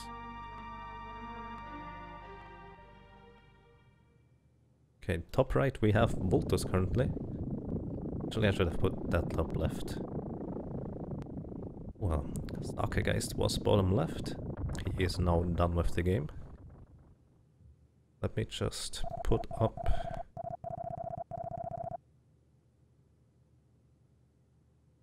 Terralufia is still running. And who else is still running?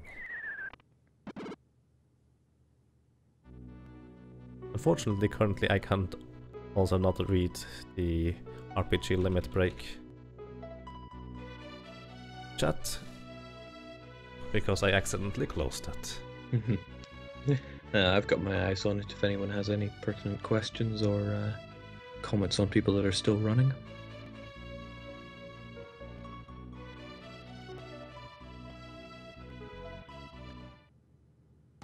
So here, I found it finally on the Speedruns Live Terranigma race. So, also a shout out to the people that participated but had to forfeit for one reason or another. Those are lemonsx, who was actually really far in the front for quite some time, thecutefennec, and skarsnik. So thanks very much to those.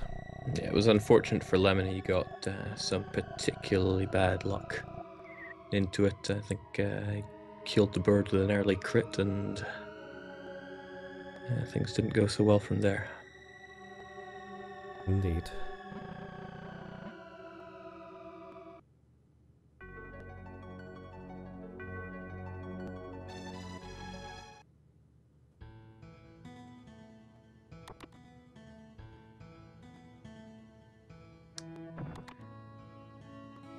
Of course, it's nice to have these other runs going, because who doesn't want to see Baruga get destroyed by his own invention a second time? Absolutely. Because he is not nice, let's put it mildly. So, okay, now I can adjust the names. Top right, we currently have Happy Squid. And his name is too long, so I need to adjust that too. In the top left, we currently now have vultuz, who is about to face Dark Gaia.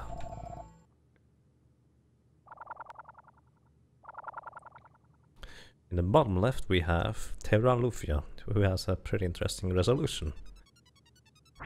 That might actually be console, from what I can tell. Need to adjust that in a second. We should probably explain the acceptance of emulation on a race like this. Sure, we can do that. Basically, in speedruns in general, emulation is strongly dependent on the game, especially on Super Nintendo games. However, the emulation is extremely accurate as long as you're using the proper emulators like BizHawk or Eigen. Those are basically almost perfect replicas of the Super Nintendo console. With very few exceptions, they emulate the games perfectly. So most of the runners who don't necessarily have access to a console that can play Japanese games, it is accepted to just run it on emulator. And since the only, well, normally most people would specifically have to buy console and game for the Super Nintendo, as well, most people probably didn't play this on Japanese originally. So, bottom right we have the dxstevex. We've got confirmation that Darklink already finished. They came in 6th place. Oh, thank you very much.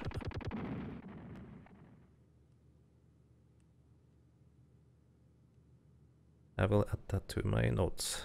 Right, he was definitely one of the runners as well. Now I'm running out of space. Oh, DL Darklink it is.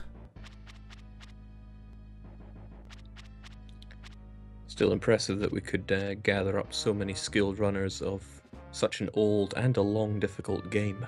Yes, indeed. So, yeah, congratulations to all of our runners. It is quite taxing to learn this game, to be honest. I managed to do that in a single week, but I don't recommend doing that. What would you say were particular sticking points on learning the route for this game? Particular sticking points, I think, for the most part, it is just knowing where to go, really. As this game isn't exactly, let's say, easy to figure out if you don't know Japanese, and, well, the run is done on Japanese.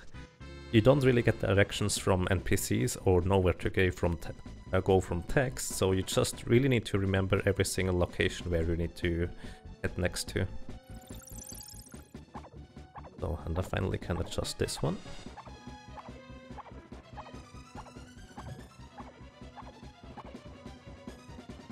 Looks like dxstevex managed to push his game to the full size of the stream, so that works.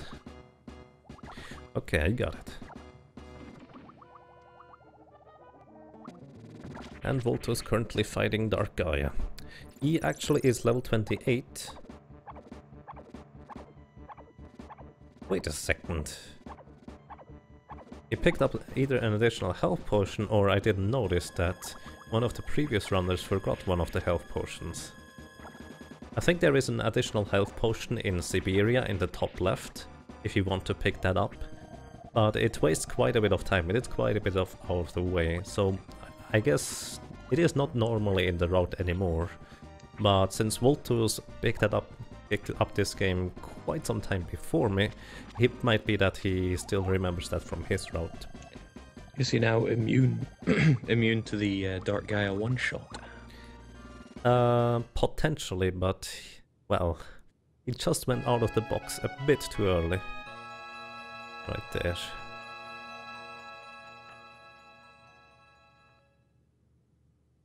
And unfortunately he died.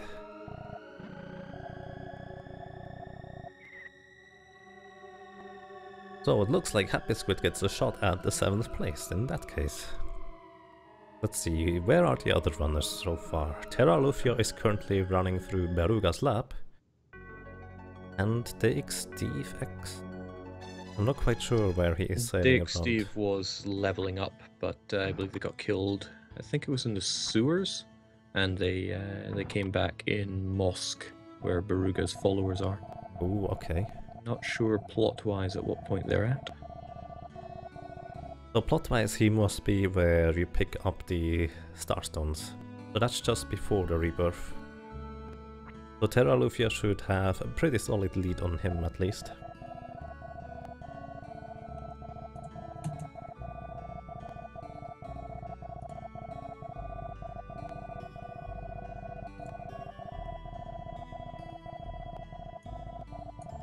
Oh, and I finally managed to get my stuff back together and I can rechat again.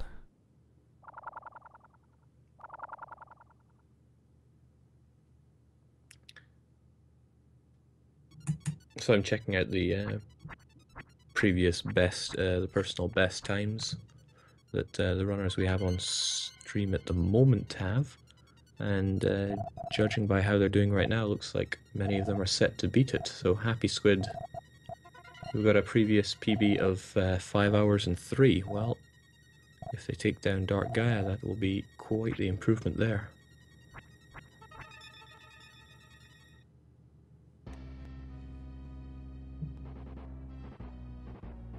How much? Wait, say that again.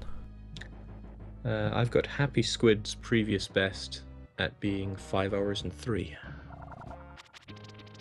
Oh wow, yeah. That is quite improvement now. And there we go, that is Dark Gaia down. So, wow. Incredible improvement there. Congratulations, Happy Squid. That is really awesome. Indeed, congratulations to Happy Squid. For that, they have secured 7th place. And we have run out of space. I think I found a solution.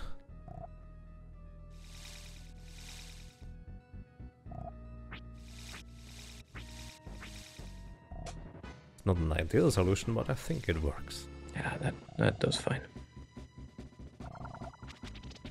So, and vultuz takes his second shot at Dark Gaia.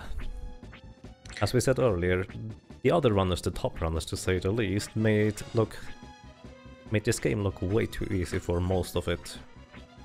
So that was, on one hand, impressive, on the other hand, it also misses out a little bit on the struggle that you have as a speedrunner in this game, which isn't too bad, I guess, in a race. Oh, yeah, they made some of it look far too easy, especially for me, that robot fight that has cost me many lives before. Oh yeah. Interestingly enough, the robot fight you now deal quite a lot of damage against him, so it's not too terribly difficult to survive, as you need to just slice left and right about 5 times until he is completely down. Yeah, but as we know, the difficulty there comes with managing the lag generation. Oh yes, absolutely. Okay, first face down for vultuz here. Let's see. Is there a set number of times that Dark Gaia moves his body around the screen? Because for vultuz, that's a lot of times that he's moving around. Apparently there is some form of manipulation, but I only just learned about that today, so I don't actually know how that works. Up to now I always assumed it was luck, but apparently it's not. I need to ask probably the people in chat who might be around still. Since, well, especially people like Man or Mega Weasel, who unfortunately couldn't participate, know a lot more about this entire thing.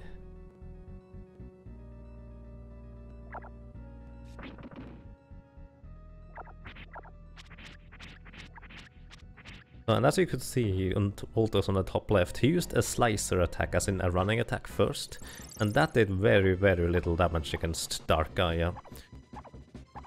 As in about 1/3 of the damage that a normal stab would do.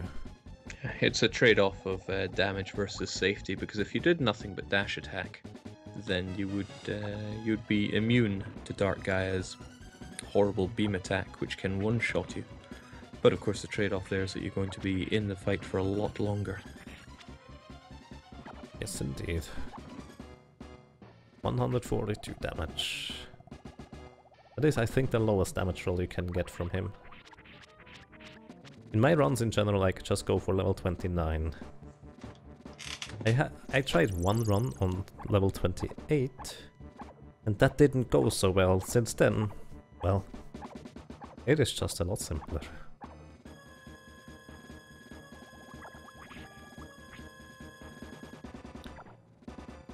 So, Jake, you like to play through this game once in a while, every year, don't you? Once every year, without exception.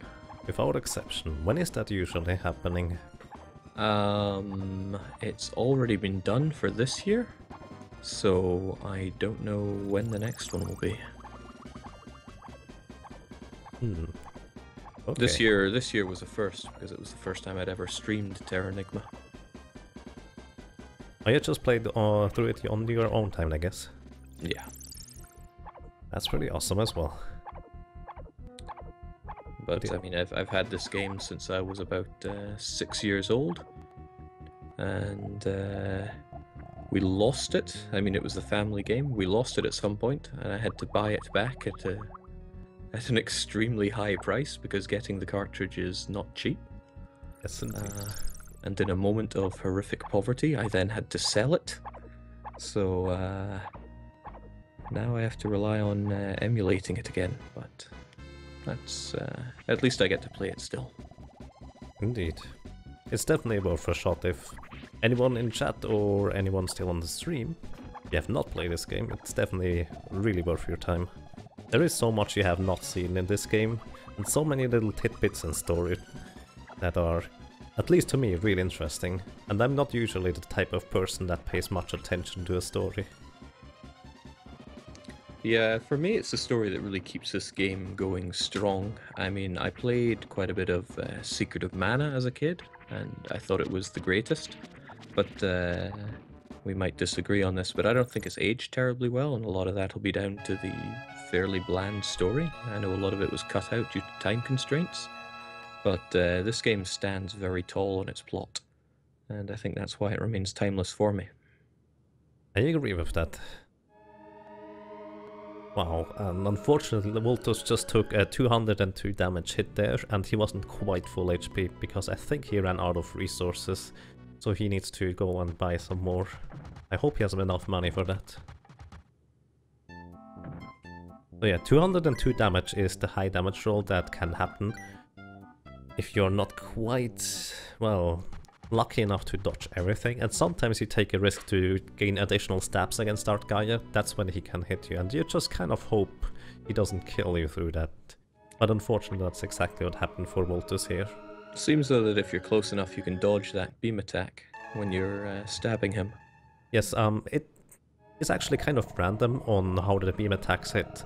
The beam attack is actually a series of explosions from left to right. And if you're lucky enough, there is a big gap between the explosions where you can just keep standing and stabbing. That is, as I said, kind of risky.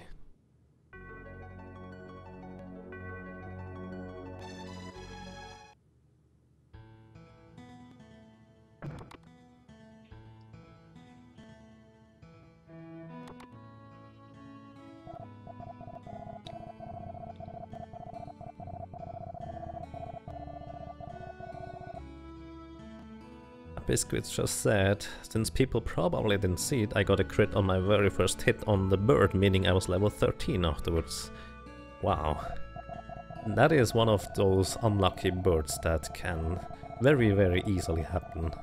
Do we have any ideas on the numbers, or the random numbers involved in scoring crits, and any ways, or at least any theoretical ways, to manipulate them?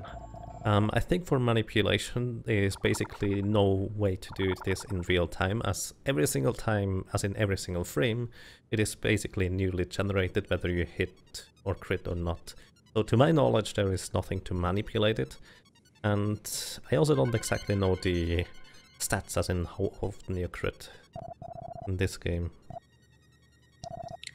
But it's not just the crits, regular hits have higher and lower rolls.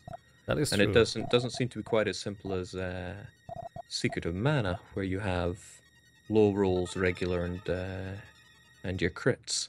Seems to vary quite a lot. Yes, I think for most of your attacks you have 6 types, as in 6 different damage rolls you can get.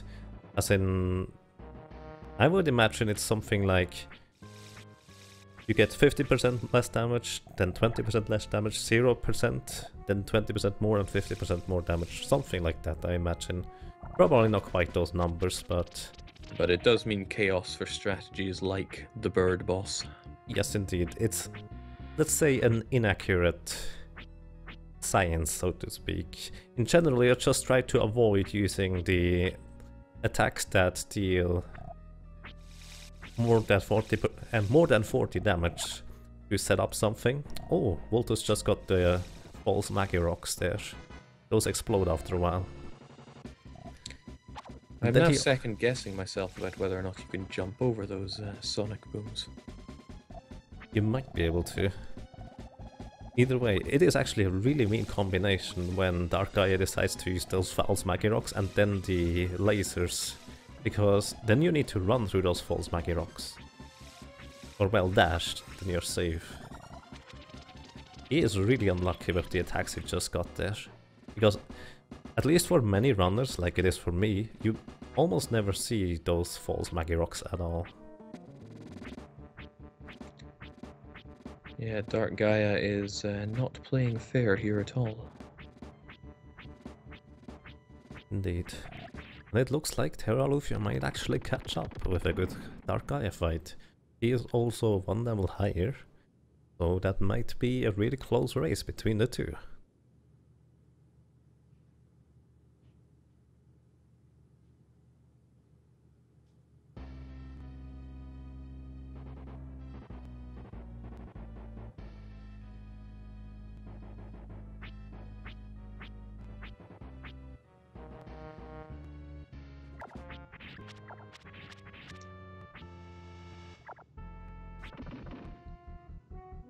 So, in general, whenever Dark Gaia is only shooting 2 of those little circle thingies at once, there is a pretty high chance that he will immediately afterwards use his laser attack, and so you want to use a slicer to avoid getting hit by that. But it's really hard to predict as to when those laser attacks can happen in the first place. Yeah, you see a lot of players will do it preemptively, just as a precaution. Indeed. At first it is at least a lot safer to just use the slicer to gain invulnerability as opposed to not using it at all. But at the same time it also creates some more lag and slows down the game, which is why you want to do it as little as possible.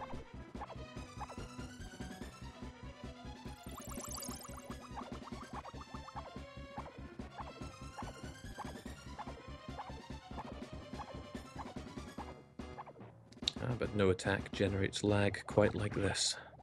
The big spread attack. Yes. As a little fun fact, if you use any item that generates a text or stops the game for briefly, like the scroll you get from L on the ship you can use here, or you can use your magic box. Even though the magic box you can't use magic, it will still display the icons above you. And if you use that during the big laser, it will actually cause the big laser to just slowly go down and vanish and not deal any damage at all during that text box or the little icons being shown. However, Dark Gaia will still do his animation afterwards for just as long until, well, the time runs out of the laser normally. So it saves you HP, but it doesn't save you any time, unfortunately, since it also avoids quite a bit of lag for some reason. We've got quite the race for 8th place going on here. Indeed.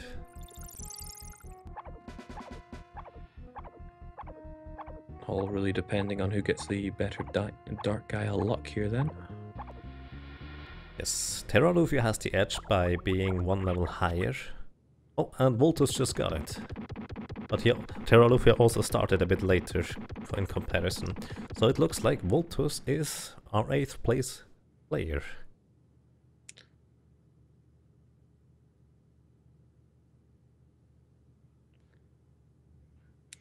This is also a brilliant example of how 1 level can make such a difference in the amount of damage you deal.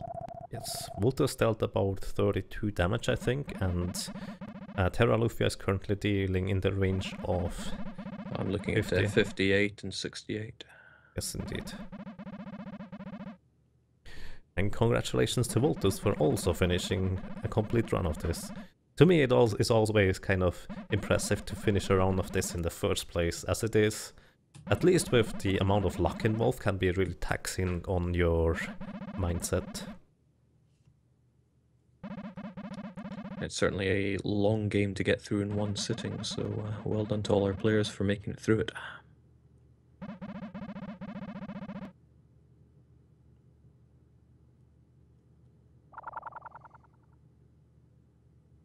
So let's hope Terralufia doesn't get too bad of luck and can finish this soon as well. And then 22 damage was left, and Terralufia makes it to be 9th place. Still ahead of the others that forfeit for one reason or another and managed to finish the run. So congratulations to him.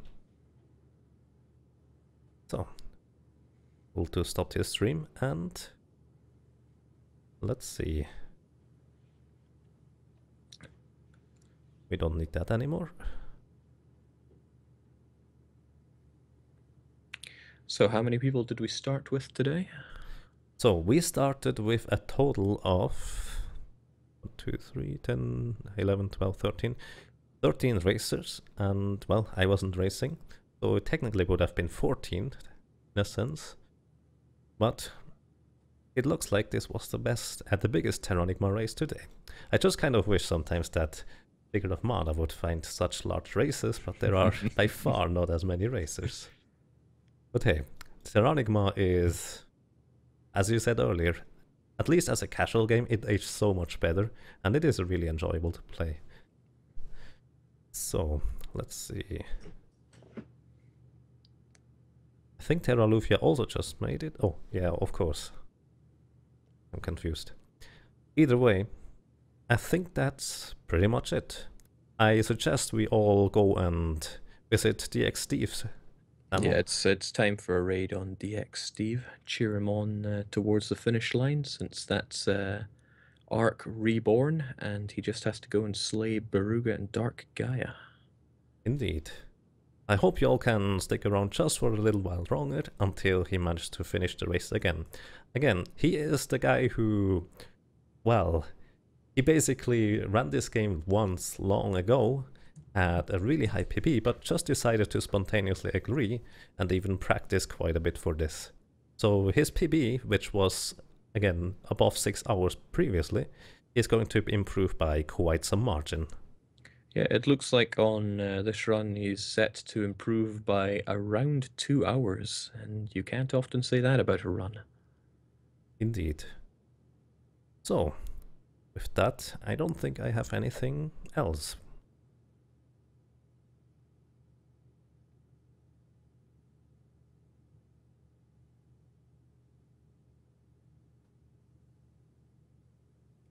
And well then, would you like to say something? Some last words? Famous last words? Well, thanks to all our runners, and thank you, Quintet, for this amazing game. 20 years and still going strong. And we're still waiting on Terranigma 2. Indeed. So, I would also like to say thanks to all the runners, thanks especially to Van666, who basically organized the largest portion of this entire event. Also got all the stream keys, got the permission from RPG Limit Break. On that note, also thanks very much to RPG Limit Break for letting us host this event on their channel. And with that, I suggest we all go and visit Steve and cheer him on to go and finish, well, finish the run. Thank you very much, and I wish you all a nice evening. Yeah, thank you and good evening.